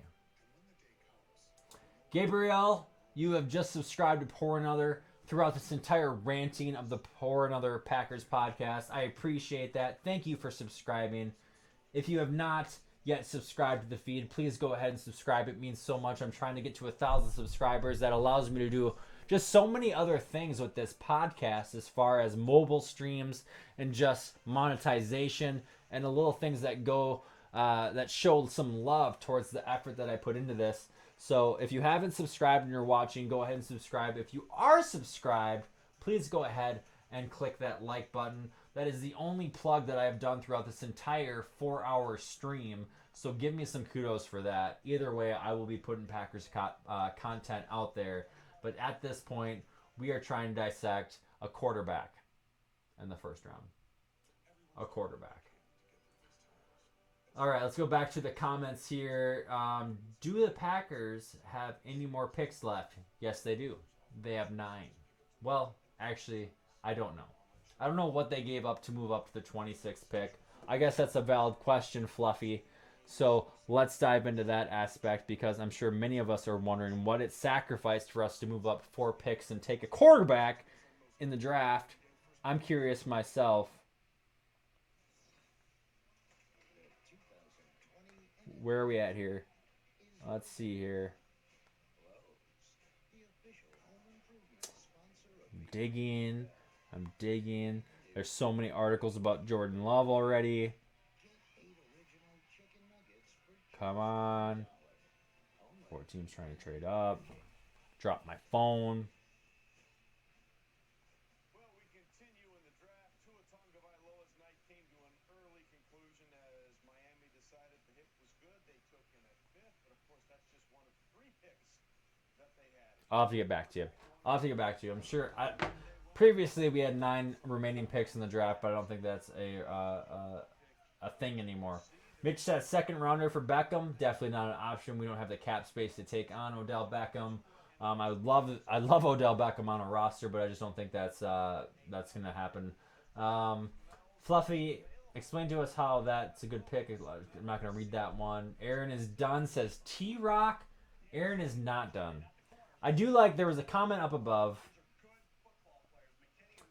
Maybe it was up above, or maybe it wasn't. Maybe it was a text message. I've received 23 text messages since the Packers took their recent pick. Somebody had said, either in my text message or in the chat group, that this will light a fire under Aaron Rodgers. I think that is a positive, 100%. Aaron Rodgers, to an extent, I don't think he's become complacent, but he is Aaron motherfucking Rodgers, right? He has won a Super Bowl. He has taken the Packers to the NFC Championship game multiple times. He's taken them to the playoffs multiple times in a row. So this will maybe be a wake-up call for Aaron Rodgers. And that should be a maybe put the league on notice as far as what he's capable of doing in the upcoming season. But I don't, again, it all goes back to whether truly we need to take a quarterback this early on in the draft. Aaron is done by T-Rock. I just got here. Let me read some of these. Aiko says, I'm just getting here. I'm sorry. We're getting a wide receiver. I think we're getting a wide receiver in the second round. I think we wanted to get a quarterback so they didn't have to next round get someone worse. But love through 17. Coronavirus. Face mask. Difference is Aaron was going to be the number one pick. He dropped to 28. He was the best player on the board. That's exactly what I said before.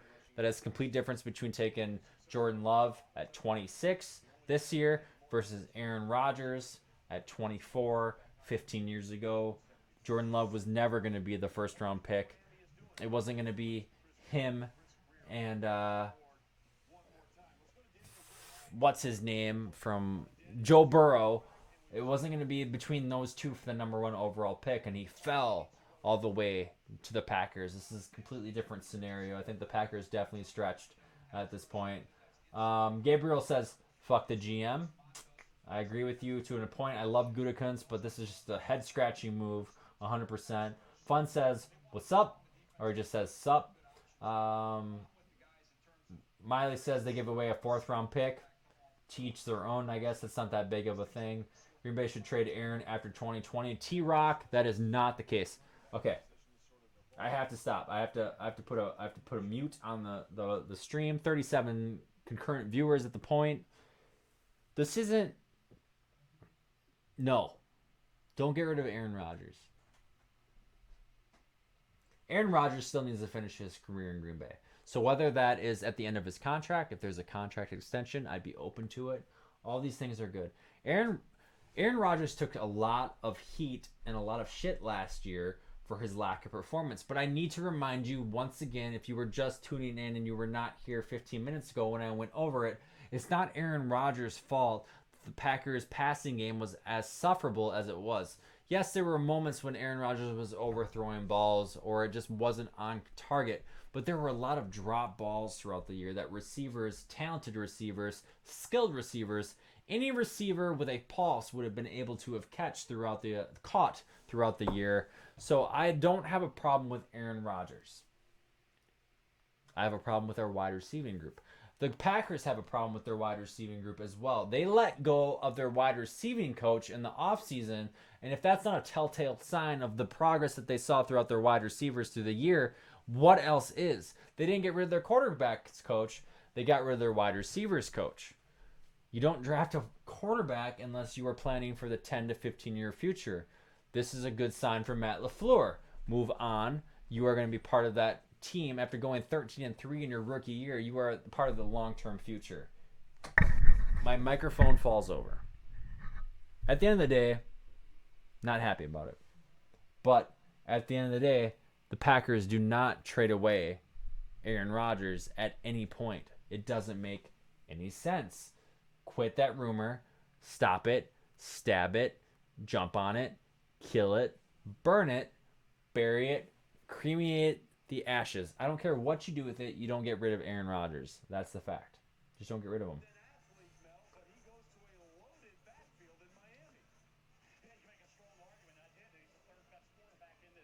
All right. Bunch of comments. we are officially, I mean, the Vikings pick is in at 31. I have to take a bathroom break. I was beside myself, the Packers. I mean, let's not even get into it.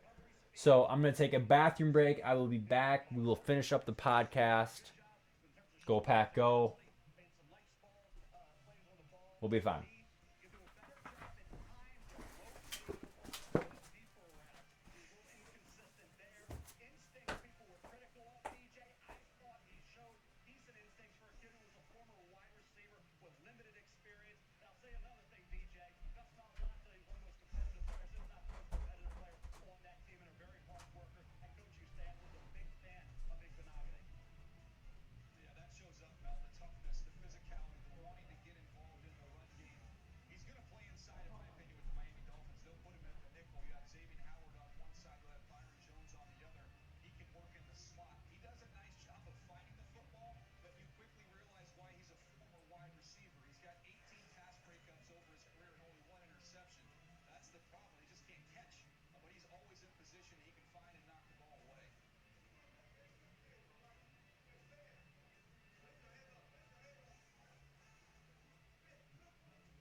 With the 31st pick in the 2020 NFL Draft, the Minnesota Vikings select Jeff Gladney, defensive back, TCU.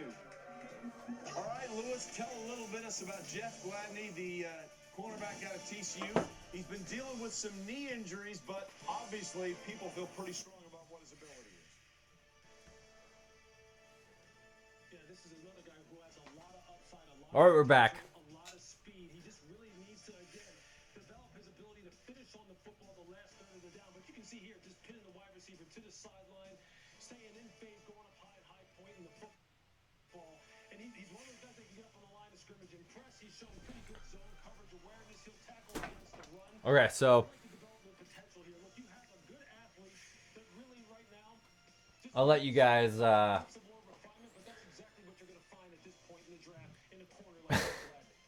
go ahead and comment. If you haven't subscribed already, please go ahead and subscribe. I would love those subscriptions. Only if you think that you will stick around. I hate seeing, I hate losing subscribers, but it was an understanding of me being silent the last couple of weeks and the last couple of months. But if you are new to the podcast, please go ahead and subscribe. I'm going to dive into the Packers' first round pick in Jordan Love at quarterback. I will have that video posted in the morning, so I honestly want to get to work on it. I want to start thinking about it. We'll start thinking about, I mean, we got, what, one more pick here in the Kansas City Chiefs as far as how the rest of the first round unshakes or unfolds for us. But, man, what a crazy night. I'll give you guys some final thoughts on the draft night. Go ahead and comment in the side here if you have anything else that you would like to say. But what a crazy night. I was certain the Packers would not take a quarterback in the first round, to the point that I gave it a 20% odds of us taking a quarterback because it didn't make sense. We have a quarterback. We have Aaron Rodgers. The last time we won a Super Bowl was 10 years ago. We're heading into our 10th season. If we can win ourselves a Super Bowl in the next 2 to 4 years, it's the same exact equivalent of taking a wide receiver or a skill position player right now and then looking forward to the future 10 years from now when we win ourselves maybe another Super Bowl. It's just so frustrating. I don't know. There's so many emotions going through me right now. I've had a lot of subscribers. I'm up to 911. I started this stream at 901, so I had 10 new subscribers tonight. So I appreciate every single one of you new subscribers for doing that tonight. I'm going to continue to put some content out there, and it's going to start with the first round draft tomorrow. I have the review of that with Jordan Love. But yeah, leave your comments off to the side. Let's see if we can go through some of these before I unwind or log off for the night. Kansas City has about 4:11 left on the clock. So, what do we got here? People are pissed. That's a genuine theme right there. Fun says, yeah, but it's important to think about the saying, you can say whatever you want about my picks, but at least it keeps people on. I don't know what you're talking about. What if Jordan Love becomes Hall of Fame? What if Jordan Love becomes Hall of Fame? Then I will backtrack on everything I'm saying tonight. I'm not a freaking fool and not going to hold to my beliefs as right now. As of this moment, right now, it doesn't make sense to me. Maybe I don't see the future, but what I know is we are not missing that many pieces in our team to go to the Super Bowl, to win a Super Bowl, to grab the Lombardi trophy and bring it back to Green Bay. It's not my problem with Jordan Love, and I will dive into his background and his skill set and what he could bring to the team in the future. I don't have a problem with Jordan Love, and I don't have a problem with Gutekunst, but I do have a problem with where our team stands at this exact moment. We're not the Cleveland Browns. We're not the Miami Dolphins. We're not the Cincinnati Bengals. We were close. And that's what I think. That's honestly what I think. I don't think the draft is ruined. I think that creates a lot of opportunity for the next 2 days. We have to take a wide receiver. I'm drunk right now, so don't hold me to this. If you have been hanging out throughout this entire time, thank you so much. But I will stream again tomorrow night. I want to see how the next 2 rounds unfold. If my wife upstairs can take it, I want to stream the next 2 rounds and see how this unfolds. But I do plan on posting a video and seeing how this all goes. I mean, it's been a crazy night. I didn't anticipate this happening. Christian Ferguson texted me. He's a subscriber. He's an old coworker of mine. He texted me at 3:27 this afternoon. Today he texted me. He said, just got the notification saying the Packers are one of 4 teams making the most noise about wanting to move up in the first round. I said, for what? For who? For who? He said he didn't know. I said, if they trade up for a quarterback, I will put a fucking stop to this podcast. But I'm not going to do that. Because what he said afterwards rang true. And I appreciate, I mean, this everything happens for a reason, right? He said, if that happens, you'll have so much content to put out. And boy, do I have content to put out. I want to talk about the... Maybe it's a heaven sent. Maybe it's a good thing that the Packers took a quarterback in the first round. Maybe that will boost my exposure out there in Packerland. But as of right now, tough for me to be on board with that pick. I'm done bitching. I'm done bitching for the night. Guys, I'm done bitching. I got to finish my White Claw, which is the last of 7 drinks tonight.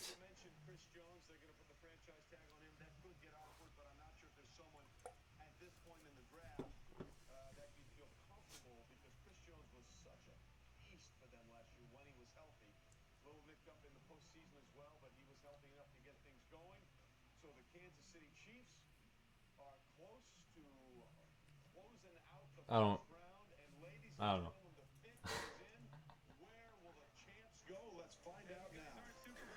Roger Goodell, for the love of God, quit talking to the screen. But I will say this, that Microsoft Connect. The Super Bowl champion Kansas City Chiefs select Clyde Edwards. It's right there. Running back LSU. Sometimes you just have a hunch. Clyde Edwards-Helaire was a fascinating running back for them this past season. How about this? Despite only 14 grabs his first 2 years for the Tigers, he had a school record 55 catches for 453 yards. And clearly Clyde Edwards-Helaire is a car guy because he said, if you're a car guy, I'm like a Pirelli P0 tire fresh off the market. That's my thing. My lifespan is pretty long right now. And Kansas City just got better. 70 carries in his 3-year career. And his name is Clyde Edwards-Helaire based on his birth father, Clyde Edwards, and his adopted stepfather, Shannon Helaire. Clyde Edwards is his biological father, but in 2000 he was arrested and sentenced to 30 years in prison when Clyde was 11 months old. Clyde's mother met Shannon Helaire and eventually became a stepfather to Clyde, and he kept both of their names to honor both of them for what they've meant. Boog, we talked about it. What a fit for the offense Andy Reid and company like to run. Well, it's definitely a scheme fit. You think about Clyde Edwards-Helaire last year in the LSU offense. It's going to be a very similar offense with Patrick Mahomes. He can cut inside and outside as far as hiding behind those big offensive linemen. He's only 5'8", but if you look at his change of direction, the ability to get in and out of his cuts, and then the area where I think he's going to be big and pay huge dividends for the Kansas City Chiefs, catching the football out of the back. So one thing is certain. I mean, the first round of the NFL draft is officially over. As we move forward down this journey together, and I hope there's many more of you next year in the first round, but we will be back tomorrow night. But as we move forward, one thing is certain. There is no predicting the outcome for the Packers. I could have swore it was one of the lowest odds that the Packers would take a quarterback in the first round. And rumors were swirling. Jaden Hurst, Jordan Love, both these guys were available. The bright news is that the Packers did interview and had a video conference with Jordan Love prior to that pick at number 26. But there's no way you're going to be able to predict this stuff. We all get wrapped up, or I don't personally, but you guys get wrapped up, and I don't mean that to be an attack, so hang with me. But everybody gets wrapped up in these mock drafts and how things are going to unfold. Outside of the first 10 picks, it's a complete clusterfuck as far as how the rest of the draft will unfold, and I am not there. I am not there as far as the mock drafts. I am not there as figuring out what the Packers are going to take. I didn't think they would take a quarterback. Here I am. Foolish me. So we are going to wrap up tonight's broadcast. I appreciate so much. I mean, Miley, you hung out for a lot of the night, so thank you so much. Jack, you hung out. Melanie, I'm sure you're in there somewhere as well. I haven't seen a lot of comments, but I just know you're hanging around. Thanks to all the new subscribers, 10 new subscribers. The first round of the draft is officially over. Let's hear it from Roger Goodell.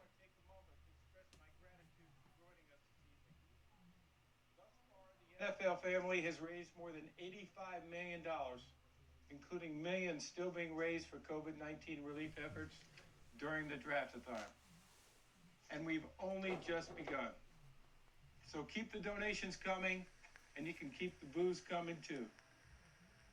Please be sure to join us back here on ABC, ESPN, ESPN Deportes, and the NFL Network tomorrow night, starting at 7 p.m. Eastern.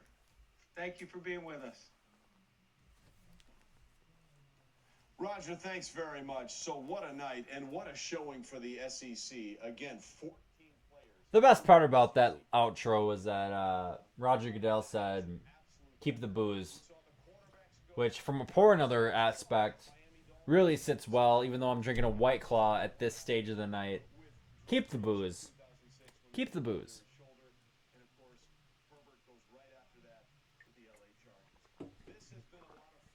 I'm going to sign off for the night. I appreciate you guys all hanging out. This was a long live stream, first round draft coverage. Again, thank you so much to all the new subscribers. Thank you so much for all the returning subscribers.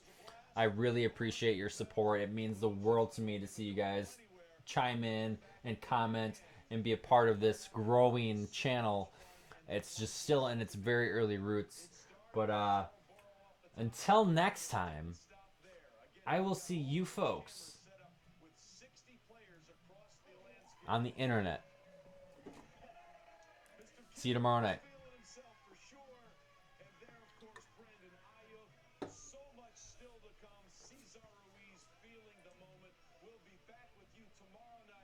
Virtual hug from the commissioner, but coming up next, Sports Center with Scott Van Pelt.